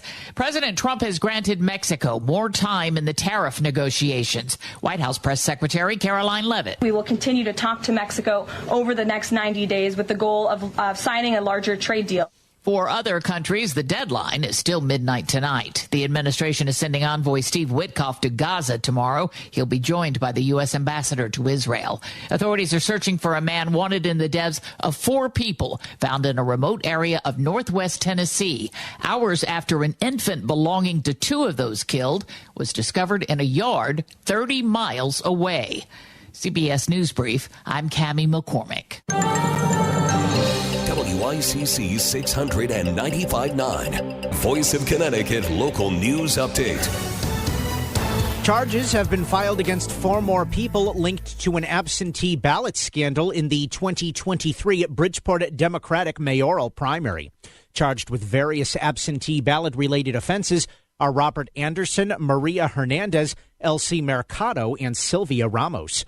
They joined the 5 others previously charged with breaking state election law in the handling of absentee ballots in the Democratic primary between incumbent Mayor Joe Ganim and challenger John Gomes. Yesterday on Melissa in the Morning on WICC, Ganim said that illegal activity will be met with consequences. I think that, people got to know that if whether you know the law or you don't know the law, if you flaunt the law, it's going to be answered by a serious consequences. Calling hours are tomorrow for Plainville volunteer firefighter Ray Moreau. The 35-year veteran of the Plainville Fire Department died on Sunday at age 60 after being struck by a piece of equipment from a fire truck while on duty. The wake for Moreau is from 3 p.m. until 7 p.m. at the Plainville Funeral Home on Broad Street. The funeral will be on Saturday at Central Connecticut State University's Welty Hall. The Metropolitan Transit Authority has approved a 10% fare increase for passengers on Metro North Connecticut trains. The MTA yesterday granted the increase that had been sought by Connecticut transportation officials. It calls for 5% increases to take effect on September 1st and in July of next year. The increases are expected to generate over $35 million in new rail revenue for the state through 2027. DOT spokesperson Josh Morgan says that the increase is necessary to preserve current rail service. And without having to cut train service or adjust schedules, we're proposing 5% increases on all rail lines. That will bridge that gap that we've seen in the funding loss while being able to maintain the current service levels. Officials say the state is seeing a rise in injuries and deaths related to bicycles and e-bikes, especially among young children and adolescents. A spokesperson for the Department of Transportation reports more than a 350% increase in deaths. Connecticut Children's Hospital reports treating 25 cases in May and June 2025, compared to just 3 in the same time period in 2024. Amy Watkins from Connecticut Children's told Fox 61 the bikes move too quickly for more inexperienced riders to control. Young children are using those devices and perhaps don't have the skills that they need to be able to do so safely. In response, the state has implemented stricter regulations, including mandatory helmet use for all riders under the age of 18 and helmet requirements for e-bike riders of all ages. The state has suspended the license of a Milford convenience store to sell lottery products. The license of Gulf Convenience on Gulf Street is now suspended until further notice. Violations found at the store included having a spinning wheel game that is considered illegal gambling. Past compliance checks of the store also reportedly revealed illegal marijuana sales. The investigation is continuing and charges are possible against the store owner. Connecticut residents are being warned about a scam that targets permit applicants. Using public information, fake invoices are sent to people who have applied for licenses and permits for building, zoning, and other projects. Officials stress permit or license invoices are never sent by mail. Similar scam warnings have been issued across the state, including in East Hartford and Granby. While there has been some lighter rain in Connecticut today, the heaviest is expected later this afternoon and tonight. There is a flood watch in effect for the entire state through tomorrow afternoon. Rainfall totals of 2 to 4 inches is likely for many areas, with some isolated higher totals possible. Any lingering showers will end tomorrow morning. The temperature yesterday in Bridgeport tied a record for the day that has stood for decades. The National Weather Service says yesterday's high was 95 degrees in Bridgeport, tying the record that was set in 1948. The record-tying temperature comes as the state has completed its third heat wave of the summer. Temperatures are not expected to approach 90 degrees, although the humidity is expected to remain in place. Former Hartford Mayor Luke Bronin has officially launched his campaign for Congress in the 1st District. Bronin is challenging longtime incumbent John Larson for the Democratic nomination. He made the announcement yesterday at a news conference attended by WFSB Channel 3. I have a huge amount of respect for John Larson and for any member of Congress who has served as he has for almost 3 decades. But at a certain point, it's time to let some new voices step up. Bronin recently sat down with the 77-year-old Larson and asked him not to seek re-election, but the congressman rejected the request. Bronin says the country and the Democratic Party are in crisis and they have to start doing things differently. And Yale New Haven Hospital has been ranked as the best hospital in Connecticut by U.S. News and World Report. Yale New Haven also was placed in the top 50 hospitals in the nation in 11 different specialties. No Connecticut hospital made the report's honor roll list of the best hospitals in the country. U.S. News and World Report ranks over 4,000 hospitals across the U.S. using data from doctors, Medicare claims, and other sources. I'm Chris Williams with WICC News. WICC Smart MLS Right Now Traffic. 95 or the Parkway northbound either way, over an hour from Greenwich through Trumbull and Bridgeport. Out of New Haven, 95 south, heavy residual delays coming out of East Haven going through Long Wharf from an earlier problem that's been cleared. Other side of the Q Bridge, heavy congestion delays through Guilford and Brantford as well. 84 eastbound, you're crawling along through Newtown going into exit 11. I'm Edge Krause with WICC traffic. Showers and thunderstorms this evening and overnight, some with heavy rain with a low near 60. Any showers or thunderstorms end by midday tomorrow. A flood watch will be in effect through early Friday afternoon. Cloudy and cooler by the afternoon tomorrow with a high near 70. Saturday sunny, nice, and less humid with a high in the upper 70s. I'm meteorologist Paul Fiorek on WICC. If Fairfield is talking about it, so is Paul. Connecticut Today with Paul Piselli on WICC 600 and 95.9, the voice of Connecticut. All right, this plot thickens even more and more. Hi, how are you, by the way? 203-333-9422, 333 WICC. I'm going to read you part of something that was posted earlier today by reporter Andrew Brown, earlier in this afternoon, mid-afternoon, on the Connecticut Mirror. And if you want to read this yourself, it's at the front page of the Connecticut Mirror. The website is ctmirror, MIRROR, ctmirror.org. I'm not breaking any ground here. I'm just telling you what's being published. And you can make your own judgment on this. Again, this is not me saying anything. This is a report in the Connecticut Mirror, which reads thusly. The headline reads, quote, warrants link Ganim campaign to defendants in absentee ballot case, unquote. We'll read you a couple of paragraphs. Again, this story published earlier today, right before 4 o'clock in the Connecticut Mirror, by Andrew Brown. Quote, the arrest warrants filed against 4 Bridgeport residents this week allege that operatives on both sides of a hotly contested race for mayor illegally harvested absentee ballots ahead of the city's 2023 Democratic primary.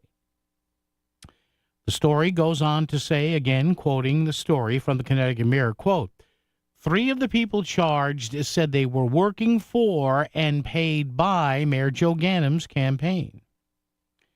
The newly unsealed records alleged that Robert Anderson, Elsie Mercado, and Sylvia Ramos illegally collected absentee ballots on behalf of Ganim ahead of the September 2023 primary, which the incumbent mayor now won by just 251 votes. All 3 of those defendants told investigators they were paid by the Ganim campaign. The story continues. Again, this is in the Connecticut Mirror, quoting again, quote, state prosecutors also claim that Maria Hernandez, who was running for a city council seat in District 137, illegally collected 2 voters' absentee ballots while working in conjunction with John Gomes, Ganim's Democratic challenger. Anderson and Mercado did not return phone calls for this story. The Connecticut Mirror could not contact Ramos and Hernandez. None of them, the Mirror reports, have listed defense attorneys. Again, if you want to read this or send it on to people, this is in the Connecticut Mirror. The arrest warrants filed in court this week are now the latest criminal charges to emerge out of a sprawling investigation into the 2023 race. 9 people have now been charged with abusing the absentee ballot voting system during that primary, including several sitting city council members and the vice chairwoman of the city's Democratic Party. The story goes on and longer and longer and longer. It's mostly stuff that you know that we've delved into on this program here, and also with Lisa in the midday and Melissa in the morning there. So there you go. Not surprised that more of this information is coming out because you knew somebody would have it. But again, check it out, ctmirror.org. Make your own, you can make your own judgments here. It'd probably be best to have more information come out. But again, The story here in the Mirror, warrants link Ganim campaign to defendants in the absentee ballot case. And we shall return open phones. And again, I think we have another sighting of Trump derangement syndrome. We'll tell you about that as well. The Connecticut Lottery reminds you that gambling can be a fun form of entertainment, but it's not risk-free. So it's important to play responsibly. Make sure you understand how the games work. Know the odds, set time limits, and take breaks. To find out more, visit ctlottery.org or responsibleplayct.org. Must be 18 or older to purchase lottery and 21 or older to place sports wagers. Help is available for problem gambling. Call 888-789-7777 or visit ccpg.org. Are you looking for a loyal friend, a cuddle buddy, or just some unconditional love? Hey, it's Melissa Sheketoff, and the perfect companion is waiting for you at the Connecticut Humane Society. From playful pups to cuddly cats, these furry friends are ready for their forever home, and that home could be yours. By adopting, you're giving an animal a second chance and gaining a best friend for life. Visit cthumane.org to adopt and volunteer, or to donate to help care for pets still waiting. Adopt love, support hope, choose the Connecticut Humane Society. Do you have 3 ex-wives and your current trophy wife wants a life insurance policy 3 times the size of the policies you had to purchase for your previous mistakes?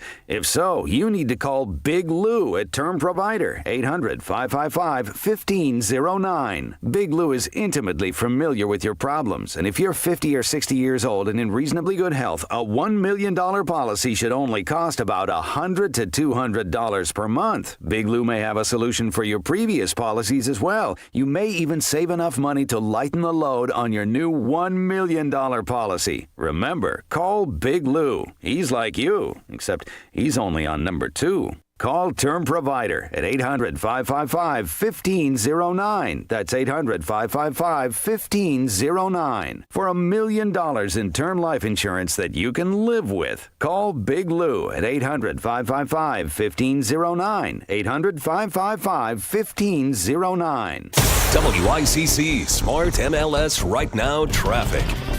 95 or the Parkway northbound either way, over an hour from Greenwich through Trumbull and Bridgeport.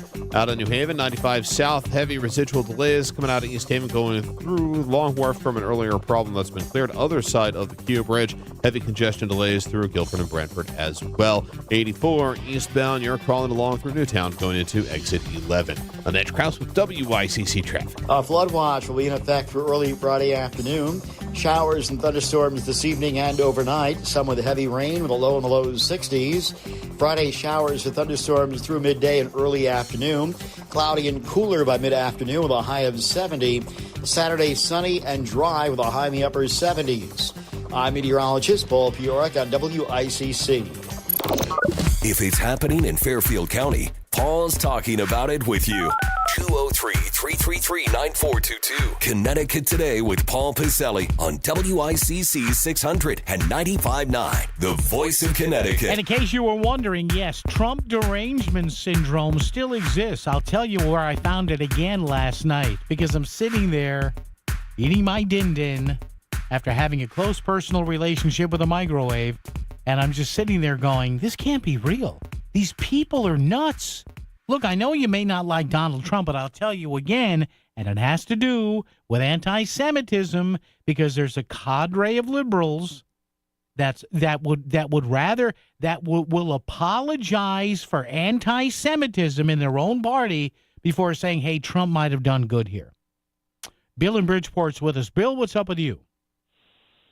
I'll tell you, they're just going to get a slap on the wrist and be told not to do that again.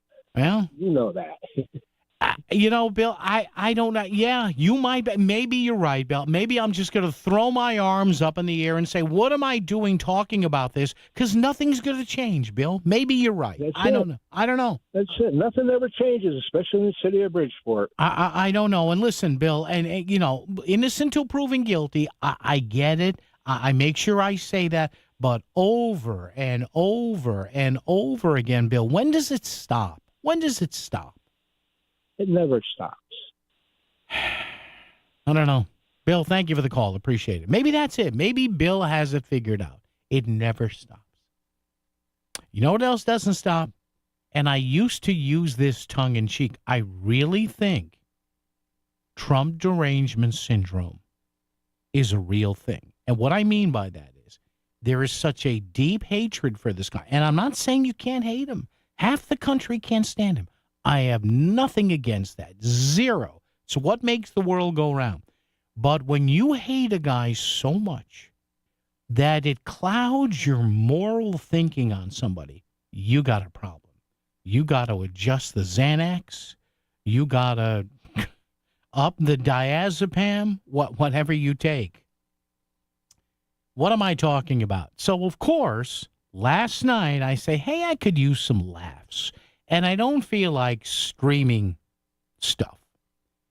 So I see a couple of big stories break. And one of them was Brown University in Providence, been there several times to broadcast hockey. Nice city, nice campus. People there at Brown were wonderful in the sports department there. But again, it was one of these schools that let the anti-Semitic protesters get away with far more than they should have.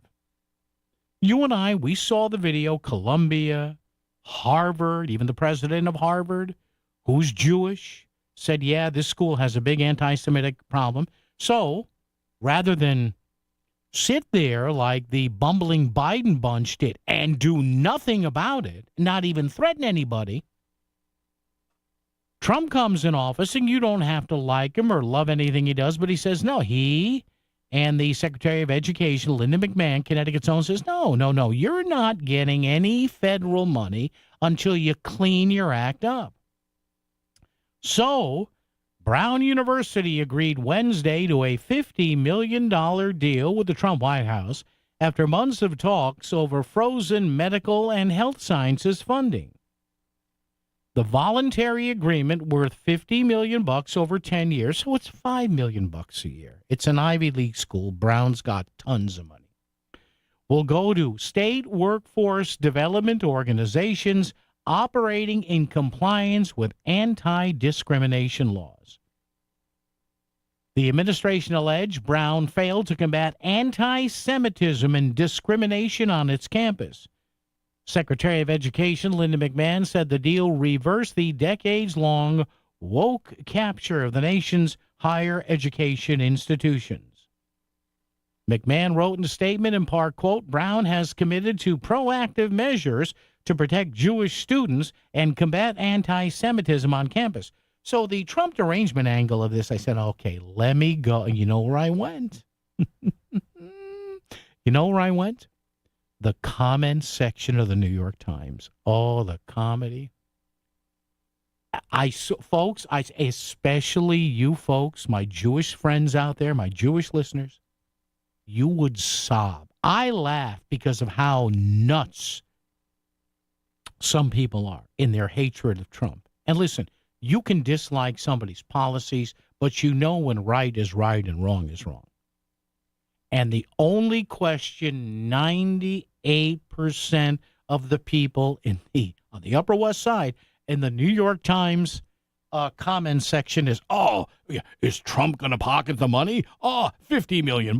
I'll bet you he dumps it into his golf courses. And then you scroll down, and I'm scrolling and scrolling and scrolling, and finally somebody says, listen, somebody with logic says, listen, I'm no Trump fan, but I am Jewish, and there was a lot of anti-Semitism on these campuses. There's one. Then I got to scroll through another 15 or 20. Is it going to use it to buy Melania a fur? I mean, the idiocy of people not being able to separate Trump from the rampant anti-Semitism that went on at places like Brown and Harvard. Harvard still hasn't settled.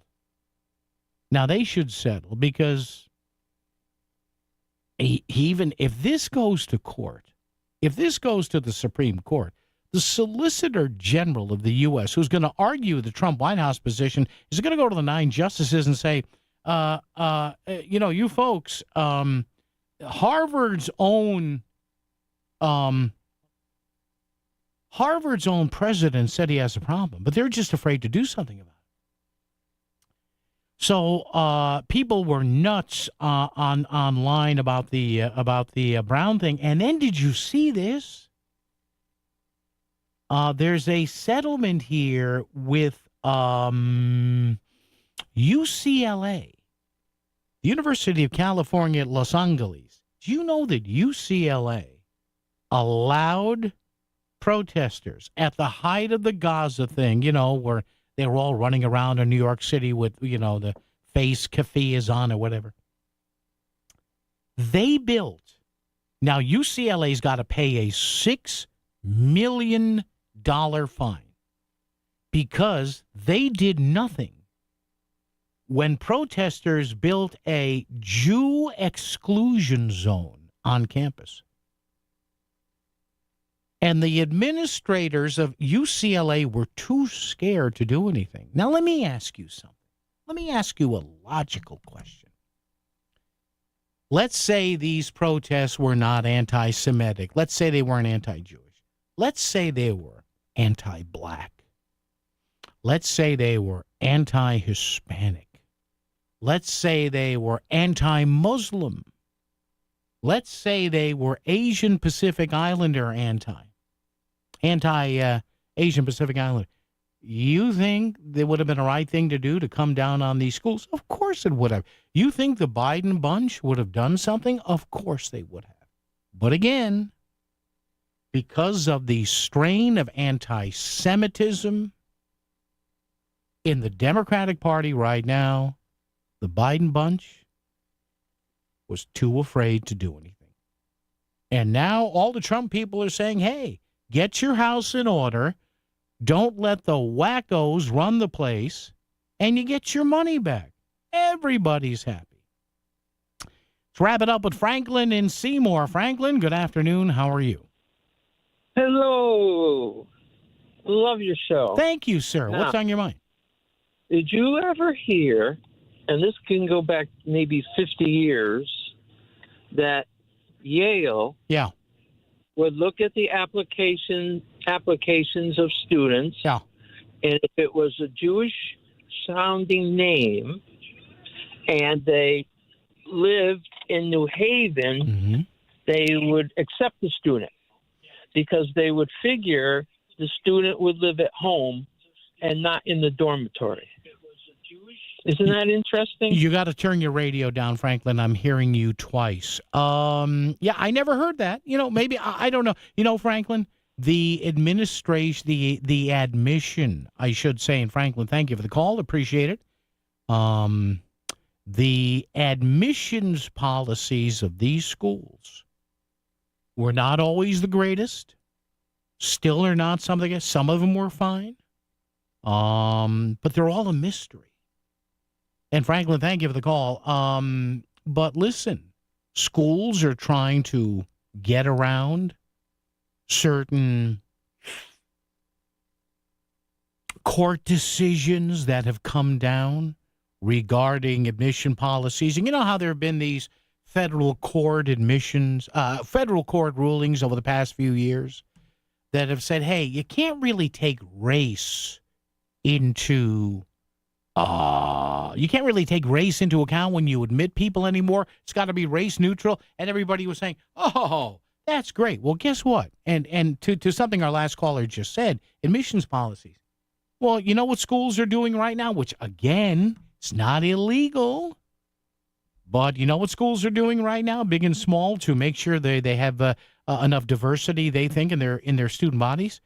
They input the addresses of applicants, and they look at Google Maps. In other words, you know how at Google Maps you can see a photo of the neighborhood? Yeah, look it up. So a lot of these schools know they cannot legally ask, what is your race? Or they cannot legally say, well, we're going to take X amount of Jews, X amount of Christians, X amount of Muslims, whatever.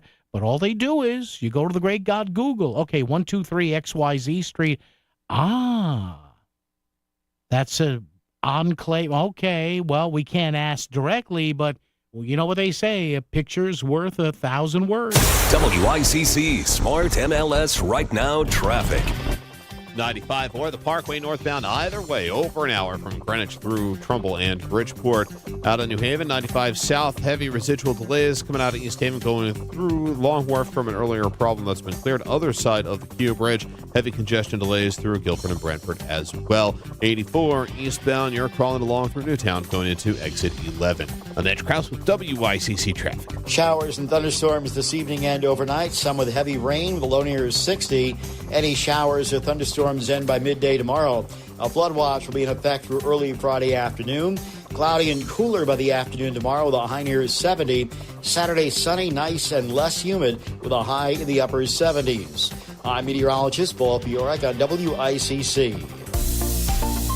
Hey, it's Melissa Sheketoff, host of Melissa in the Morning here on the Voice of Connecticut. I want to tell you about MADE, a leadership series of events I've been hosting with the Department of Economic and Community Development and the Connecticut Business and Industry Association. MADE is designed to equip Connecticut's industry professionals with the connections, resources, and insights necessary to create opportunity in today's business landscape. Topics included so far: how to attract and keep top talent, and innovation, and the advancements right here in Connecticut. Don't worry, though, if you've missed it, check out what we've learned on the podcast at voiceofct.com. The next MADE series will focus on reputation and how your business can stand out. If you want to stay ahead of the curve in business and build game-changing connections, you need to listen to the podcast. It's on voiceofct.com, and join me at the next MADE event. Details coming soon at ConnecticutMade.com.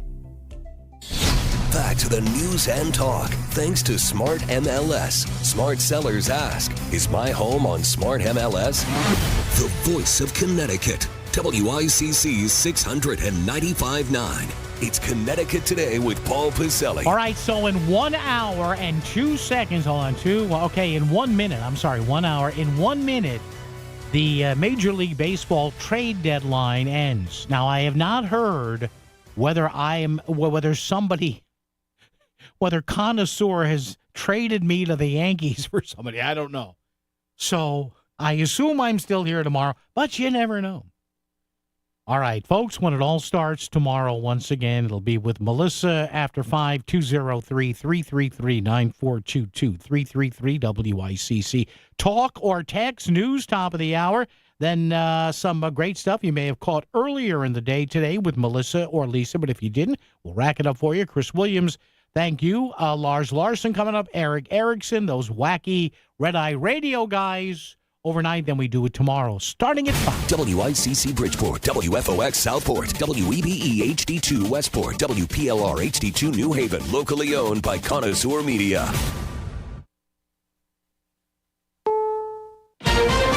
This is CBS News on the Hour, sponsored by Progressive Insurance. I'm Cammie McCormick. Severe weather is sweeping across the eastern part of the country after days of extreme heat. Christopher Cruz reports. 3 to 4 inches of rain fell northeast of Baltimore this afternoon. About 10 miles north of the city along U.S. Route 40, this man's car was swamped. I've never seen it like this before.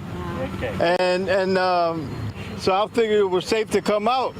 And once I came across that railroad track and got here, I figured I could keep going, but I couldn't. Flash flood warnings are in place for parts of New York City, New Jersey, and Philadelphia. States of emergency have been declared in New Jersey and New York City. Christopher Cruz, CBS News, Washington. In Texas, lawmakers held a hearing on the deadly July 4th floods. Chris Fox has that. William Thomas is the emergency management coordinator for Kerr County. He told Texas state lawmakers at the time of the flooding, he was sick in bed. I was awakened around 5:30 a.m. on July the 4th by my wife, following a call from the City of Kerrville EMC requesting that I mobilize. By that time, Camp Mystic was already underwater. Texas Lieutenant Governor Dan Patrick also called out Kerr County Judge Rob Kelly for his immediate response. I don't know where you were on day one on July 4th, but you should have been here. You should have been here directing that response. Chris Fox for CBS News, Austin. The president is dispatching his Mideast envoy to Gaza Gaza tomorrow. White House Press Secretary Caroline Leavitt. Tomorrow, Special Envoy Witkoff and Ambassador Huckabee will be traveling into Gaza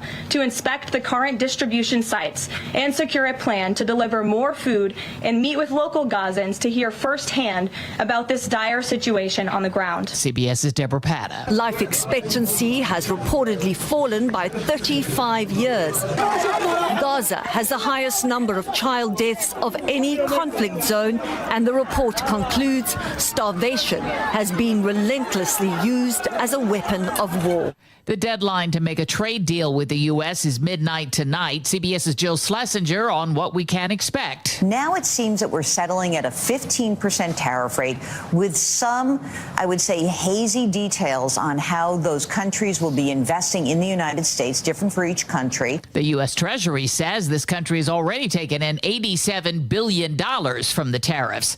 Correspondent Nancy Cordes is at the White House. Revenue is increasing. It is coming in. It's going to the U.S. Treasury. And the president has even floated the possibility of sending rebate checks to Americans. On Wall Street, investors were following the latest tariff developments, and stocks finished lower. This is CBS News. Sponsored by Progressive Insurance. We offer auto, home, and commercial auto insurance, plus a variety of business insurance options. Visit Progressive.com today. A couple years ago, I was in the bathroom at the airport when I dropped my smartphone in the toilet. Not smart. I was multitasking when I should have been focused on the job at hand. Embarrassing, but I'm not alone. According to Google, 7 million other multitaskers accidentally dropped their phones into the bowl last year. A gentle reminder that right now you can get yourself a brand new Samsung Galaxy A36 absolutely free with a $35 plan from Pure Talk.